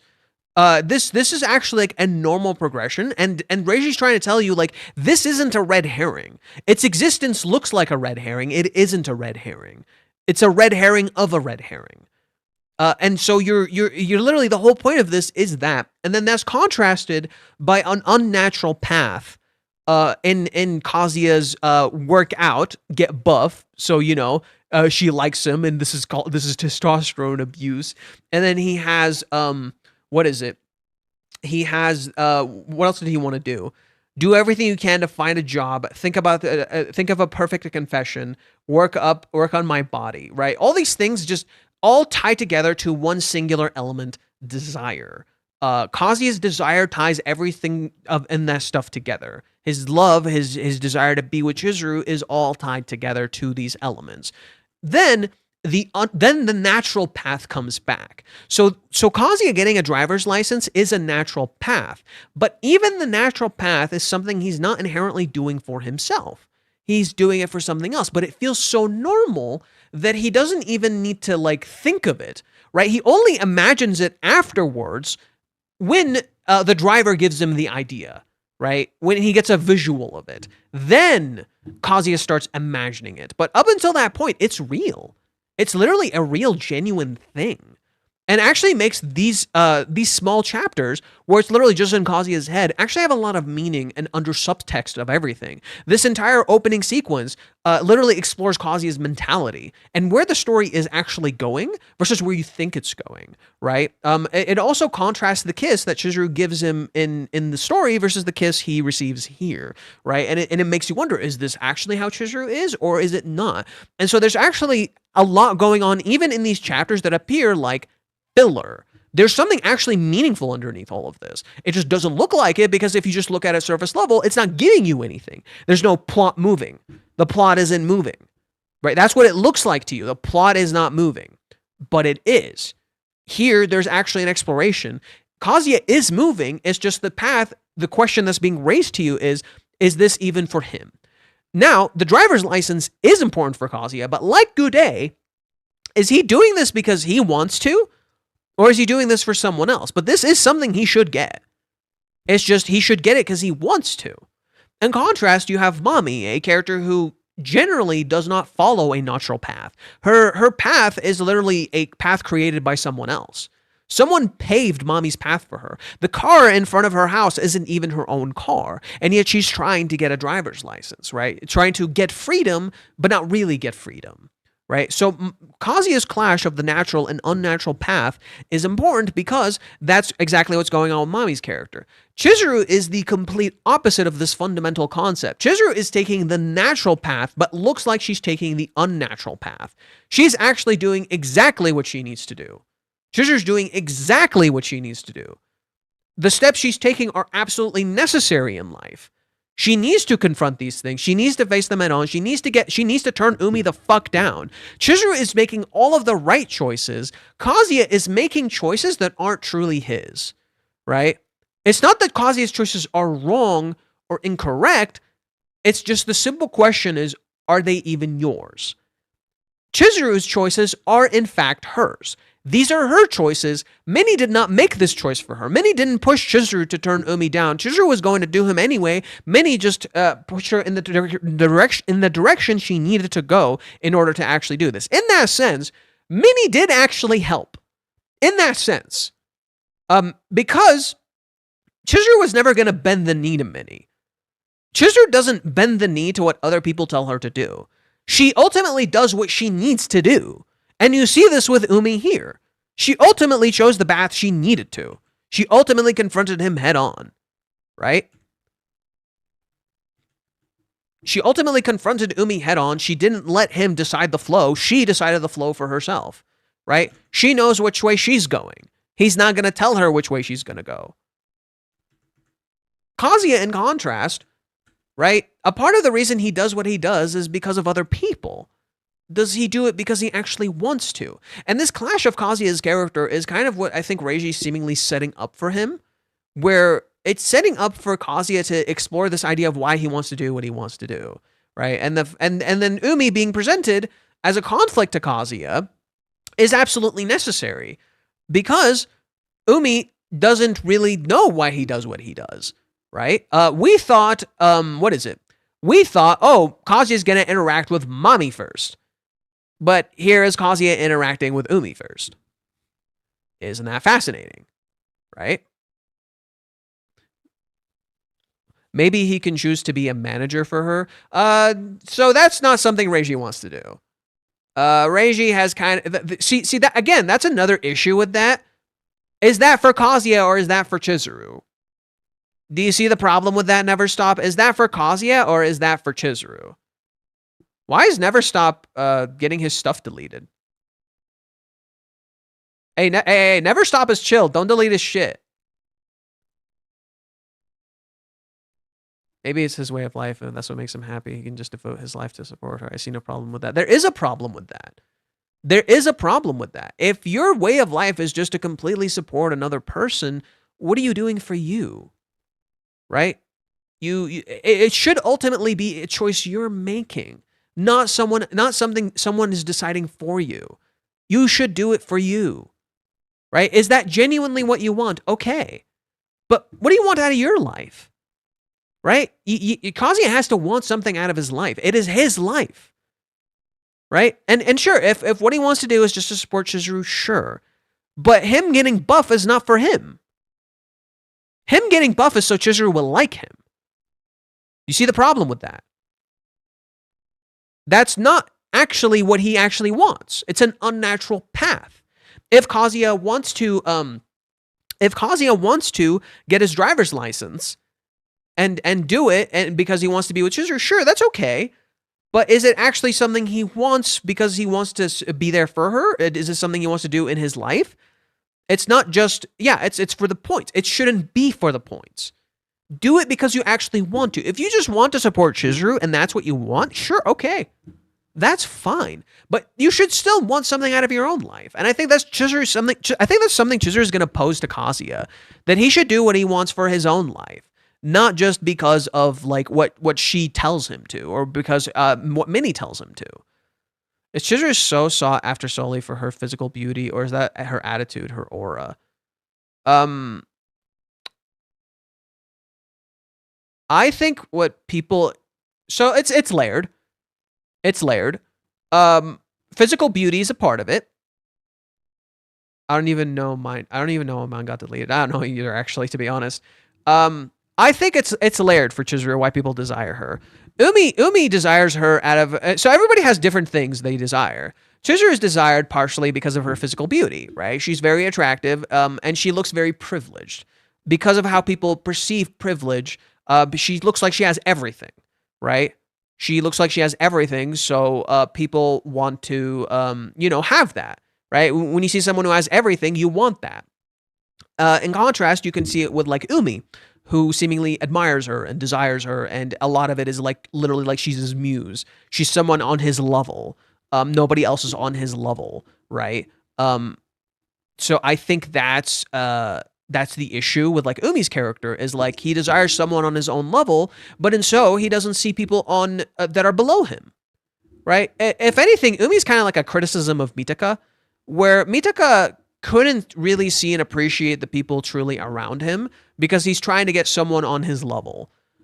Umi is kind of an exploration of that idea, right? You're so busy looking at someone on your level, you can't see the people who are below you could the people below you could possibly surpass you, could possibly be more than you, could have things you could never have, right? And I think that's kind of the struggle of Umi's character. He wants someone who perfectly matches him, but that's not Chizuru. Chizuru doesn't match him. He just thinks she does, right? Chizuru doesn't actually match Umi in any way, shape, or form. He just thinks she does. He just looks at patterns and similarities and says, oh, yep, that's what it is. Kazuya actually truly matches up with Chizuru. They on the surface level are completely different, and yet internally they are more compatible than anyone could possibly imagine. And the fact that people can't see that really reflects that very bias Umi has, right? The fact that people can't see that reflects that very bias Umi has, that blindness that he has, right? The blindness that he chooses to see Chizuru in, right? That because, Umi fits Chizuru so perfectly. I'm like, no. It's just surface level. All you see is the surface. All you see is the visual of how Chizuru matches Umi. She doesn't actually match him in any way, shape, or form. They couldn't be more different, right? Umi and Chizuru couldn't be more different. And because Umi can't appreciate others, he can't see someone like Shiori might like him, right? He doesn't appreciate this girl who probably tries for him.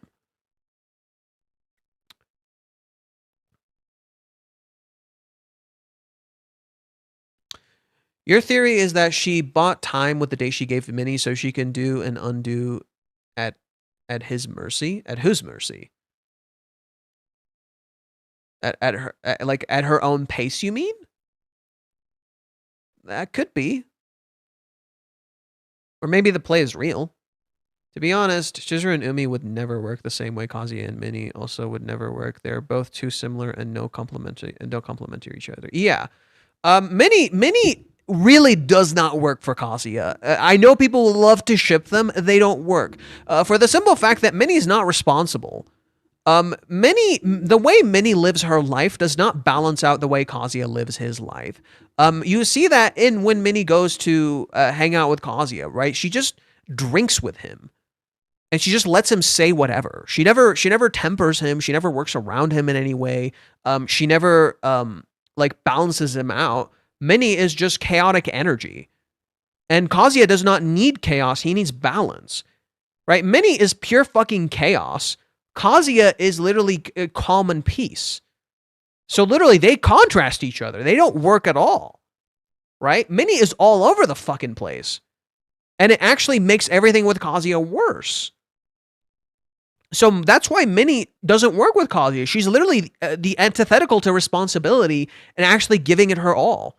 Whereas Chizuru does, right? Kazuya needs Chizuru's balance just as Chizuru needs his balance, right? Chizuru needs Kazuya to dream, right? Chizuru needs Kazuya. Chizuru's dream and belief and the idea that everything she did was like not a bad thing. Kazuya helps her see that.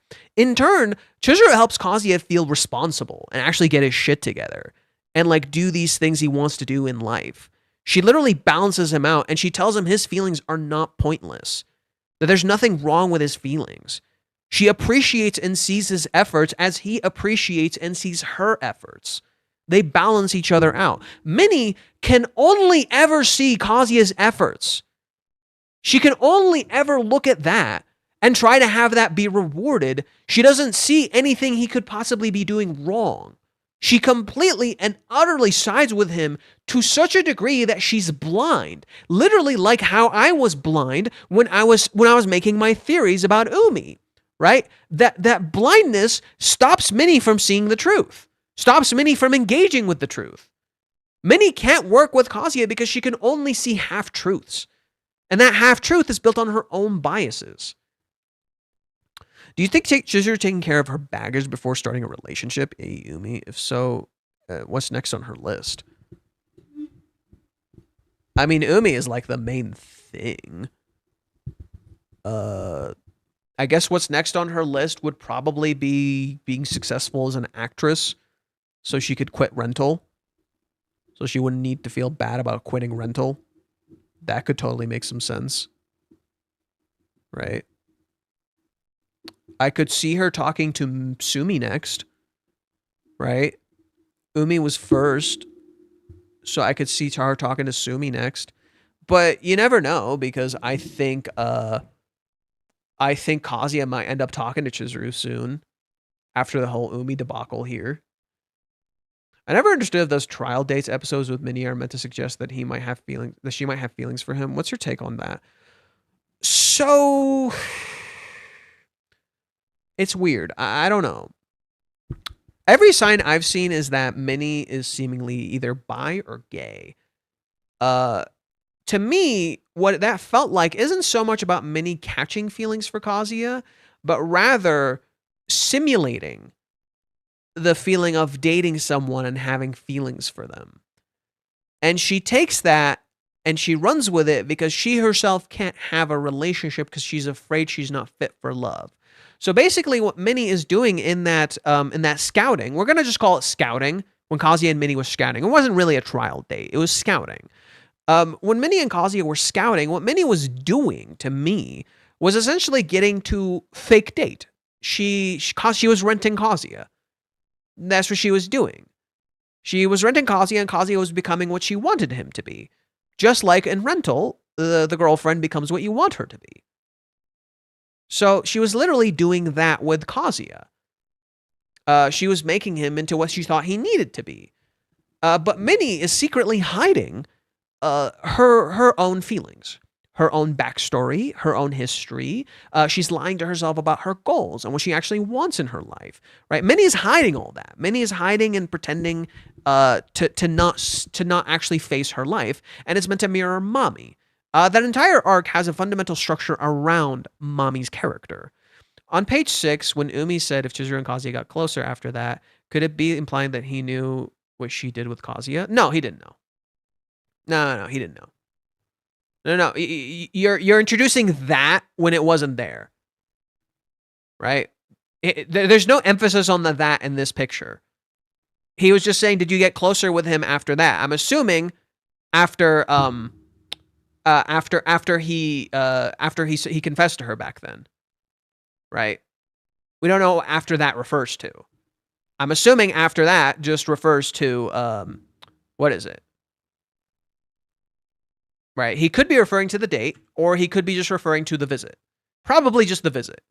Most likely just the visit. I doubt he actually knew about the fucking date. Why the fuck would he know about the date? Right? Why would Chizuru tell him about the fucking date? That makes no sense. Right? So it just makes sense that he would be referring to the visit, which is true. Yes, they did get closer.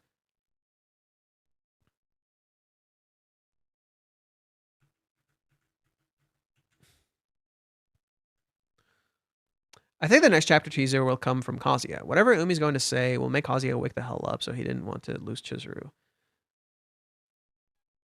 Maybe. Or Umi could say that. We don't know.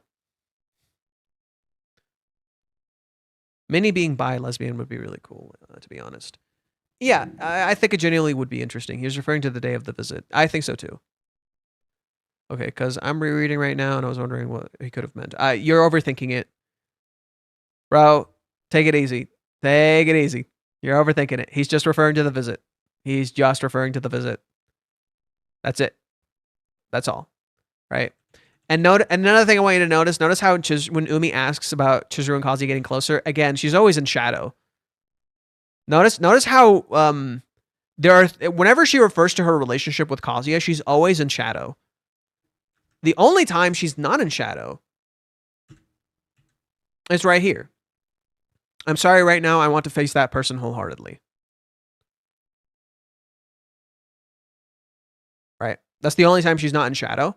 I think that's fascinating. Right?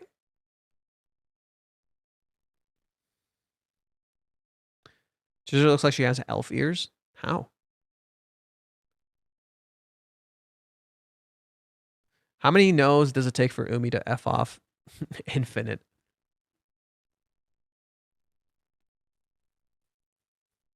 We'll see. We'll genuinely have to see what happens next, right? Chizuru's almost with elf ears in that panel. Here? These don't look like elf ears. These don't look like elf ears.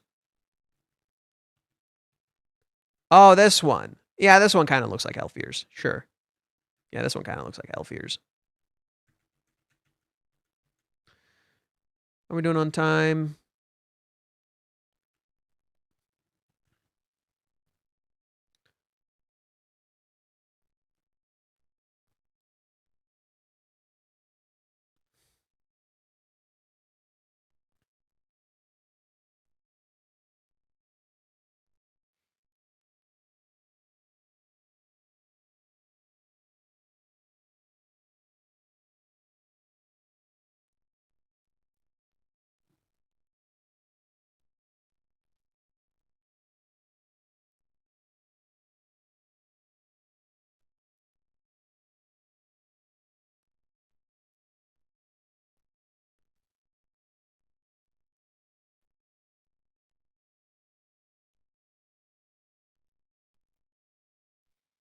When this is resolved, Chapter 400, Kazuya's birthday, lots to look forward to. It would be so interesting if Chapter 400 is Kazuya's birthday. That would be so fascinating.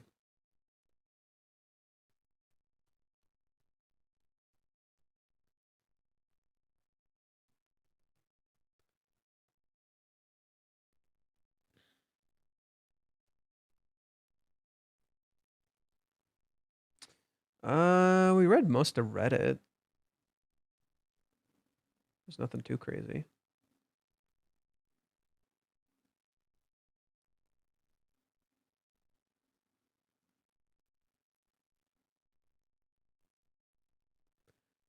Yeah, I think it would be really interesting. I just remembered this. I think The Princess and the Frog would be so interesting as an idea for Umi to learn the difference between Kazuya and Chizuru. Kazuya's love with Chizuru and his love for Chizuru. I think that would be really interesting. Mami learning like what true love is through them would be interesting, but I think Umi could have that same thing, you know. So there's some stuff that I think Reiji's kind of cooking. Umi is Charlotte. I feel like Mami is just a reverse of Charlotte. Umi seems to lean more towards the Hatter. Or I forgot the dude's name. The dude who wears the hat. Forgot his name.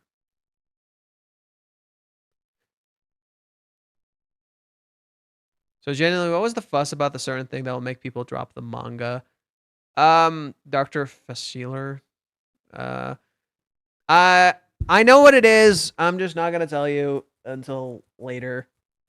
I'll tell you when it comes out. I'll just tell you when it comes out. Like this is the thing Reiji was freaking the fuck out about. It's I predicted it a while back. It's not what you think it is.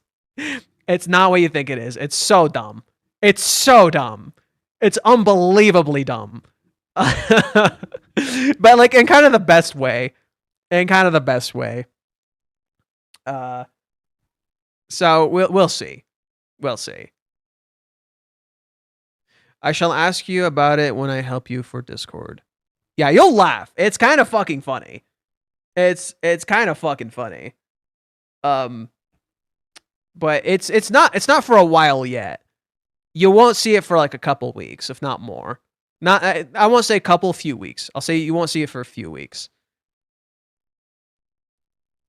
Umi and Mami are going through Hansel and Gretel right now. The witch has caught them in her house, and they must now face the music. Well, Mami hasn't had that yet. My mommy, Kazi just fucking hung up on her.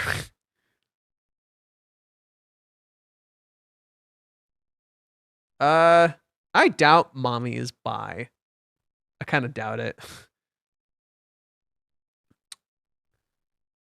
Okay, so Umi gets turned down. We got the Kazuya.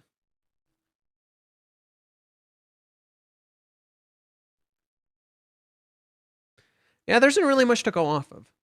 There isn't really much to go off of.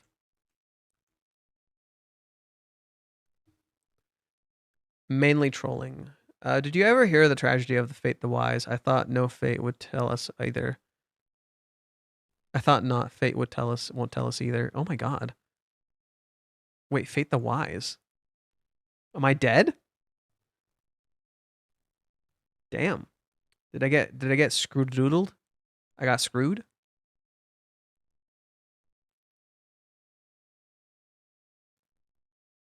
That tells me fucking nothing. The Russo brothers have shared a new cryptic photo from the set of Avengers Doomsday. That tells me fucking nothing. This just looks like a generic fucking set. Unless there's like, it's supposed to be this person here who's hidden or some shit. Look hard. Yeah, there's a person here. I see them. I'm not fucking blind. Yeah, you're so clever.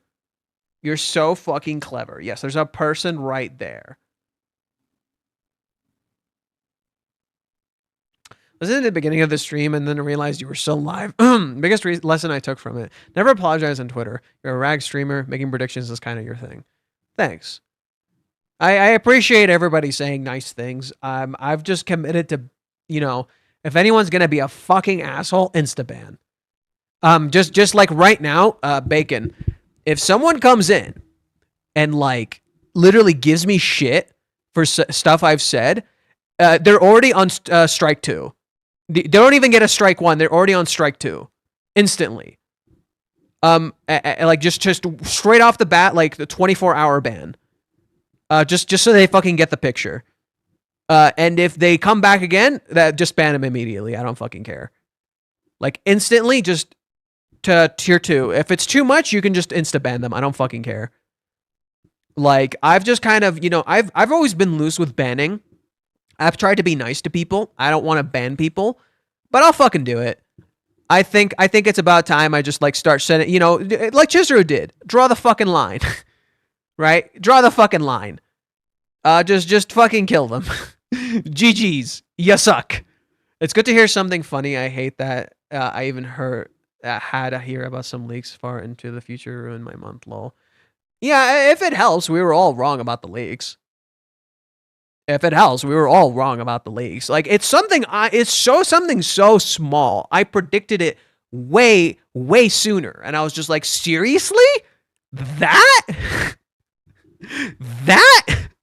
Really? It's literally how he described it. It's straight up how he described it.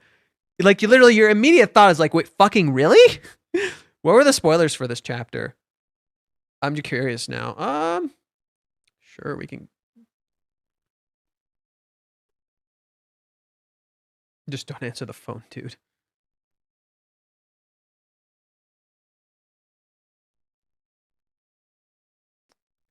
People who think Umi misses Kazuya to congratulate him are reading a completely different manga than me. Yeah, like even I know this.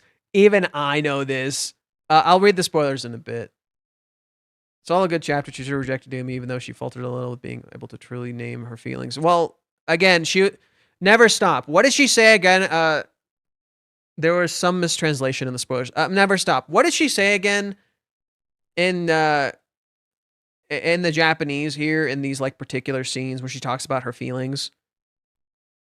Right. So what did Chizuru say here in these scenes here, and what she say here? Right. You said they didn't translate some of this stuff correctly. That there was a little more intent and certainty in her words here. Right. I'm pretty sure you said that. Here, I'll give you some time to figure it out. I'm gonna go grab some food and do some stuff just really quick. My throat's kind of bugging me. So just highlight it for me, and then Bacon, if you can pin the comment, I would appreciate it. I'll be right back.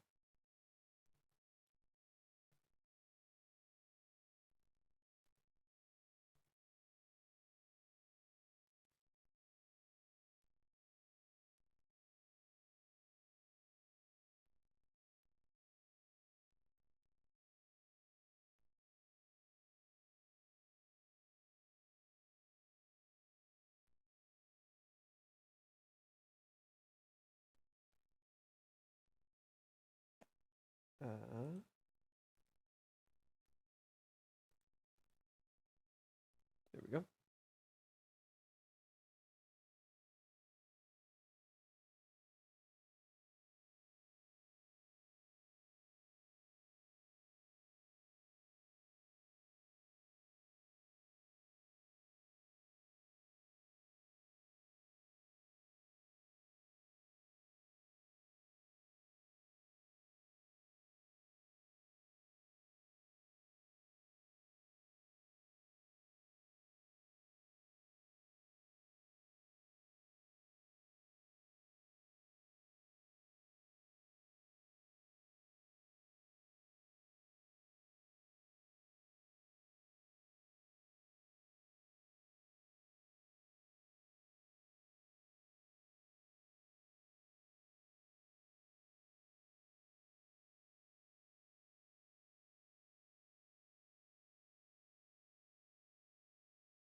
Sorry it took so long. I was my mom went shopping and I was helping her out. And I didn't get to make my food until like last second. Oh, food.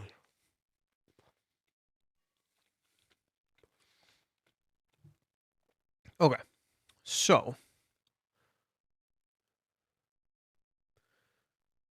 never stops at some stuff. Let's lead through it.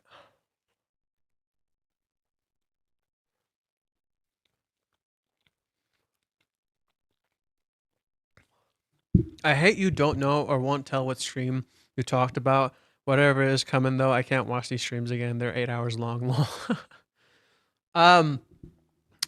It's really, really, really simple.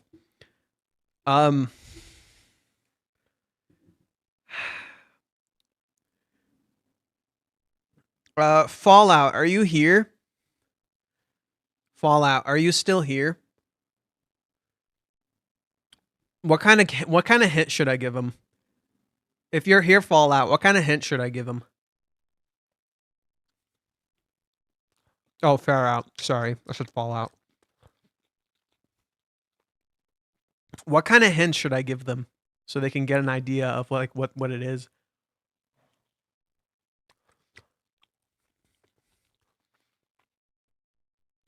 It happens in another manga. Oh, that's a good one.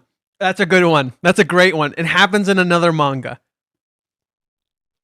that is popular right now.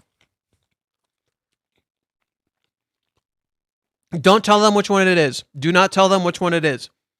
It happens in another manga that's currently popular right now.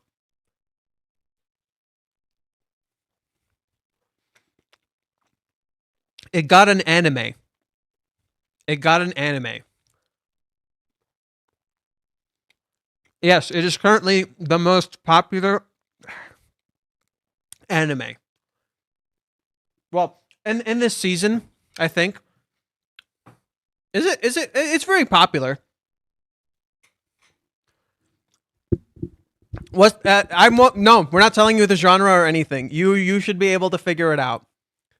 I will be vague as possible. I will be as vague as possible.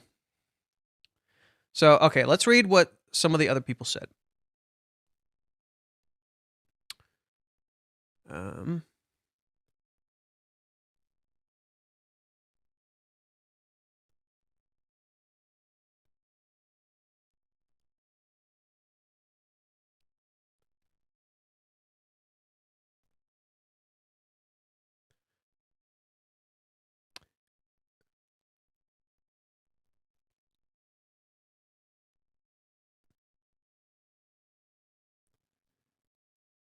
How do you pin comments? Highlight what? I'll help the comments out. Anyways, spoilers for chapters were basically exactly what happened. Nothing tricky with them. Yeah, those spoilers were terribly translated, but they were translated with ChatGPT, so that makes sense. Bruh.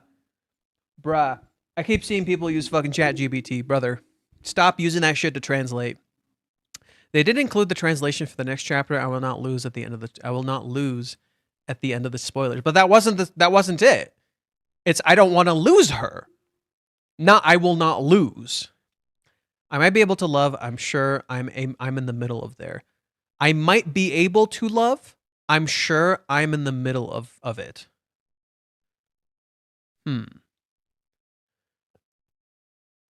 I think it's a bit vague. Like she's still unsure if she is there, but the Japanese version says she is sure that she is there. Okay. So Chizuru is saying, I might be in love, but I'm sure I'm there.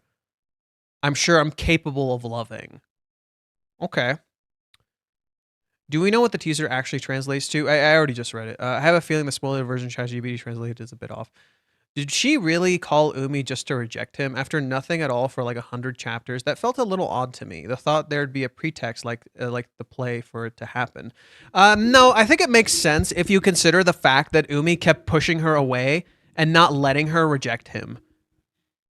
So it makes sense in that context.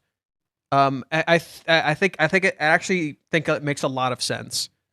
If you just process it, like maybe there's a little more to it, But it's clear like Umi would not let her reject him, and Chizuru wants to show that she's serious about Kazuya, so she's gonna reject Umi outright. Like she's not gonna let Umi control the pace anymore. She's gonna control the pace now. Chizuru seems like she really wants to control the pace. And I think there might have been a little more. Sure, I think there was something else going on.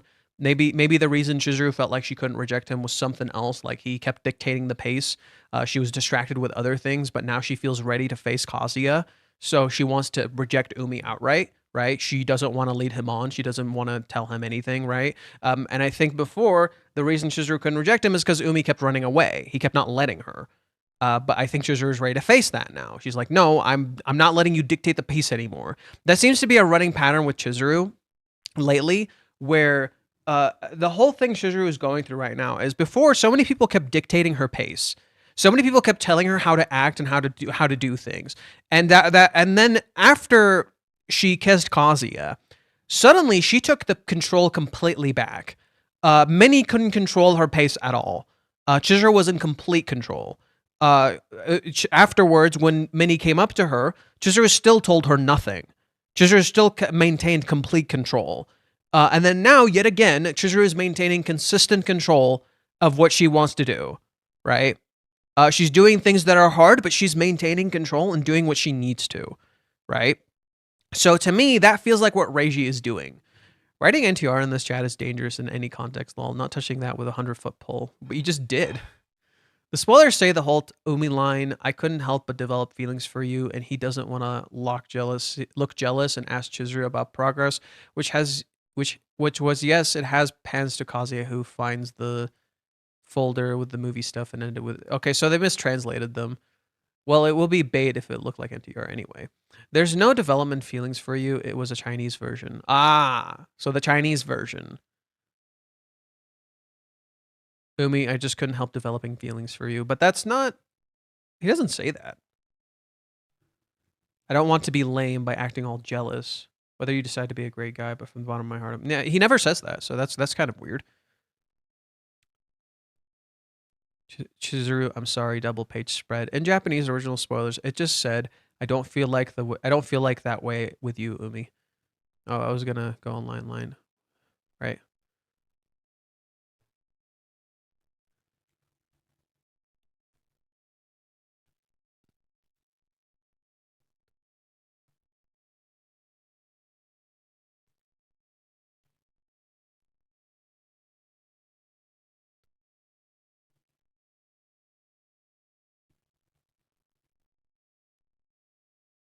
Yeah, I can't think of it that way, Umi-kun. I only got the Reddit spoilers. Yeah, spoilers did start with Umi talking and people wondering if something was left out since Chizuru should have started the chapter off. Yeah, it was supposed to start out with Chizuru. Yeah, Reddit spoilers were translated with Chinese version. I don't know why they did that. Damn. Yeah, the spoilers kind of lost the meaning most of the time. It looks like we only got half of the picture. It also worded something strangely like Chizuru pushing Umi away. Like, huh? Like, it's not entirely accurate, but the main focal points are accurate enough that there's just more oomph in the actual chapter. Usually it goes through the round or two of edits. People offer better translations from the original MTL that people slowly realize, oh, everyone, blah, blah, blah, blah. I found the spoilers and a lot of type would be better to send off the next Discord. Happens in another manga. Okay, yeah, we said all that stuff. Okay.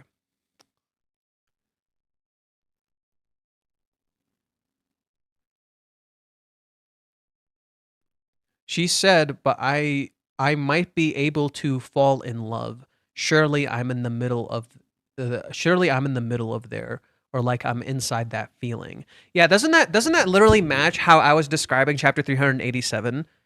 Like that literally matches how I was describing chapter 387. Chapter 387, literally Chizuru's love is everywhere. She's literally in the middle of her feelings. She is literally sitting with her emotions. The emotions are literally everywhere, and many can't see it, right? So that I was literally describing this chapter this way. That chapter 387 encapsulates Chizuru's feelings. It encapsulates all of Chizuru's emotions. So that actually makes a lot of sense that she feels like she's in the middle of that feeling, right? Because that's literally what this chapter shows. Do you think Mini-chan likes Kazuya? I'm pretty sure all other girls like him. Just sure. I think Minnie has like mixed admiration with love, because she can't chase her own love, so she turns to Kazuya for this idea. Never mind. Then I'll watch the streams again 3 times speed. Fate, you missed my donation from a while ago. Oh, sorry, I didn't know there was a donation. How do I check? I feel like I didn't miss it. I feel like I commented on it.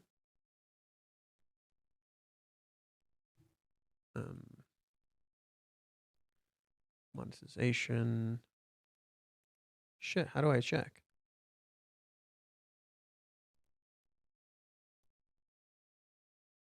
Fan funding. Okay. I bought it up before, but I feel like Chizuru will have to make Ruka back off, and Kazuya will do the same for Umi. Huh. Maybe. I don't know.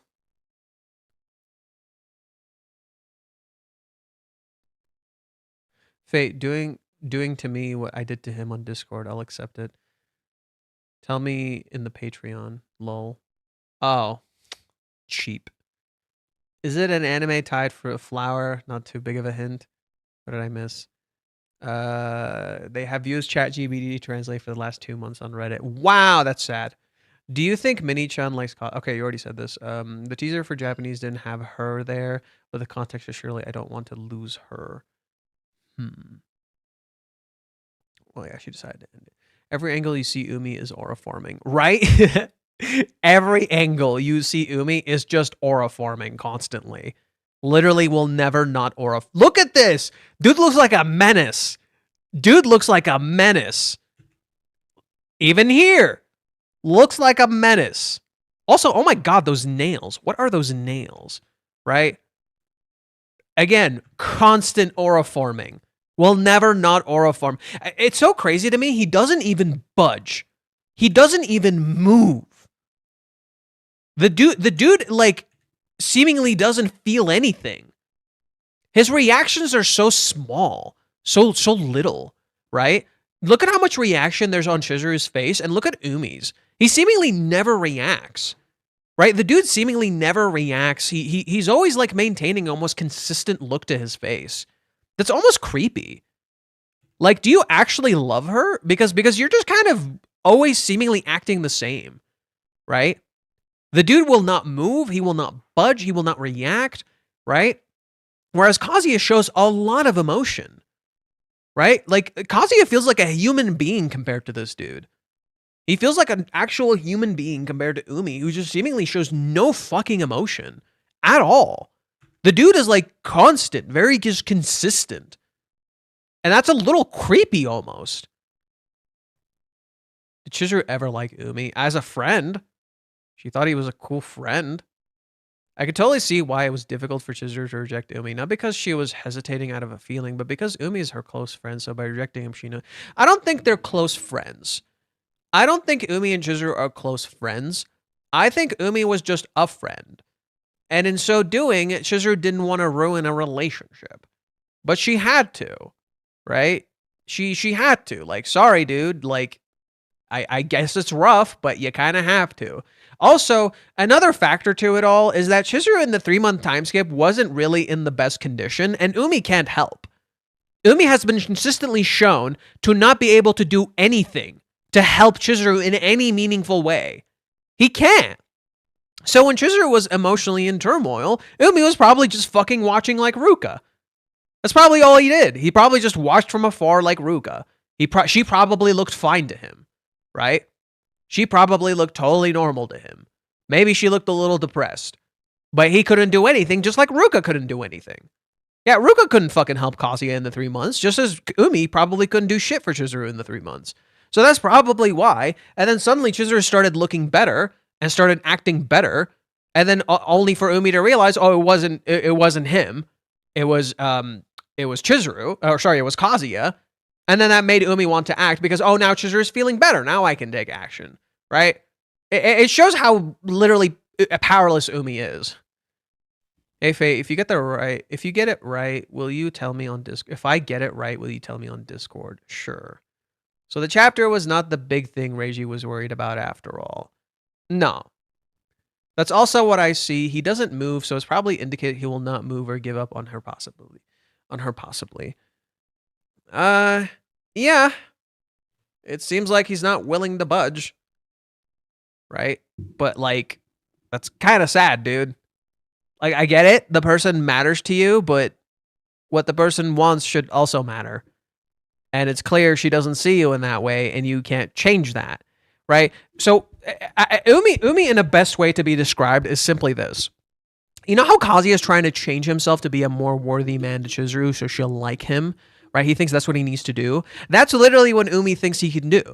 Umi thinks if he changes enough, she'll like him. Umi thinks if he does something enough, she'll like him. No, you can't. It's not gonna fucking work. It never does. It's never ever in any fucking universe worked. Like, no.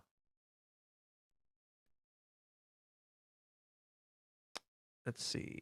What would Umi achieve if he's the one who's I'm not gonna lose? He can't fully reverse it. He'll be stubborn. If Umi moves the aura, his farm reverts to 0.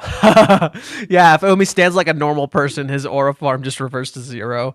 His smug smile is gone too. Yeah, everything is gone. It's all just like, yep, get wrecked. I think all of them love Kazuya, but just when he talks to Chizuru or do something for Chizuru. Yeah, a lot of the characters are attracted to Kazuya for his love for Chizuru, weirdly enough. Little observation I came across. I'm a big music guy, and I found out that early 2000s emo music are almost kind of bad for bar, describing what season 1 of Rag was. Or almost kind of bad for bar. I don't know what you're saying. That's why I believe he's acting when he tells that she should follow her heart, which is a lie. Yeah. This is exactly what I'm saying. Umi is just thirsty on Chizuru. I don't think it's simply thirst. She's literally his muse. He's not just thirsty for her. She's his muse. He doesn't react emotionally to Chizuru. I feel like Umi almost doesn't actually have like a physical attraction to Chizuru. Like, I almost think he doesn't, which is really weird. Like I think that's such a strange thing to point out. It's like Umi almost doesn't have like a physical attraction to her, right? Just as I don't think she has a physical attraction to him. Like, Umi just isn't that, which is so fascinating. Like, he's just not that in any way. Whereas with Kazuya, Chizuru clearly has like a physical attraction to him, as well as like the fact that she actually loves him, you know? I always find odd how Reishi draws Umi. Since this visit chapter, Umi's face appears frequently with the lips, line, and nose, as well as the detailed draw. Yeah, there's always like an extra detail on the lips. He literally makes him like a pretty boy. You can't even say they're friends. Umi is invisible in her life all the time. More like they're always acquaintance levels. Yeah. Right? They're more acquaintance. Like, they're friends. Right? He's kind of like her college friends, but they're even closer to her than he is. If you love somebody and get shot down this hard, to have zero emotional reaction is psychopathic behavior. I don't think Umi is psychopathic. I think because he's an actor, he knows how to keep a consistent face. I think Umi just knows how to keep a consistent face because he's an actor. I think it's praise to Umi's beauty, perhaps. It is. He's a very attractive man. The chapter made me think twice about him when he showed up at her house saying, "I knew where you lived from before." Yeah, it does seem sus in that way, doesn't it? Right? It does seem kind of sus in that way, doesn't it? Umi's used to winning. But I don't think Umi would have actually done anything. Weirdly enough, I think he might have confessed. Right? I that's the thing that you can see here. Umi won't actually physically do anything to Chizuru. Like, there's a level of a good guy to him that he won't cross, I think. So I don't think he's actually like that kind of guy. I think there's a genuineness to Umi's character. But at the same time, he's kind of a coward. So what Umi will do is he'll make excuses to lie. He'll make excuses for himself to lie. He uses lying because he's an actor. That's what he does. It's not to protect a precious truth. It's so he can get what he wants, right? He's almost antithetical to what Sayuri described. Umi's actually kind of almost antithetical to what Sayuri described, which is the lies are all to protect a precious truth, which is what Chizuru does, right? Umi doesn't lie to protect a precious truth. He lies to protect himself. That's why he lies, because he's kind of weak. He desires Chizuru, but he doesn't love her. I think Umi admires Chizuru, not desires her. I think Umi admires Chizuru, and he's mixed that up with love. But didn't he stare at her butt in chapter 288 and 287? He stared at her figure. Her entire figure was highlighted, not her butt. A lot of people seem to think chapter 288 is like Umi staring at, or 287 is Umi staring at Chizuru's butt. No, her entire figure is being highlighted. It literally like she's about to disappear from him. That's the whole point of that scene. What he's referring to is this scene. So in this scene, when Umi's at Chizuru's place, he looks at her.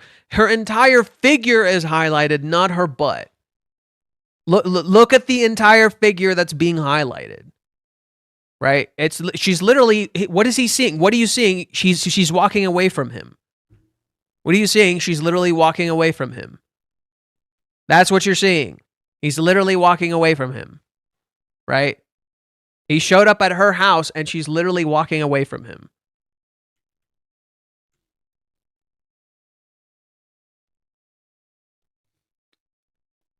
Imagine if Umi actually wins Chizuru. That will be instant grade on Chizuru because Umi's attitude here will have completely lose colorlessness once he gets what he wants. No. I'm not even going to entertain that idea. That just seems ridiculous. It's an ego thing. He sees quality and is determined to get his own way. I don't even know if it's an ego thing, right? I maybe it is. Maybe a part of him just wants to be superior to Kazuya. That could be it. Maybe he does actually have feelings for Chizuru. Most psychopaths are good actors, so normally they're often not seen. They're not often seen. Well, I don't think Umi's a psychopath. I'm gonna just be real. I don't think Umi's a psychopath. Right? She doesn't seem like the kind of writer to write psychopaths. He's seething, and the phone call is going to be him telling Kazuya that he's not going to give up.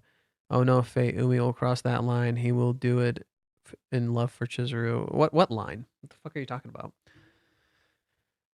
Funny how the one guy Kazuya was paranoid about turned out to be worth being paranoid about. Luckily, he's not pushy and Chizuru isn't fickle. Well, I don't think Umi is anything to worry about. I don't. I think there are limits Umi would not truly cross, but he would, try to be a little manipulative to get his way. It's shitty, but he'll do it. What if Umi was literally Kazuya when he was younger, but he had to glow up and he just relied aura for so long he doesn't know how to do stuff, and Kazuya reminded him of what he could have been had he not changed? How do you change this much? That's crazy. How do you change this much? That's crazy. When Umi started to notice Chizuru, I don't know. Umi sees Chizuru as a prize, rather. Okay, a lot of people seem to regurgitate this point that he views Chizuru as a prize. I don't agree. I don't think Chizuru is a prize to Umi. I think Umi genuinely admires her, and he's caught up in that admiration. He doesn't truly see her. I think Umi feels a kind of love for Chizuru, but he doesn't truly see her and connect to her or is actually present in her life. I don't believe Umi views her as a prize. I don't think so. I genuinely do not think so. His words here highlight that point to me. The way he speaks, it seems like someone who's actually genuinely considerate of love. I genuinely disagree with this belief that Umi merely views Chizuru as a prize. I don't think so. That seems too shallow. As someone who dug too deep into Umi's character and knows Umi is a surface level character, he does not view her this way. It's so clear he doesn't, right? I just don't think so. He's not that superficial. If he's that superficial, he would have never even became friends with her in the fucking first place. friends, acquaintance, whatever. He would have never even reached that point in the fucking first place. So there is a level of a person there that is not that bad. I think Umi is ready to pull a Batman villain turn. Good guy who snaps and turns villain. His aura farming face is cold as fuck. Nothing on his face suggests he will have a friendly conversation with Kazuya. Yeah, but I think it'll be closer to Mitaka, you know. I think it'll be closer to Mitaka and how Mitaka handled it. So I don't know. I think next chapter might be more positive than you think. I think next chapter might be more positive than you think. I think Umi acknowledging Kazuya as a kind of rival would be big. I think Umi in some ways acknowledging Kazuya as a sort of rival would be kind of big. Could be negative, but I think it could also be positive. You know what's more of an asshole move on Umi and his visits? That see you later Kazuya-kun, like he's provoking him. I don't think he's provoking him. I think he see the irony of Umi's actions is that he actively acknowledges Kazuya while when talking to Chizuru never truly acknowledges him, right? When he's talking to Chizuru, he never says his name. He never really acknowledges him. And I think that's so fascinating because Umi always tries to acknowledge Kazuya when talking to him, which shows he's actually quite insecure about him. That he's not provoking him, he's actually just quite insecure about him. That's why he keeps acknowledging him. He's just insecure about him. But then when he talks to Chizuru, he tries to erase Kazuya's existence. So he doesn't have to think about him. And to acknowledge the fact that Kazuya is, in Maze, better than him. Right? He can't stand that. Right? It's similar to Mitaka in that sense.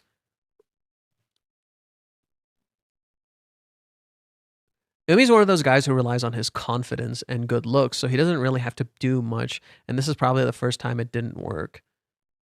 Could be. Just have Kazuya win the most Chad way possible by Umi into doing something when Chizuru is around. That's not really Kazuya. It's the manga anime. It's an anime manga trope to change a lot, but Umi gets lost in his own sauce.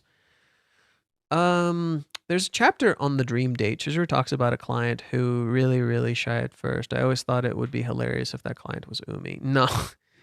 She was talking about Kazuya, dude. She was talking about Kazuya, dude.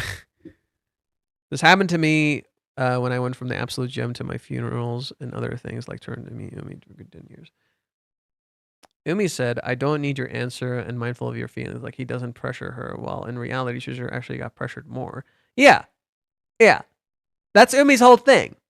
Umi tries to help, makes everything fucking worse. That's Umi's whole thing. He tries to help, he makes everything fucking worse. I don't want to pressure you, proceeds to fucking pressure her. Right? I don't want to do this, proceeds to do this. Right? I'm just trying to be supportive, makes everything worse. Now I want to see an edit of the Umi battle stance and Kazuya standing in front of him while looking lame silly. What do you mean? Kazuya's battle stance looks way cooler. Kazuya has better poses than Umi. No, I'm sorry, Fate. We got to disagree about Umi's intentions. Umi can be rough. Like you said, Umi is the ocean. Oceans can turn against you real quick. Yeah, that's just an assumption. You're welcome to believe that. I don't know what to tell you. Umi isn't the actual ocean. His name is just the ocean. His full name is the center of the sea. That could be negative, positive. You could be inside the actual ocean. Umi for sure will contact Kazuya in a friendly way, and I don't think they would mention Chizuru to Kazuya. Oh, no, he will. Oh, it's going to be confrontational. I'm going to be real with you. It's going to be fucking confrontational. If you genuinely think it's friendly, you're fucking lost in the sauce, dude. This is going to be so confrontational. He might even try to gaslight Kazuya. You never know. Umi's insecure after he went and saw the post on Reddit when there was measuring his manhood.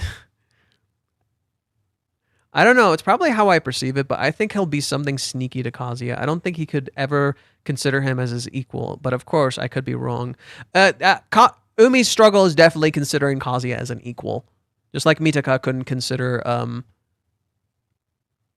Are you back to lawyering again? I'm literally just saying he's not that shitty. He's shitty, just not that shitty. I don't think Umi views Chizuru as a prize. That seems like unbelievably fucking fickle. And it doesn't seem to really align much with his character for someone who's able to recognize Chizuru loves Kazuya. That's what I just don't get. Like, he can tell Chizuru likes Kazuya. He can tell what Kazuya does for Chizuru. That tells me he's not that fucking fickle. And after he's rejected in the movie arc, he still supports her. Even if it's just a little bit, at least he fucking did his part of the deal. Umi's gonna do something shitty next chapter. I'm just not saying he's that horrid of a human being. That's just genuinely I believe. I just don't think he's that horrid of a human being. Even Mommy, who literally bordered on a straight up villain, is still not a horrid human being. And is still redeemable. Reiji has never drawn just genuinely horrible human beings. Like, even the genuinely horrible human beings, like, he's just like, okay, there's something there.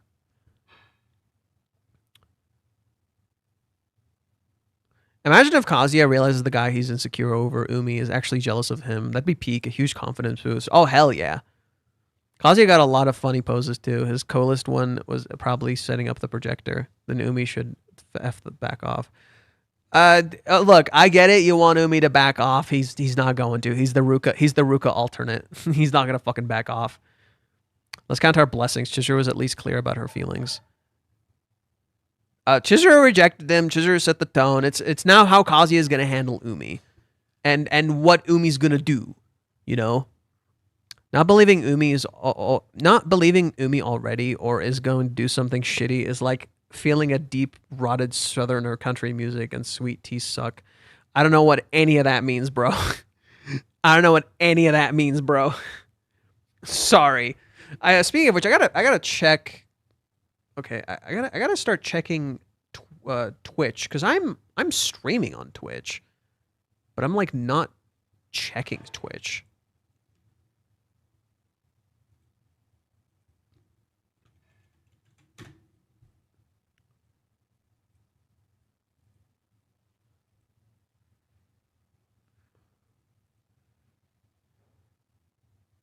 Nope, dead silent. Nothing on Twitch. I should rename 395 reaction. Yeah, I think that's the weirdest part of Umi's character. It's just like there's parts of him that just don't make sense. You know, there's just parts of Umi's character that just genuinely don't make sense. Umi's claw hand, what is that? Genuine menace. Umi is not a beast. It's just like, what the fuck is Reiji drawing, all right? But yeah. If Umi is confrontational in the call, that will be very interesting. But this could be a risky move for him since, in theory, Kazuya could tell Chizuru about the situation. His hair looks like a wig. Yeah, kinda. Yes, but we gotta see in a few weeks how things plan out. Yeah, I was going to start using Twitch chat more, but I didn't see the messages on there, so I came back. I'll try to put Twitch here more often so it can have an access. If any of you have like, what is it, Amazon Prime, you can like give me your Prime subscriptions. That would be nice. Oh, he can be confrontational. Kazuya won't tell Chizuru about it. Horrible communication skills. Well, Umi doesn't know that. Umi doesn't know that. There's no risk. Kazuya has no gossip. He doesn't know that. We need to get you to affiliate first. I was going to sub once we did. Oh, yeah. I don't even know how to, like, do any of that stuff. I don't know anything about Twitch, man. I'm an absolute newbie when it comes to Twitch. Literally, like, a total fucking newbie. You need 4 more followers. Oh, I see. Stream a bit more. I'll probably stream tomorrow, but it'll be a little later because I got to take my cat to the vet. And 3 of us need to type in chat today. Okay. There's 3 people in chat. Go type in Twitch more regularly so I can do the stupid shenanigans. Yeah. Kazuya will be like Chizuru in Hawaiians. He will not say anything to Chizuru about this upcoming confrontation with Umi. I think eventually he will. He wants to know more. It's good that people are less dooming right now. I agree. It's really nice. It's quite refreshing. It really also does depend on what Umi's gonna fucking do next week. Like, what the fuck is Umi gonna do next week? Past few weeks have been dooming all over the place. I know. It's so exhausting. I wonder what Kazuya comes across as for the rest of the cast. It varies. I think Umi was trying to know the enemy better. That's why I think he will be friendly. Oh, you think he's gonna try to be friendly to be I don't know. Like, what's there to know more about Kazuya? He already checked him out. He already felt him out. The way Kazuya and Umi battle it out for Chizuru just needs to be a 2 feet 2 meme. Just the soup store, the one with the snake hands and the layon cloth. What the fuck? One cloth. We know what's even worse. If Kazuya meets Umi in person, then Chizuru makes visits on Kazuya's apartment and he's not there. I don't think he's calling Kazuya. So I kind of hope it's just a call. Hello, Love Do. I kind of hope it's just a call and he doesn't actually meet him. At least we know Chizuru's clear stance, so it's good. I don't think... Does Chizuru even know where Kazuya lives? Did Kazuya ever tell Chizuru where he lives? I don't think he did. Where'd you call me down the dooming to bring actual doom soon? Duel of the Fates style Kazuya versus Umi fighting for Chizuru's soul. Okay, that's just dumb. That's just so stupid. Hey, Johan, later when we talk about the Discord thing, I'll talk about the Twitch stuff. Rag, it should be 2 chapters per week. Ha ha ha ha, no.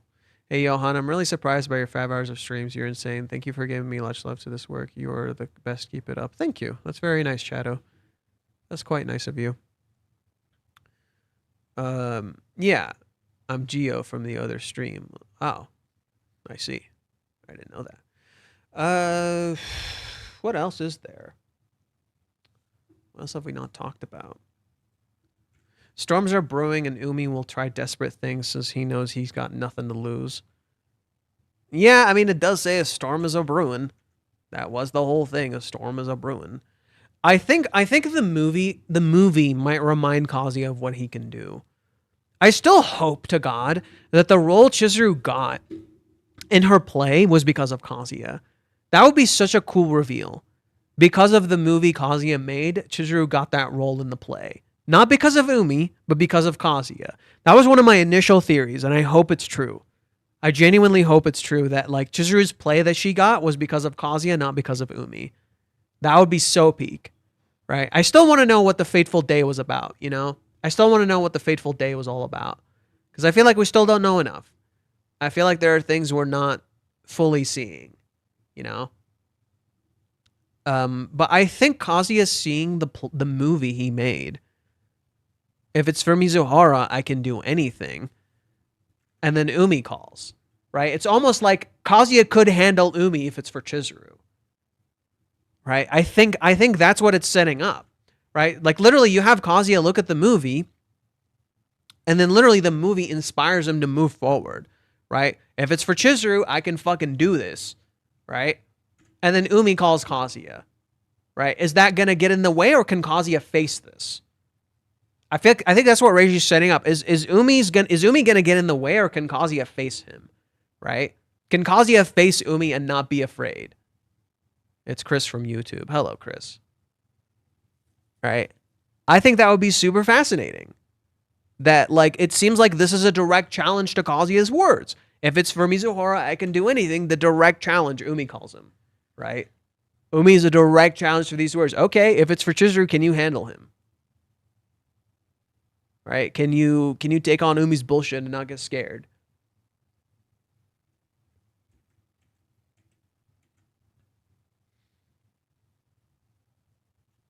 I think Kazuya will face it head on. That would be awesome. I want Kazuya to just not be fucking scared of Umi a little bit. Right? Chizuru fucking kissed you, dude. Chizuru fucking kissed you, dude. Don't be fucking afraid of this man. I assume we've talked about this before, and I'm sorry to repeat it if you have, but what do you think about Umi's call? Is it malicious, or is it give Kazuya a push? Umi's not a friend. Umi's not a friend. We're taking that shit back. Umi's not a friend. I don't know if it's malicious. I think maybe there's a few possibilities. One, it could be Umi acknowledging Kazuya as a rival, which is stupid. You know, he's like, oh, I'm just not going to give up. I'm going to keep trying. Blah, blah, blah, you know, that shit. Umi's big thing is when he interacts with Kazuya, he acknowledges him. But then he never calls him. He never interacts with him. And when he talks to Chizuru, he always refers to Kazuya as him or that person. Literally to show he doesn't actually truly acknowledge Kazuya. And now it almost feels like he's being forced to. It's almost like he's being forced to. And so maybe this call isn't a good thing, right? It's clear a storm is brewing. A sea storm is brewing, right? Umi is a fucking coming. And we're going to fucking fight his ass, right? Or at least Kazuya is just going to not be fucking afraid of him. I see it as just an interpretation of something that will be solved in a few chapters. Interruption. Oh. What if Kazuya thinking of that movie is what makes him decide on what he wants for this future to be a director? No. Kazuya is not going to become a director. He's not going to get into the movie industry, dude. That is clearly not a direction to go. Reiji clearly doesn't want to take that direction. I think I've read this for you guys in the past, so I think it's okay to repeat it. Reiji said he doesn't like that direction. He doesn't want to do it. He doesn't want to take Kazuya into the movie industry or the entertainment industry. He thinks that doesn't really match with the story or Kazuya's character, so he's not going to do that. Maybe he'll ask for Yamori's contacts. Why? Why would Kazuya ever give it to him? Why would he be so interested in Yamori all of a sudden? That's just weird. It also doesn't align at all with the teaser, which is I don't want to lose her. Well, Umi's about to fucking lose her, and it seems like Kazuya is the obstacle in his path. Kazuya will win unless it's futsal. But the problem about the fateful day is our expectations won't happen, and that what Minnie said to Kazuya and Chizuru will be officially dating after that play. Well, that play isn't what we think. I don't think any of that stuff is what we think it is. You know, we don't even know if the fateful day is actually referring to July 11th. Could be something completely different. You know, it's just leading us to believe that's what it is. Kazuya would be a Chad if he let the phone ring. He truly has nothing to gain by being in contact. I think next chapter will probably start with Kazuya being like, what the fuck? Why is he calling me? What does Mr. Chad want from me? Blah, blah, blah. He has like all these interpretations of what it could be. And then he answers the phone. And then they talk for like a little bit.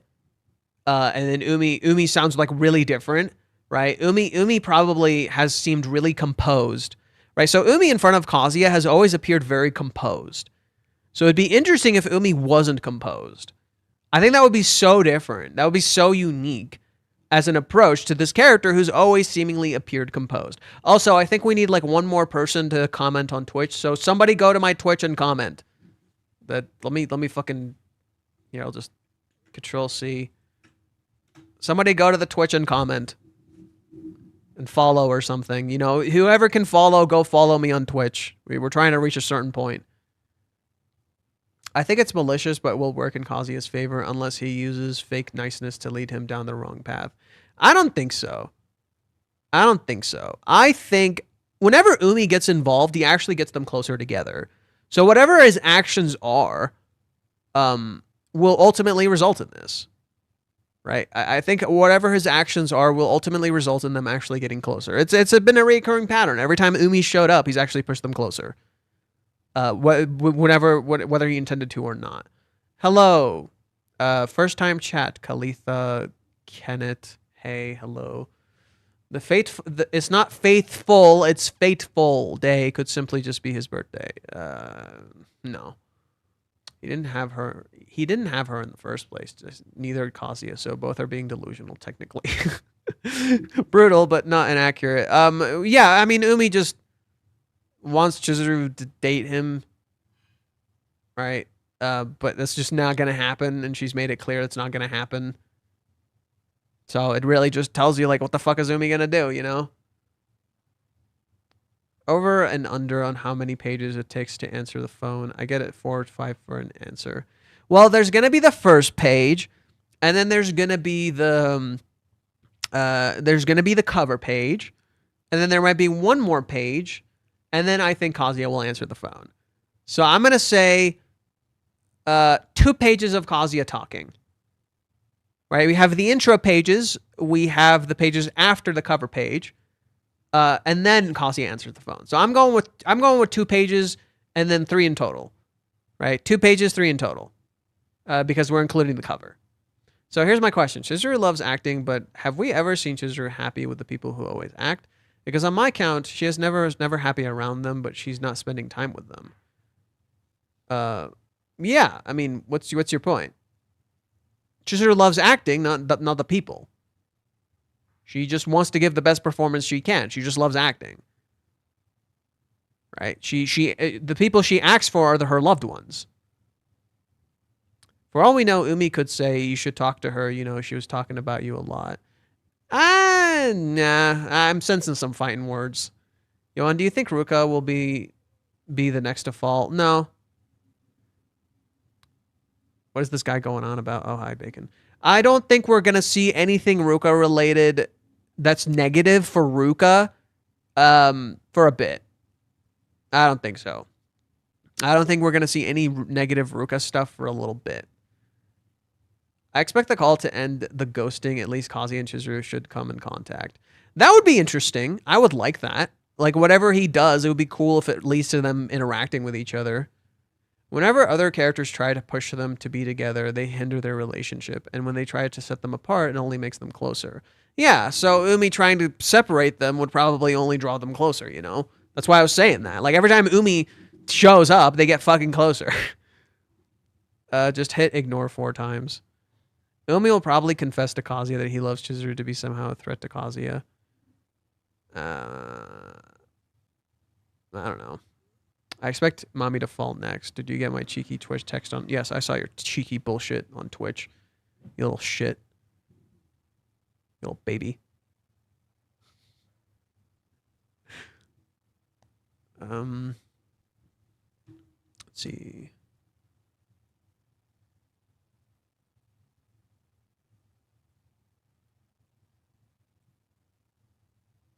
What the hell? Oh, I see what the issue is.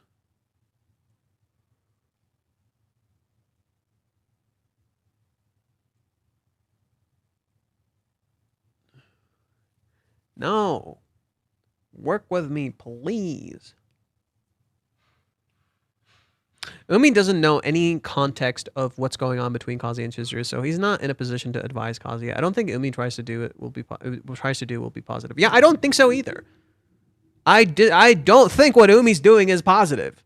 If you genuinely think this, I'm sorry. He's not. No. Also, fuck Umi. I don't think we will get anything about Ruka until the until at least New Year's. Yeah, I think so too. I don't think we're gonna see much of Ruka for a little bit.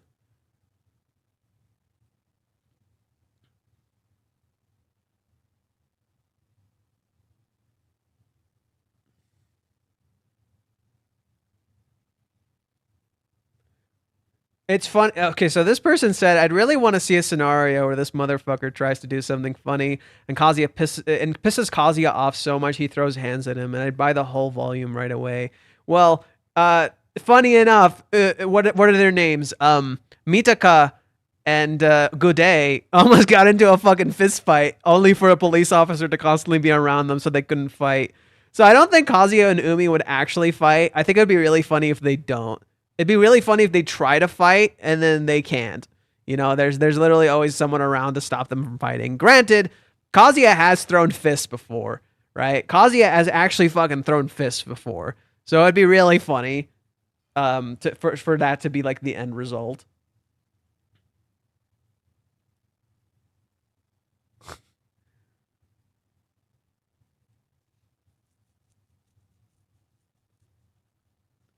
Mark Ruffalo says the Hulk would win in a fight with Superman. I'm just scrolling through Twitter and that just comes up to my feed. I'm like, sure, buddy. Sure. Like Superman couldn't calm this man down. You think Superman can't chill the Hulk the fuck out? I bet he could. I bet he could. I bet he won't even like fight him. He'll just calm him down. He'll win by being nice. Superman will literally just win by being nice. Like the absolute Chad that he is.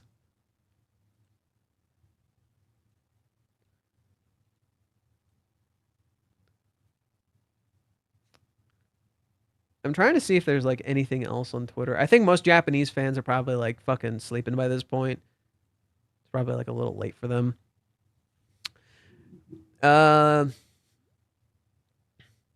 I'd really doubt Umi would try anything malicious. He's unsure whether Kazuya might tell Chizuru, and besides, he thinks they've gone even closer, so it's a viva risky.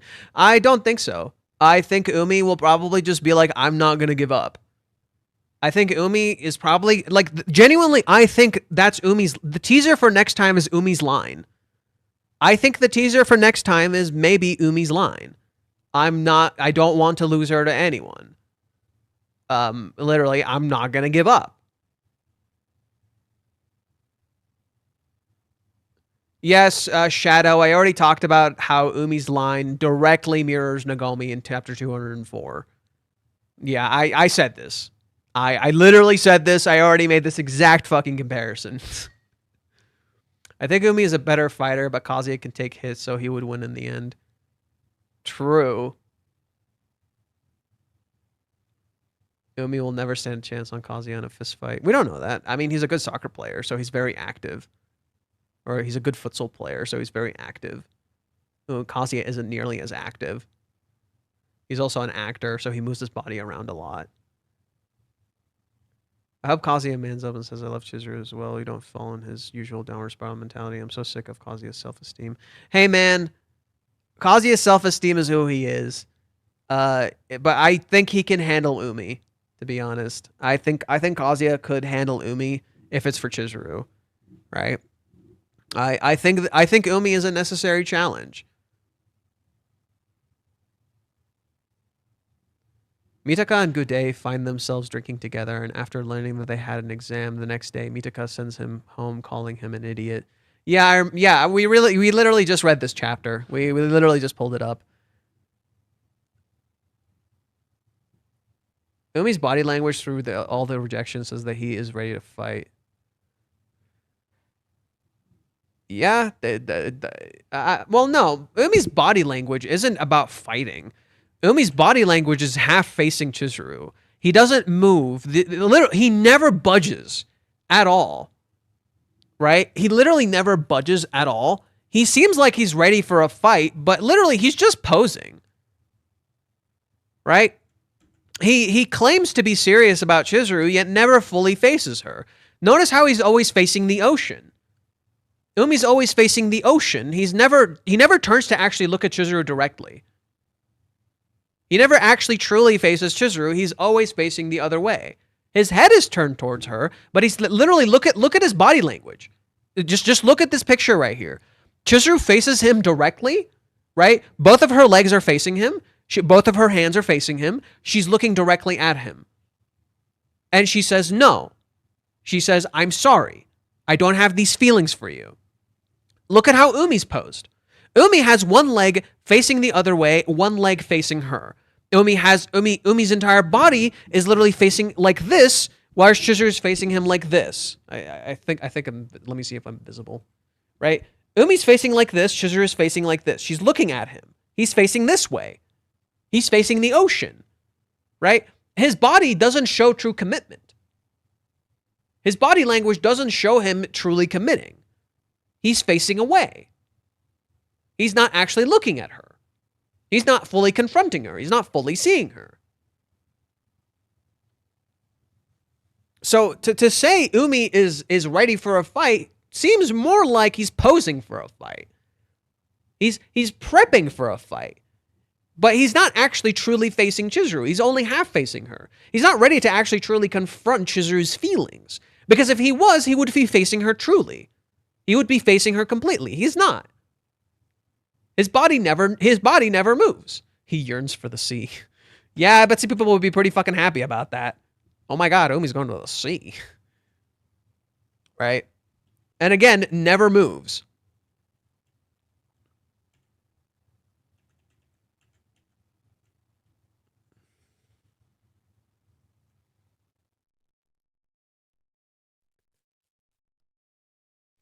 Man, Umi is the right field of work. It's too much aura for a mundane work. Do you think Ruka and Kazuya will be done with a fake relationship? Not yet. Not yet. I think Ruka and Kazuya is something that is going to take a little time. Umi doesn't need time because there's no real history. That's why Umi can just kind of end.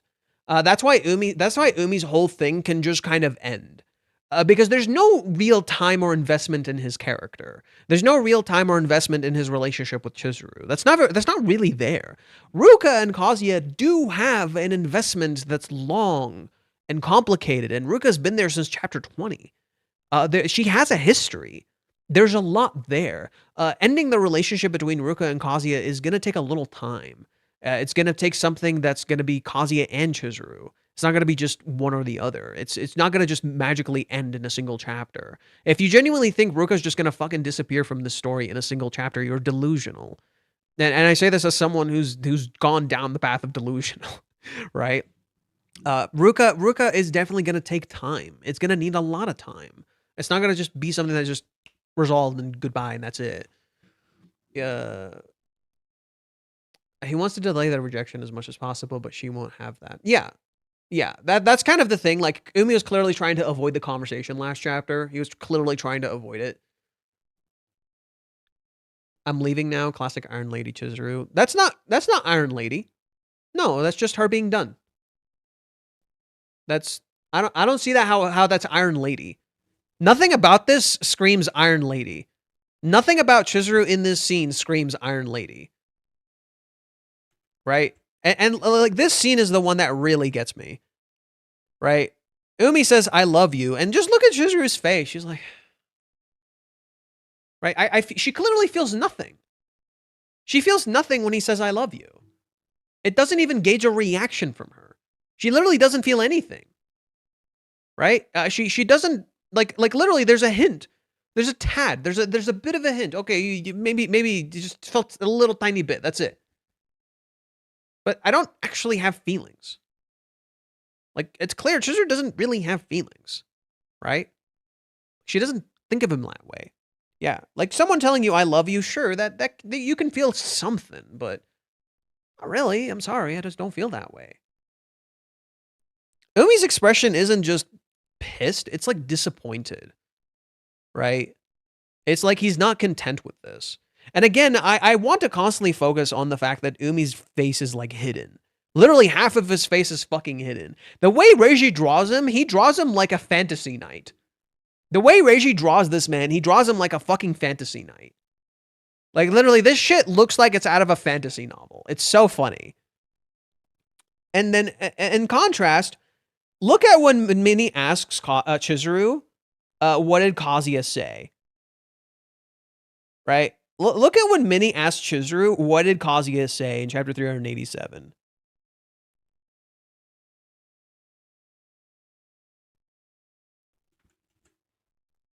You're being stubborn. What did Master say? He said he loved me. Look at her. Look at her. Crumbling at the thought of him saying, I love you. Look at Chizuru here. It's just sad. It just looks sad. Like he doesn't, like, I have the perfect example for this. I was describing it earlier.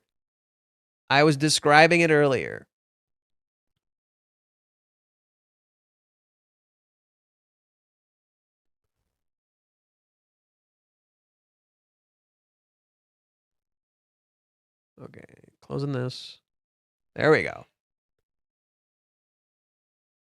This.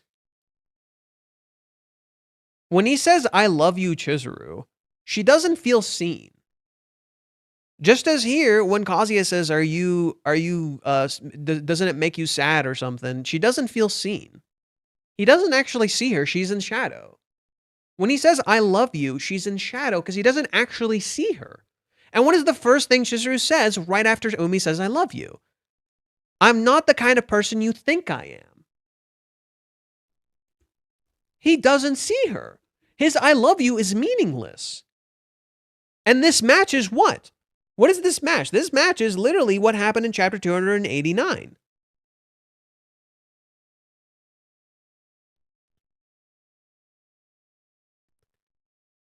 He says, this is how much you mean to me, Chizuru-chan. His eyes are closed. And look at her reaction. She doesn't feel anything. Yeah, there's a bit of a blush, sure. Like some dude just fucking confessed to her. Yeah, there's a bit of a blush. But no, she doesn't actually feel anything. And literally his eyes are closed. He doesn't see her. Right? In contrast, when it happens with Kazuya, right? When Kazuya confesses,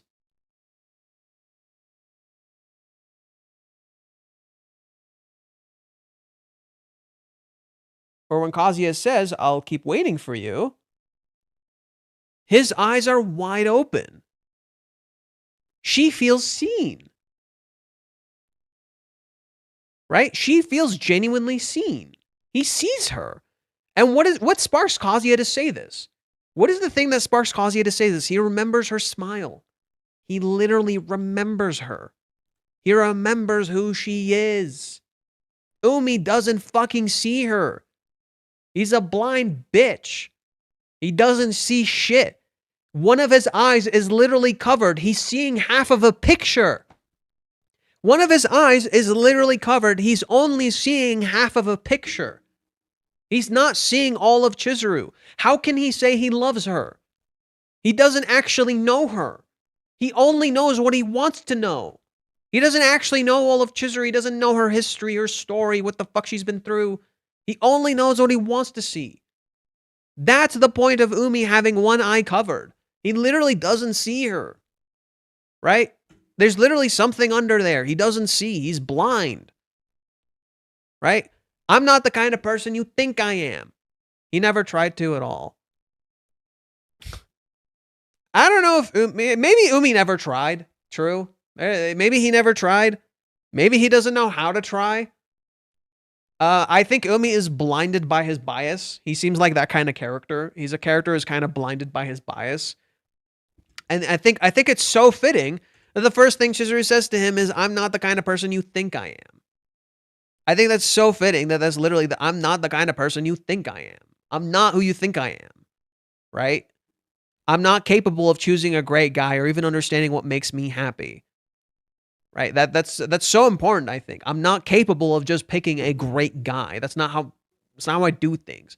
Right now, I might be in love. I think that's where I am at. So I'm sorry right now. I want to face that person wholeheartedly. Notice how when Chizuru looks at him, both of her eyes are clear.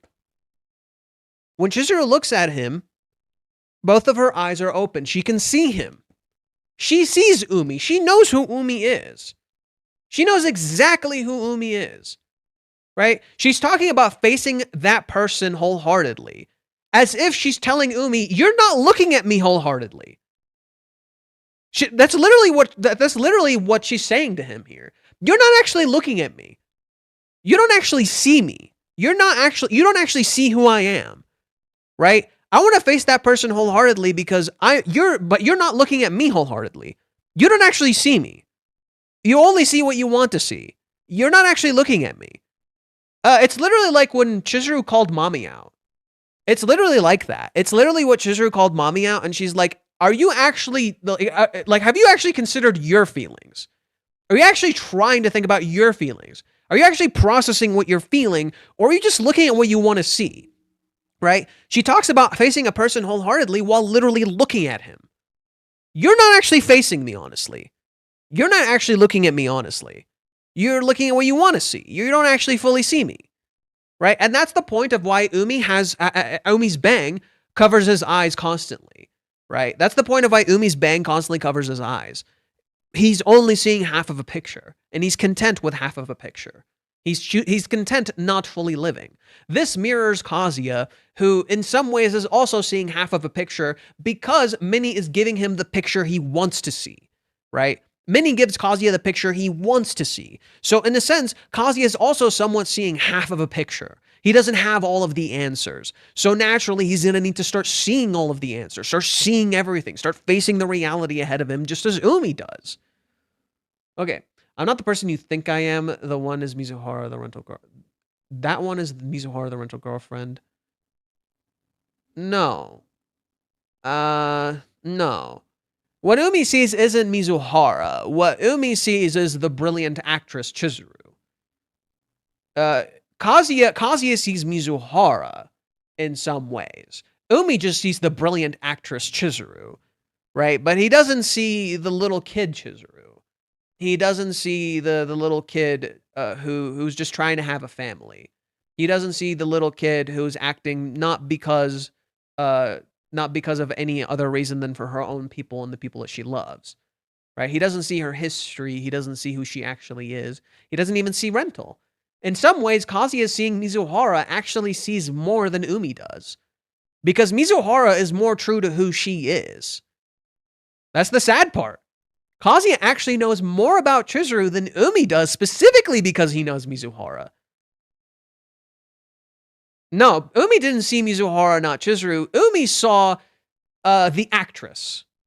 Umi saw the actress.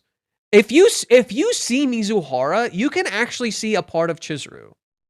There's a scene that Kazuya describes it really well. There's a scene where Kazuya describes it well. To say, look, if you believe that seeing Mizuhara is not seeing Chizuru, you're not seeing Chizuru at all. Because Mizuhara is a part of Chizuru. It is a part of a whole. It is not something to deny. Even Minnie tells her this. Minnie correctly tells Chizuru this in the 3-month time skip. Mizuhara is not something to deny. It is a part of her. You're not seeing half of a picture. You're seeing, bro saw Mizuhara. No. Oh my God. Motherfuckers can't read. Motherfuckers can't read.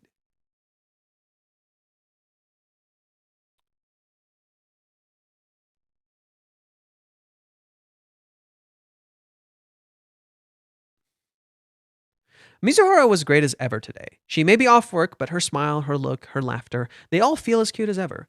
It's almost as if there's no one in this world who would hate this girl. I see now. I was wrong back then. Right?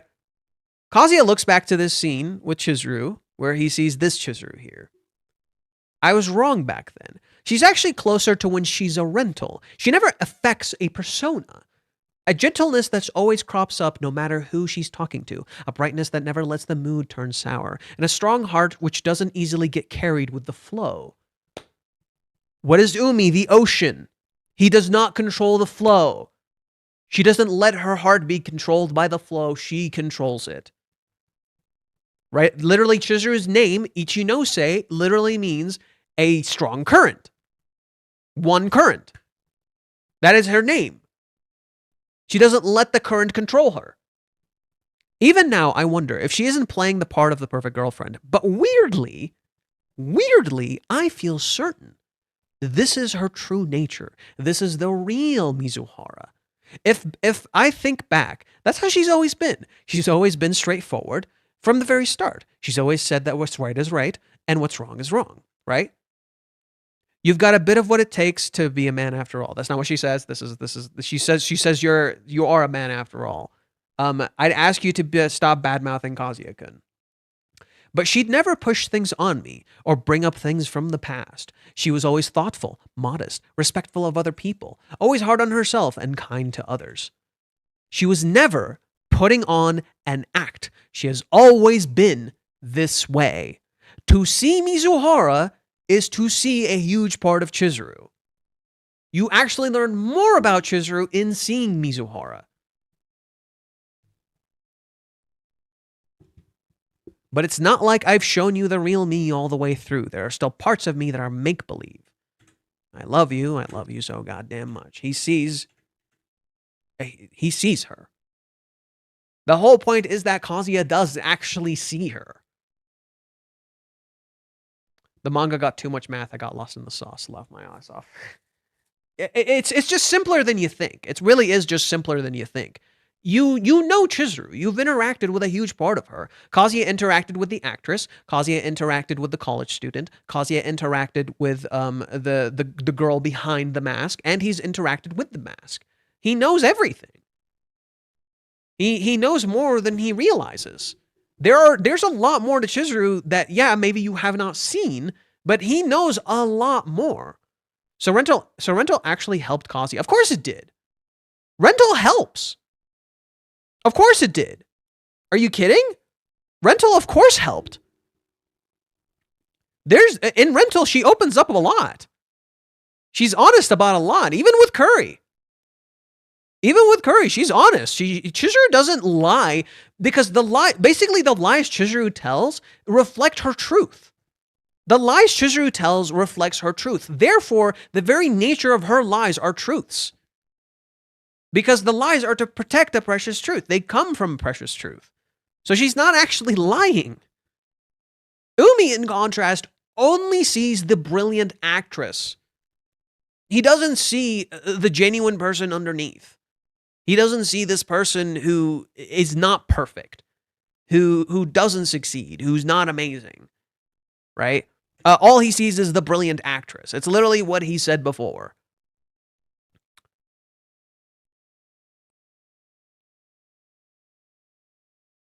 Yeah, before I move out, for sure. Literally, he does exactly like right. Literally, right here, it happens. Before he moves out, something happens.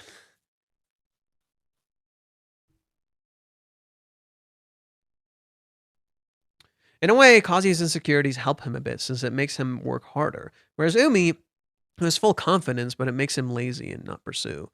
Yeah, right. That's a good way of putting it. Umi lets his privilege get to him. Umi is very privileged. Umi's extremely privileged. So he doesn't have to actually try. Kazuya, not being as privileged, actually has to kind of try. He has to actually kind of work hard, but just because he works hard, it doesn't mean he gets the girl. You don't just get the girl because you work hard. You don't. That's not what a relationship is. A relationship is forming a bond. You can work as hard as you want. It doesn't mean you're gonna get the girl. That's not what a relationship is. A relationship is about forming a bond, connecting, deepening an emotion with the other person, not, money, fame, or power. All those things matter. The true power is when you can actually do something, when you actually take an action. What do you think was the moment Mizuhara decided she didn't want to expose herself as a rental girlfriend and stay by Kazuya's side? What? Hawaiian seems obvious, but I think she may have decided sooner. I'm not sure. Could you rephrase the question? I don't understand what you mean.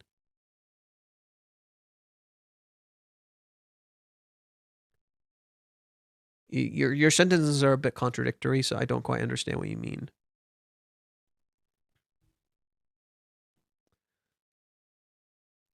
How long have I been streaming? 6 hours, 12 minutes. I'll only stream for a little longer, and then I'll call it a day. I think it's been a while. But yeah, I think that's the biggest thing. Chizuru was never really acting as a rental girlfriend. She's always shown Kazuya her real self. And he just needed to start remembering that, to start seeing that. She's always shown him a huge part of who she is. She's always opened up to him, and he needed to just see these other parts of her. See and accept these other parts of who she is.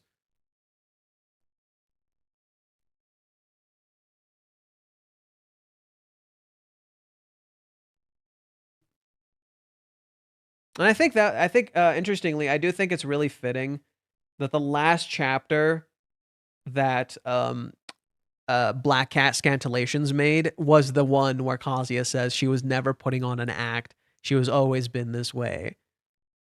I think that's so fitting that's the chapter Kazuya finds out. And I think that's I think Kazuya being in like an observer position from the outside had kind of let him understand Chizuru better because he was on the outside. It let him learn how to move properly. Maybe he's just jealous because he isn't the main character. I guess that's another way of putting it. Kazuya played a big role in that. He asked her to be her true self on the third rental date. In a little bit. It wasn't like the third rental. It was like the billionth. It was like chapter 58 or something. Well, and what he said was like hot as fuck. Like, let me pull it up. I know what you're referring to. What he said was like, damn, look at that boy go.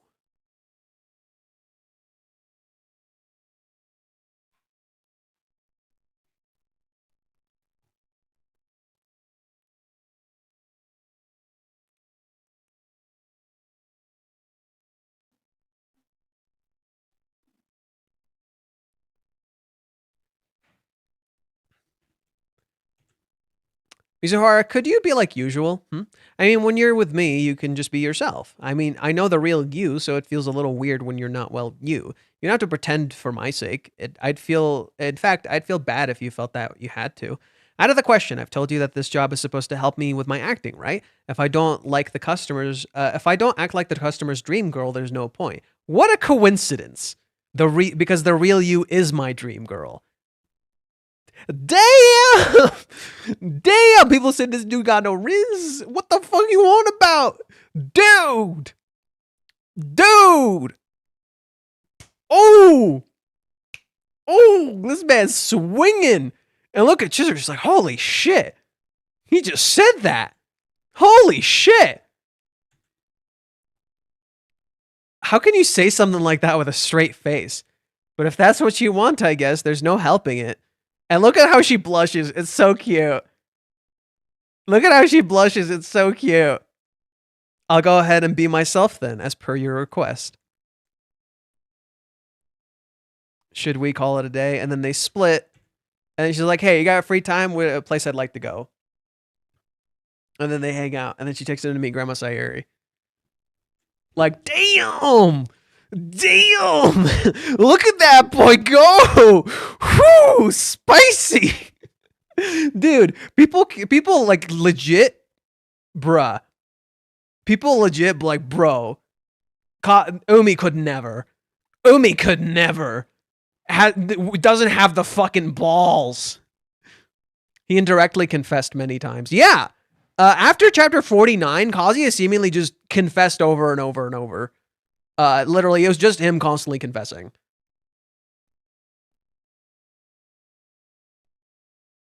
Umi will pull off an Operation Barbosa that ultimately ends to an L. That wasn't the third date. No. That was not, dude. That was chapter 50 something. Are you kidding? This is chapter 56. Third date my ass. Third date my fucking ass. At this point, they've been dating for like a year. He had already confessed ages ago. Damn. Yeah, Kazuya confessed hella ages ago. Way ages ago. He kept confessing a bunch of times. Bro, how do I not remember this? Good question. How don't you? This is bro. We're not even talking about like one of my favorite fucking chapters.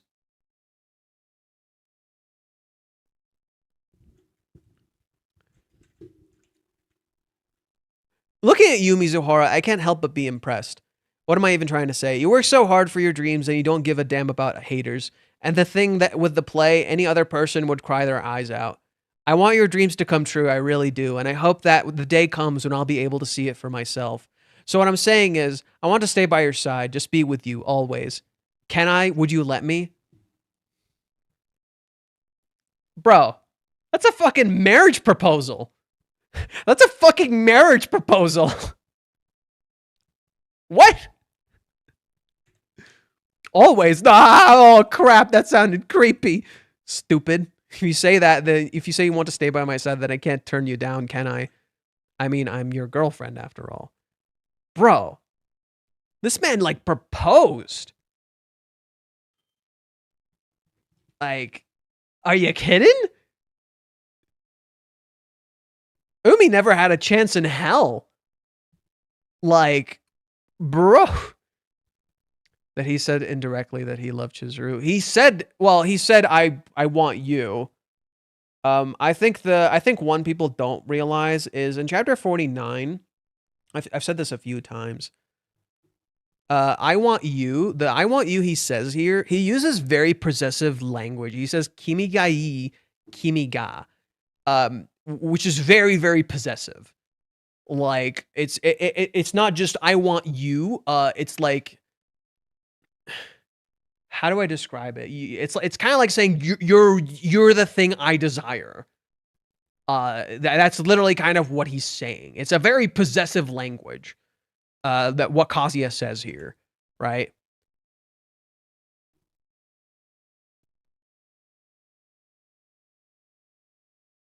Kazuya was dressing up Chizuru so much she had to ask him directly if he wants her. But as far as I remember, the only time that Kazuya directly told her I love you was when she tried to kiss him when waiting for a taxi after the izakaya. Well, no. He told her I love you. He told her I love you in chapter 174, which was just before Umi. In chapter 179, seemingly told Chizuru he loves her. But that didn't matter because Kazuya had already confessed like a bunch of fucking times.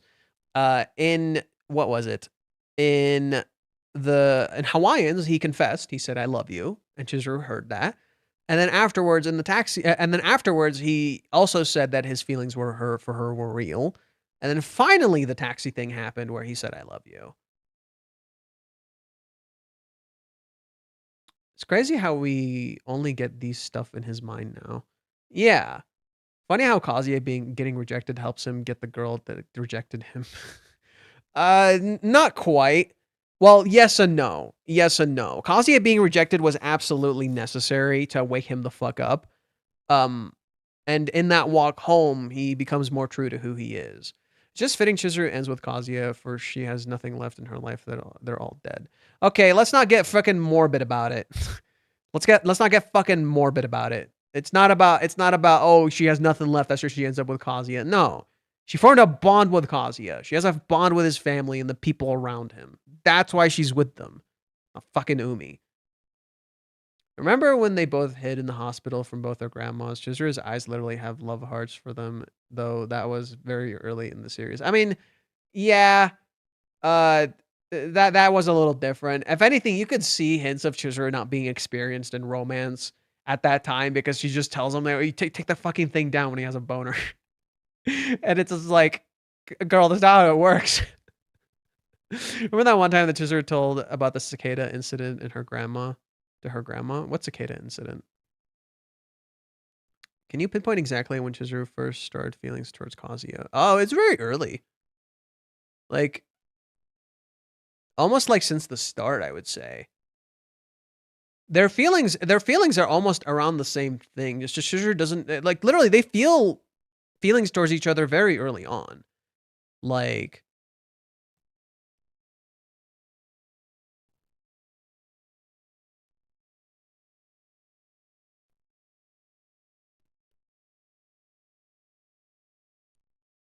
this is from chapter 12.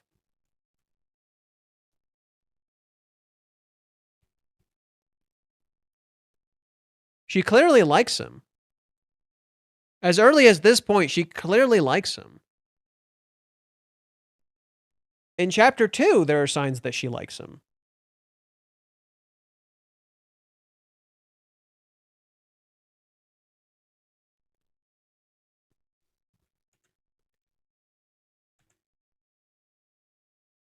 Right?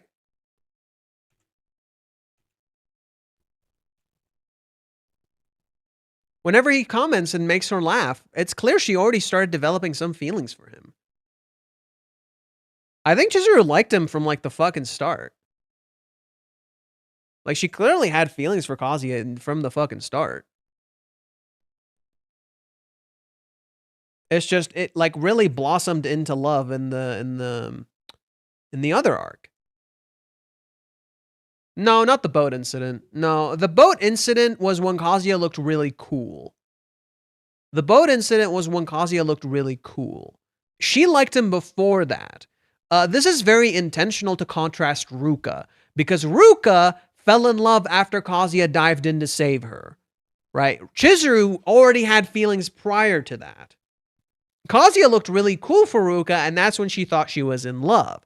Chizuru already liked Kazuya before that point. He just looked cool there. Chizuru very clearly already had feelings for Kazuya, and at least a form of attraction for him as early as that point. But when Kazuya dived in, she reacted. He was cool. She started having some feelings there. But no, she always had some sort of feelings for him from the start. They both agreed in the date that it was fate that brought them together. So I do believe they like each other fairly close to the same time. It was their bond. They clearly shared a bond. It's the end of chapter 1 when it starts, honestly. You can see the parallel in that moment. Mommy falls for Taro. They make the same face. I don't see it. Mommy falling for that guy is not the same. Kazuya and Chizuru form a real relationship. Mommy and Taro are like naive kids who think they found love. Mommy naively thinks she found love. She didn't. I remember in Ikoku, after they had sex, Kyoko told Good Day she already fell in love with him. She just can't remember when it fits on his situation. She saw signs of attraction to Kazuya. Yeah, that was something that happened in Maison Ikoku. She said, I think I've been in love with you for a long time. Good Day asks her, since when? She's like, I don't remember. That's all.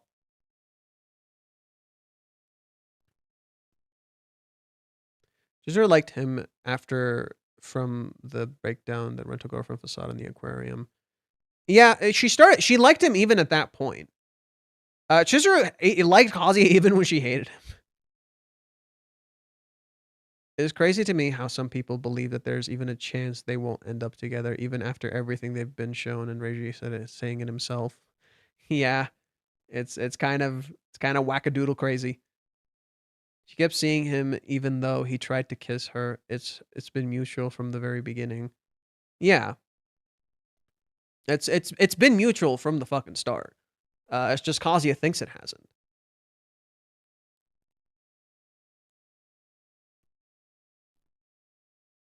I think right now what Kazuya and Chizuru need to do is just create a proper foundation. That's what Reiji, I think, is setting up. That's why the reference to Steins Gate is so fascinating, because at the end of Steins Gate, there's a film. There's a film for Steins Gate, and at the end of Steins Gate, the main girl and I forgot his name. I forgot both the characters' names. Basically, they didn't have a proper foundation for a relationship because the main guy liked the main girl, but she was kind of different. She had like different memories and interpretations, so they basically didn't have a proper foundation to start a relationship. That was kind of the issue. And so the main girl time travels herself, in a sense similar to how Chizuru's time traveling right now, if you think about it. And she creates a foundation for them to be able to start a relationship. And it feels like maybe that's what Chizuru is doing. She's using Minnie in a sense to create this time to create a proper foundation for them to get together, to actually properly start a relationship.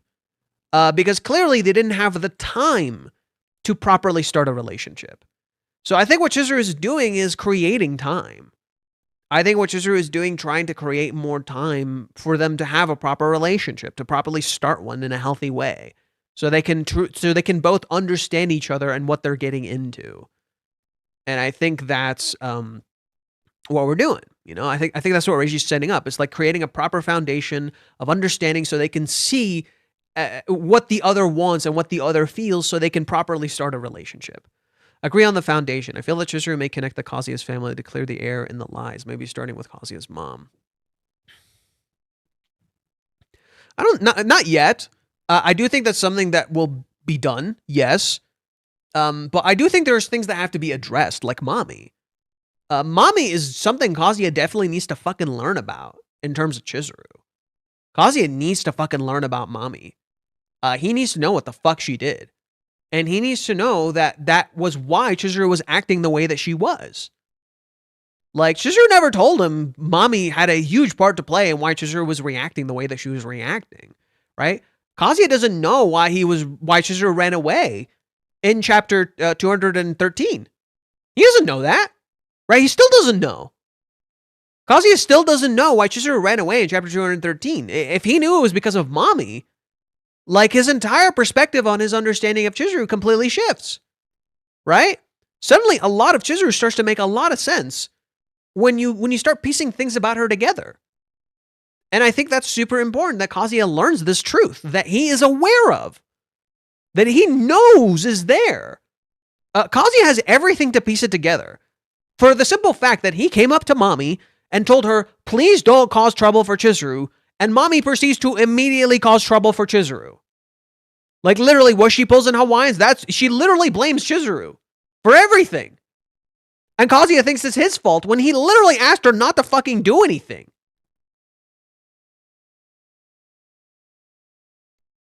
We do see the difference in maturity to clear ends like Umi liking her. Chizuru solving... Wait. We do see the difference in maturity to clear ends like Umi liking her. Chizuru solving it. We need Kazuya to actually approach Ruka and cut the ends and stop leading her on. Again, Ruka is a little more complicated. I think Kazuya could have set better boundaries. Kazuya is leading her on, yes, but he needed to set better boundaries, and I think Kazuya just kind of wasn't in the right headspace to do so. There's no excuse. He still did something shitty to Ruka, but I've said before, Ruka is something Kazuya and Chizuru need to deal with, not just Kazuya. I think it's coming up next. The Mami situation has to be cleared up. I don't think it'll be like that fast. I think there's going to be a little to do with Umi. Clearly so. Whatever the fuck is going to happen with Umi will dictate where the story will go moving forward. I think it'll end up being positive while being framed as negative. That's my interpretation. It's going to be framed as negative. It's going to end up being positive. I think Kazuya will call Chizuru after talking to Mami. We don't even know how Kazuya is going to interact with Mami. We don't even know. Kazuya and Chizuru may even meet before he even interacts with Mami. Like, we don't even know when the Mami interaction is going to even fucking happen, you know? It could happen after chapter 400. It could happen before. I don't think it's going to happen right away. There's going to be time. Because Kazuya is like job hunting and searching schools right now. What is it? It's called car schools or whatever. So there's a lot at play. It's not simple by any metric, you know? It's nowhere near simple by any fucking metric. So it's best to not like jump the gun, you know? It's not best not to jump the gun and say like, okay, Kazuya's going to do this, Kazuya's doing that. I actually genuinely believe Kazuya might interact with Chizuru again before he interacts with Mami, which would be really interesting. It'd be really interesting for Kazuya to interact with Chizuru again before he interacts with Mami. The problem is this is the middle of the semester, so it's unclear whether they can even find time for driving camp, which could take 1 to 2 weeks. Yeah, that's another thing, right? We don't know when the fuck that's gonna be. I think Kazuya might actually do it during the summer, which would be interesting. He never even runs into Mami. Mami was a red herring. That would be interesting. He never even runs into Mami. Mami was a red herring. Mami skips classes all the time, so that would be interesting. There's definitely a more complicated parts for Kazuya to speak to Ruka compared to Chizuru and Umi, but I'm more saying I want our boy to take more responsibilities, not that he hasn't completely. Well, that's the thing. Before Kazuya can handle anything Mami or Ruka or any of that stuff related, he needs to address himself first. Because you can't handle something like that, you can't handle a responsibility like that if you have not addressed yourself first, and he has not. Right? Kazuya hasn't truly addressed himself. So, before Kazuya can ever address Ruka, he needs to address himself. And that's what I think Reiji's secretly working on. Right? I think that's what the current true problem is that Kazuya needs to address himself and why he's changing. Right? Why is Kazuya changing? That's what I think Reiji's addressing. That's the true problem that needs to be addressed. Chizuru knows why she's changing. Right? Chizuru clearly knows why she's changing, what she needs to change. She's clearly doing it because she wants to, right? Chizuru's clearly doing this change because she wants to and she needs to. Kazuya is making change because he thinks he needs to, because he thinks he should, not because he actually wants to. And that's going to be an important thing to address. He wants to get the license before July 11th, so I don't know, since summer break typically begins around July 20th in Japan. So wouldn't it be cool if he doesn't get it until after the semester ends? Yeah, which is why I like that Reiji hasn't rushed the story if it wouldn't have made sense if they got together, since there's so much to solve before both themselves and the others around them. Well, I think they could have gotten together, but the hindrance, in my opinion, is Kazuya being unable to communicate to Chizuru. I think Chizuru was ready to date him. I think Chizuru was ready to have a life with him. She was ready. But seeing how Kazuya wasn't really ready to face her, maybe she realized she needed to do things to be able to be ready to actually face him. Maybe Chizuru realized, after interacting with Minnie, that they both clearly aren't ready to face each other yet.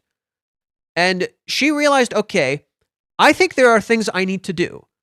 The fact that I got a call from my manager, the fact that these things happened, shows I wasn't truly ready to face him yet.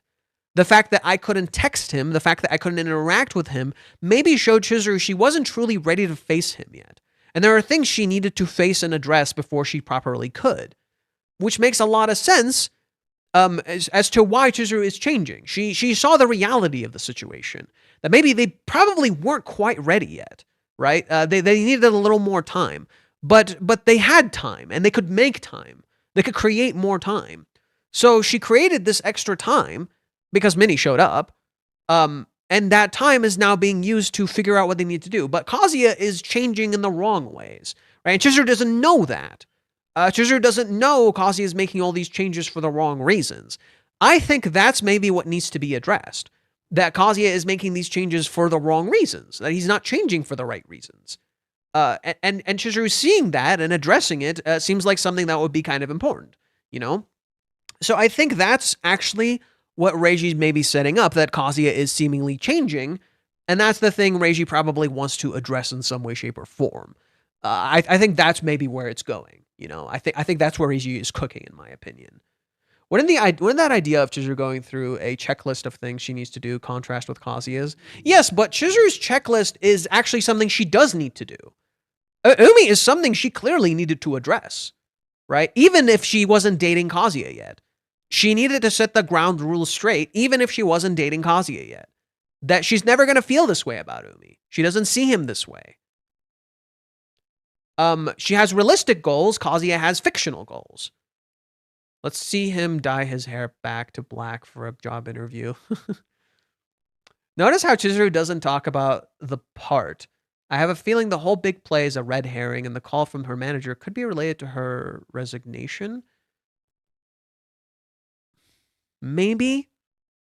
We've yet to see anything from Chizuru's play. So until we see something from Chizuru's play and her actually practicing for it, I'm kind of the idea that maybe it's not real, right? Maybe Chizuru is working on some sort of different career, right? I'm kind of the idea that maybe the play isn't real. But maybe it is. I don't think Chizuru is quitting. I don't think Chizuru would quit. You know, I just don't feel like Chizuru would quit just yet. It just doesn't feel quite right to me. That doesn't feel right, you know? Chizuru already said she had a different play when she was talking to Minnie. So I don't know. You know, we have to know more information about the play before we can make any real assessments. Hey, Johan, have you realized that Kazuya's phone screen is not cracked in this chapter when Umi calls Kazuya? So actually it is, but when it zooms in, it's not. Oh.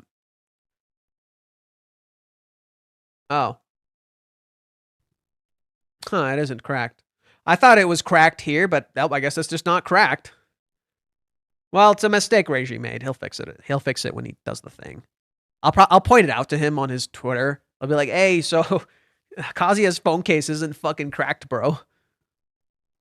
I'm heading to bed, but I have a good night or day, everyone. You too, Johan. Once again, thanks for streams. Looking forward to the next one. Take care. Have a good day. Umi is the ocean, but he makes Chizuru dry is an irony that hilarious on many levels. Jesus Christ. Jesus Christ. Oh my god. Could it be on purpose if he fixed it or changed it? No, this is probably just a mistake.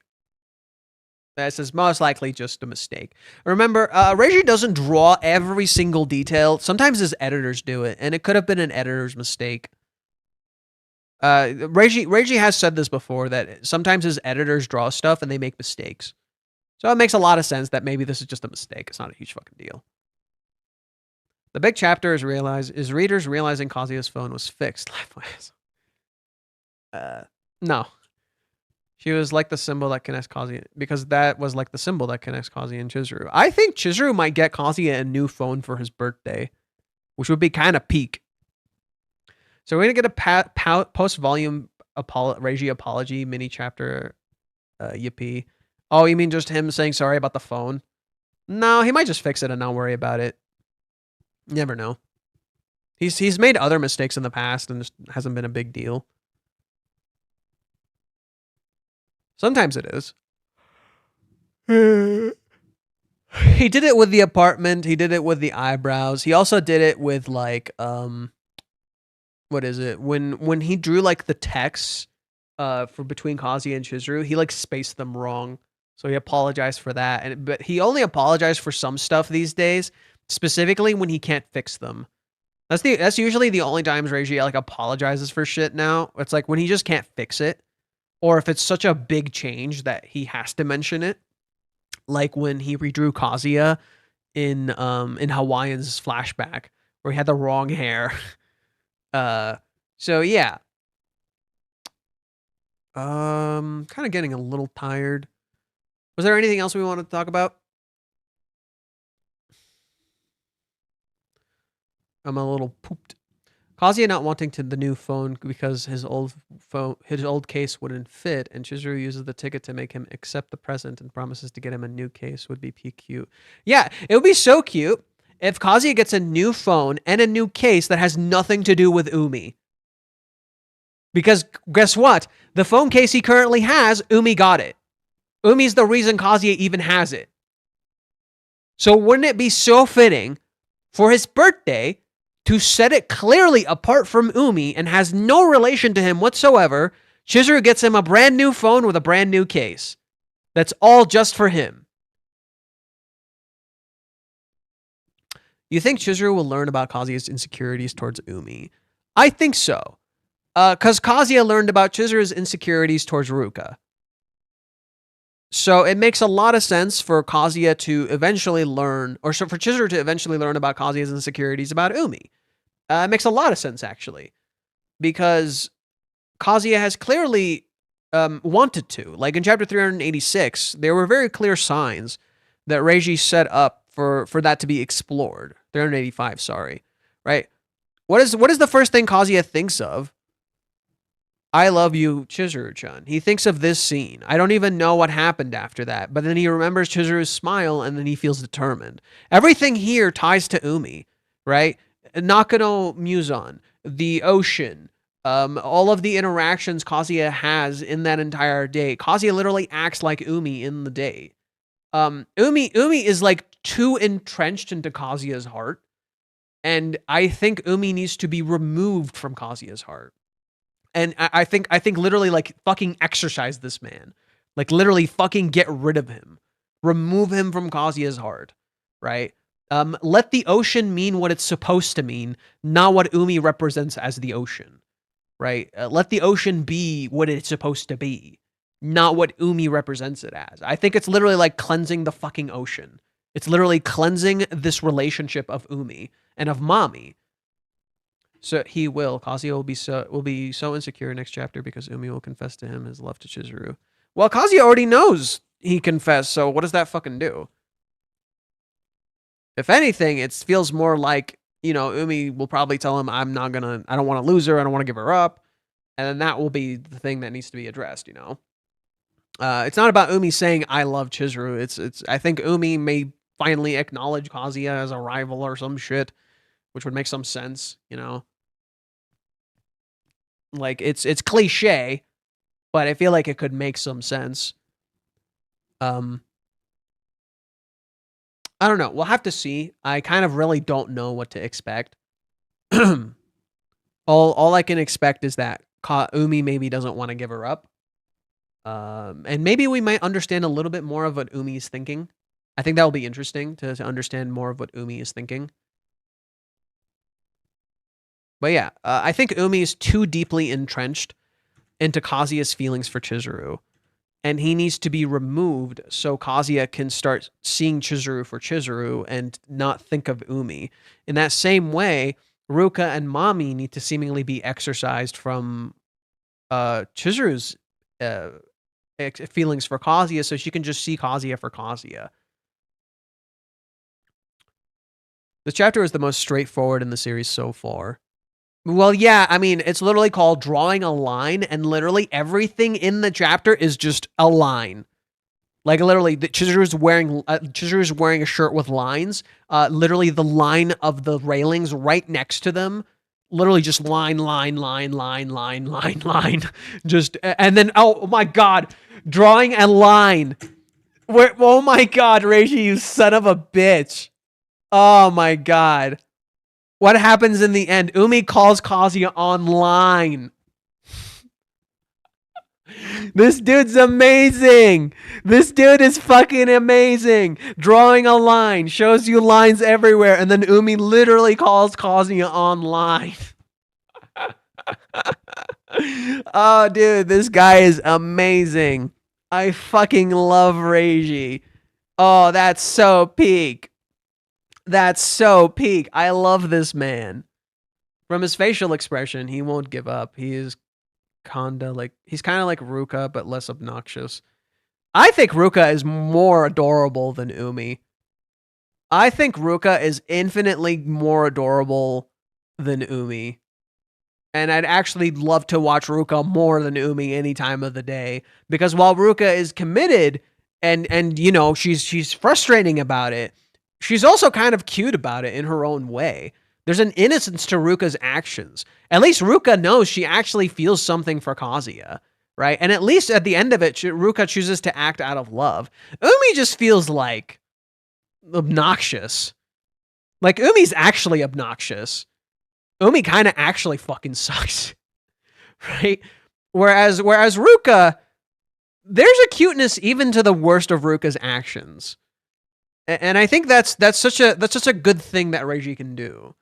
That even at the worst of Ruka's actions, there's a kind of cuteness to it because she's trying so hard. Whereas with Umi, it literally stems from not seeing not seeing Chizuru. Umi is like willfully blind. Whereas Ruka is actually kind of trying. The stolen kiss is not cute at all. Hey, Kazuya didn't set fucking boundaries. Kazuya didn't set fucking boundaries. It was cute. It was adorable. The condom wrapper plan was diabolical. It wasn't so much a plan as it was Ruka just being super fucking desperate. It's cute because of how she fucking miserably fails. It's cute because of how miserably she fucking fails because she didn't think it through at all. Ruka clearly didn't think this shit through at all, and that's why it's fucking cute as shit. She's an absolute fucking failure.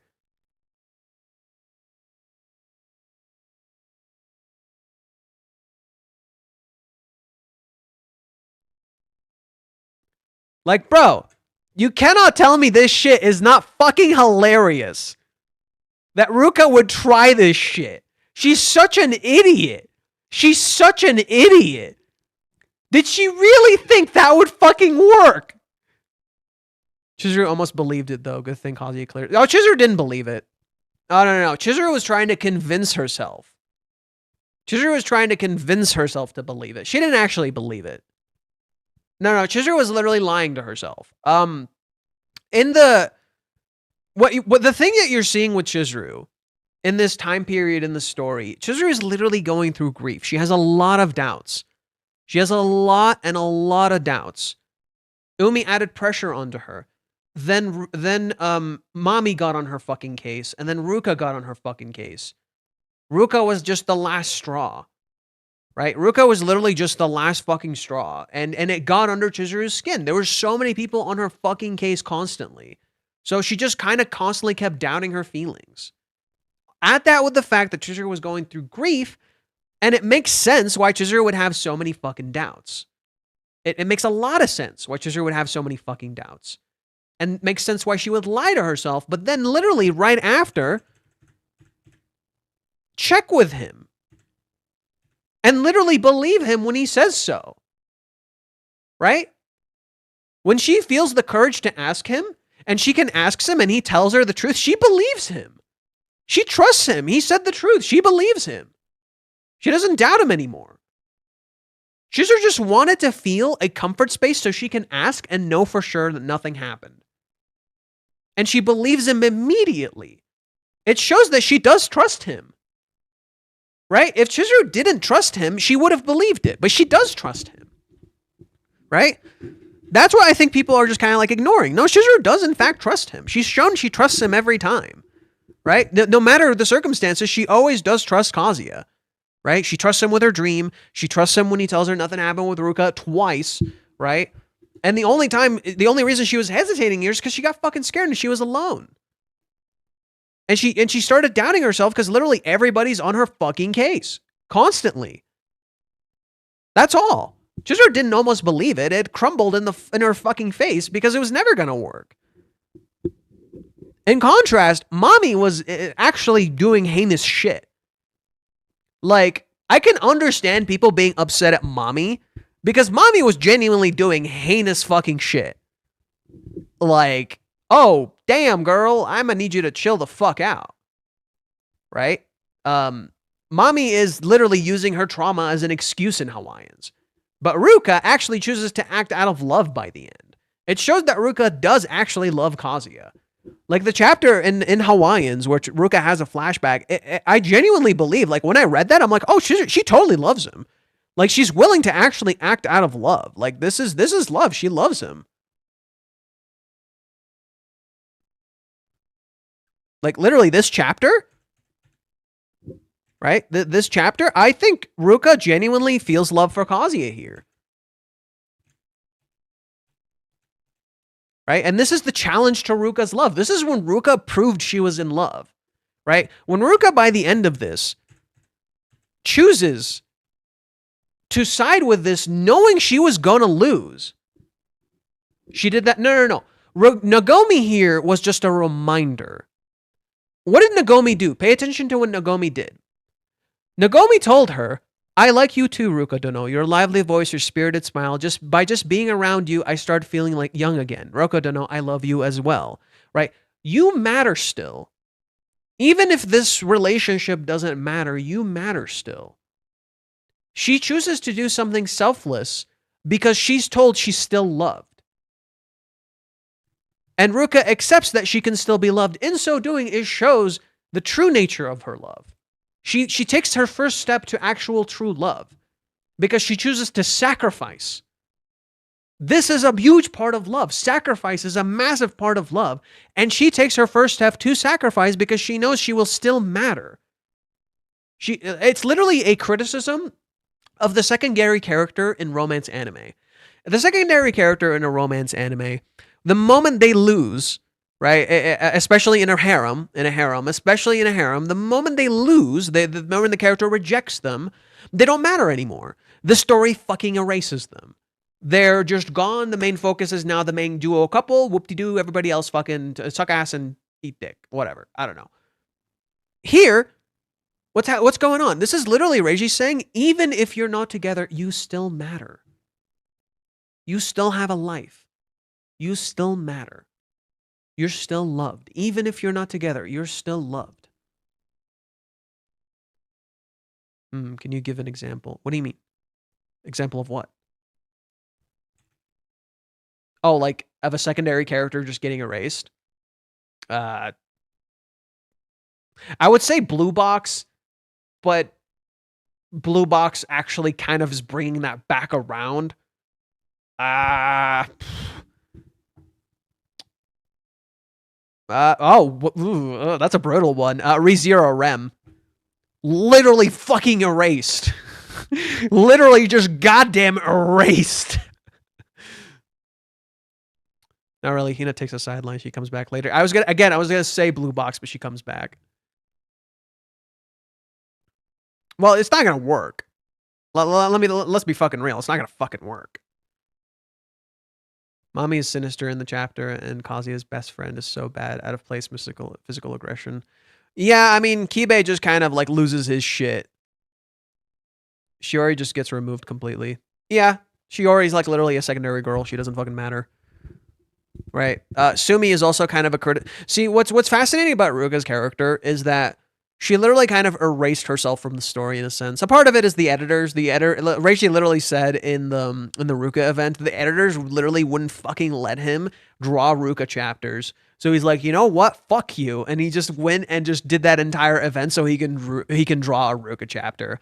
So more than a married couple. Oh yeah, that's a good one. Oh yeah. That Shiori. Yeah. That's another one. Yeah. Literally, the moment the person gets rejected, that's it. That's it. GG's. Right? And I think Reishi is kind of criticizing that idea that Ruka is still loved, that Ruka still matters. And so Ruka here acts out of love, antithetical to Mommy, who is trying to deny the existence of love. That's why Ruka's actions here are a big deal for her character. It seems silly, but it's a huge deal for her character. Because she actually chooses to take an action out of love. She chooses to sacrifice. She gets hurt just a little bit, right? If you can do it while you're hurt, you can always do it. And she chooses to sacrifice just a little bit. But the thing is, Ruka didn't really overcome her problems. They were still there. And there's still something that needs to kind of be addressed. But this is Ruka taking her first big step to actually like accept that maybe she can be okay without Kazuya. That if she truly loves him, she'll want him to be happy more than her own happiness. Right? That she will want him to, like, literally, it's literally what she says here. Is it wrong for me to think that way, that it would be nice if we broke up with Chizuru's son? Is it wrong for me to wish for it, for Kazuya to become mine and mine alone? Because I'll work hard so that you'll like me more and more. I'll work really, really hard. I'm sorry, Kazuya, I'm sorry. And then she sees Nagomi and she remembers. It's not about hard work. It's not about how hard you work. It's not about this selfish feeling. It's about doing it because you care for the person and you want them to be fucking happy. Nagomi includes her and tells her, I just included you because I want you to be happy. I enjoy your presence. You matter to you. If you enjoy someone's presence, you want them to be happy. You value them, no? Right? So just as she was included, she needs to be able to include Kazuya in her feelings. Just as Nagomi included her, she needs to start including Kazuya's feelings in her own and stop saying sorry and actually take an action that shows she fucking gives a shit about him. Because he's getting hurt right now and you're doing nothing. And that's why she chooses to do something. That's why I think Ruka is a significantly a better character than Umi. Not just because Umi barely has any fucking screen time, but Ruka actually faces the pain and chooses to act out of love. It shows she really is in love. That's how Reishi's going to handle Ruka if Kazuya already asked it to be let out of her. They're interdating. I can see it become friends with the couple for afterwards. Yeah, I genuinely think I can see Ruka becoming their friend. I can see her being like a sister to Chizuru. I'm not even fucking kidding. I can see them being kind of like sisters. Yeah, she'll be jealous and shit. In Nisekoi, all the heroines were friends before the rejection, so it worked there. Well, that's different. Ruka and Chizuru have a complicated bond. That's not... What makes this story special is that seemingly all of these characters are not connected through shit like high school. They're not connected through any of that other stuff, you know? They're connected through their bonds. And in Hawaiians, Reishi shows Ruka and Chizuru could be sisters. Because when they're not, like, focusing on like, the stupid fighting crap, they're kind of like sisters. It's adorable. Like, I think... Here, let me pull up the chapter where he literally had them pillow fighting.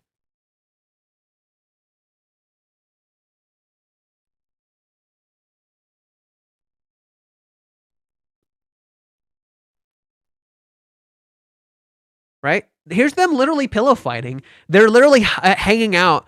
They're literally hanging out in when they were in Hawaiians, like when they were swimming together, they were hanging out. When they were in the baths, they were hanging out. Here they are literally pillow fighting in the cover. It's adorable.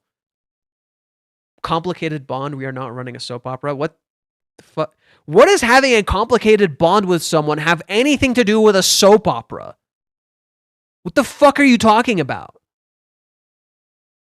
What is having what? Okay, let's look at how Chizuru and Ruka met.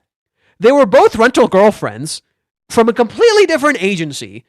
They're not even in the same age group. Ruka is a high schooler and Chizuru is literally a college student. Ruka isn't even live in the same fucking district, and she just happens to like the same fucking guy.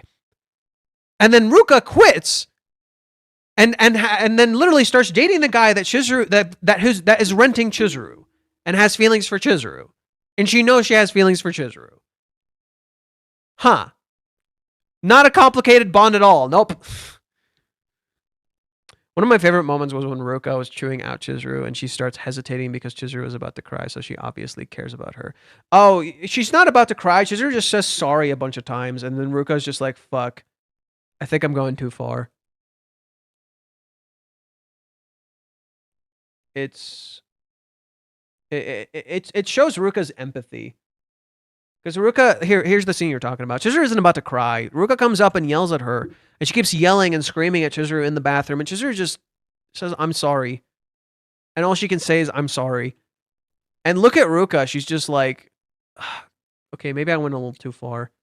And then she looks at her again, and she's like, whatever. And then she turns around, and she acts a bit like a tsundere here. It's kind of cute. She acts a bit like a tsundere here. But then mommy shows up, and look at this fucking heathen. Look at this goddamn heathen. Like, jeez, chill. Remind me how Kazuya makes Ruka's heart beat again. I can't remember it. He makes her heart beat because literally, it's a suspended bridge effect.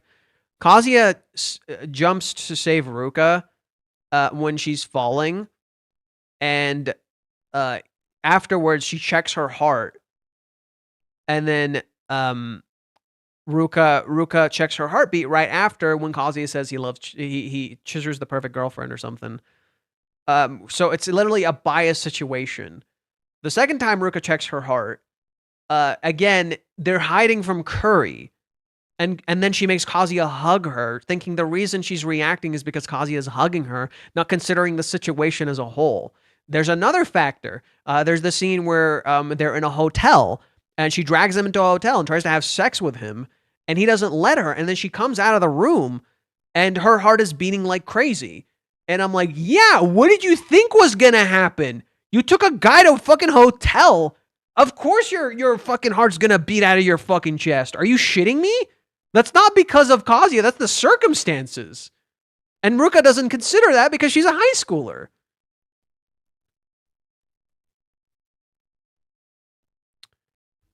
When she saw Chizuru coming out of Kazuya's place when talking about the movie, she wasn't happy. Of course not! She shows up at night at Kazuya's place. Chizuru just came out of his place, and it looks like they had something going on. Why would she be happy about that? You're literally comparing like 100 chapters ago. That's literally 100 chapters from this current point of where Ruka is. Of course she wouldn't be fucking happy. Dude, you can't just literally go to the middle of the manga, take something out, and pretend like it's the same fucking character 100 chapters later. That's idiotic. Wasn't the issue she was a similar situation before her heart didn't move? No, her whole thing was that her heart, she didn't react like other people. Her heart didn't beat, she didn't get excited over the same thing as other people. Then suddenly she starts getting excited over things like other people, and she's like, it must be because of Kazuya. When maybe that's not what it is, right? Maybe it's just Ruka not realizing that maybe there was nothing ever wrong with her. Maybe she was always okay, and she just thought something was wrong with her. Maybe she recovered. You don't know, right? And Ruka doesn't like consider that the outside circumstances might not have anything to do with Kazuya. Maybe it's just the fact that she's around people that she cares about. And it just so happens to be Kazuya, but most of it is literally her on her own. She's perfectly fine, you know? Okay, I think this is a good spot to stop. We've been talking for a while. I've streamed for 7 hours, and I want to eat something and take a break and drink some tea. I'll stream tomorrow, but first I got an appointment for my cat, so it'll have to be after that point. I'll also probably write something on Twitter for the current chapter. I think there's some awesome stuff in this chapter that I'd like to talk about, so I'll probably write something for Twitter later. So yeah, I think I'll call it here. I hope you guys enjoyed. Let me go into my face. Oh, well. Oh, come on. There we go. Okay. So yeah, I hope you guys enjoyed this stream. This was a stream. If you did, subscribe, like button, the bell icon, keep up with the uploads. Consider supporting me on Patreon. Consider pitching me ideas for Patreon and things along those lines. Also consider joining the Discord. I have a Discord where you can talk to me and stuff. Just be respectful. I'm not tolerant of shitty behavior. I'm not tolerant of people being fucking assholes. I will just fucking ban you, and I'll just kick you out. So just you've been warned. Fine, especially when it comes to shit talking this series or sharing stupid memes. Don't share stupid fucking memes about like NTR and shit. I will kick your fucking ass. Okay. Finally, consider following me on Twitter where I post my theories and stuff. Twitter is just kind of like the place where I just kind of fucking talk about shit and try to figure stuff out. And then what else was there? We said Patreon. We said Twitter. We said Discord. Subscribe, like button, the bell icon comes. Okay, and then also so go and support me on Twitch. Yeah, go and support. I also also tune into the streams on Twitch and on YouTube. On Twitch, I'm trying to get to like an affiliate status so I can like start making some money off of Twitch too. And then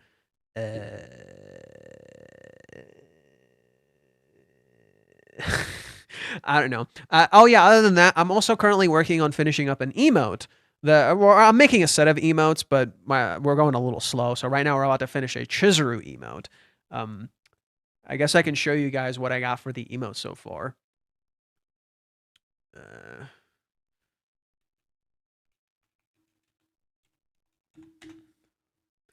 Oh, I'll finish the. With that said, thank you guys for watching, and remember, let's mosey. Okay, so I'm gonna go grab that emote so I can show it to you guys. So my artist friend is currently coloring it. We got the line work done. I finally accepted a line work she finished. Because it took a little bit. I was kind of like, I was pretty strict, I guess, with how I wanted it, and I ended up paying her like $30 just for this emote. She usually does them for like a lot less, but I was very strict with what I wanted. So I made sure to like get exactly the way I wanted it to some degree. So this is the completed line work for the emote. What do you think? What do you think of the completed line work for the emote? That's the first one. I'll probably see if I can get like an alternate one where she has what is it? Her ponytail. That's great. Yeah. I think it's really nice too. We should figure out which one we want for Kazuya. Like, what would we, because Kazuya's next. What would we want Kazuya to look like? Right? What would we want Kazuya to look like? What's a good Kazuya one? Because I'm not sure what we could do for Kazuya. You know?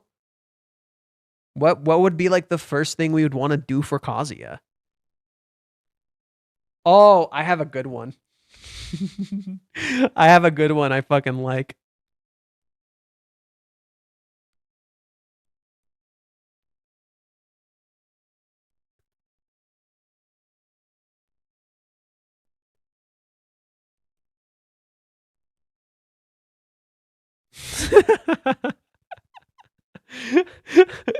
This one's great, right? We should totally do this one for Kazuya, right? I think this one would be fucking great.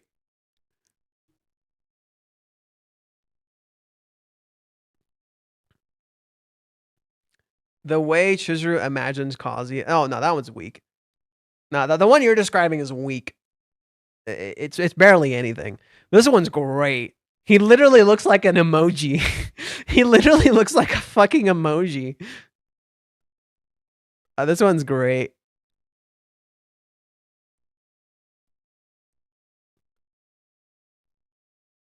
Okay. So I think that's it for today. I hope everybody had fun. I hope this was enjoyable. Remember to go follow me on Twitch so we can get to the affiliate status. Gio, how many streams did you say I needed to do for Twitch? Like a week to get to affiliate status? Like, is it hours or streams? 4 in a month. Oh, that's nothing. We already fucking do that. No, that's nothing. We already fucking do that. If I just stream the chapters, it's 4 a month. And I already do another one. Do you have both chats combined? I have no idea how to do that. I just have it like this. I'll show you how I have it. I have this. And then I have this. This is what it looks like to me. I just have both chats like back to back. Does OBS wedge it? I don't know. Select stream. I can't seem to pull it up on OBS. I can't seem to pull it up on OBS, so I don't know. We can talk about Discord on it later. Okay, that's fine. All right.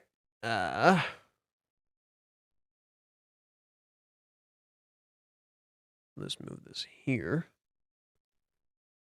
Okay, so yeah, we'll call it here for now. This was a good stream. This was fun. I'm glad things are chill again. There might be a storm a brewing next chapter. It's impressive that you can talk about one chapter. Bro, it hasn't been a single chapter. Like, if we're talking about a single chapter in a void, I think that's nearly fucking impossible. But we talk about like a whole bunch of other chapters. We talk about like other things that are going on. I talked about like, what is it? I talked about video games and anime for a while before we fucking banned some dude. Like, I don't know, dude. I don't think it's that simple. It's like 1 hour of reading, 4 to 3 minutes of analysis and theory, and 30 minutes of dealing with random talks. Pretty much. I think it's like more than 30, to be honest. Impressive he did another 8-hour stream. It wasn't 8 hours. It was 7-11. Actually, I'm going to end it right here just because it's 7-11. Okay, bye.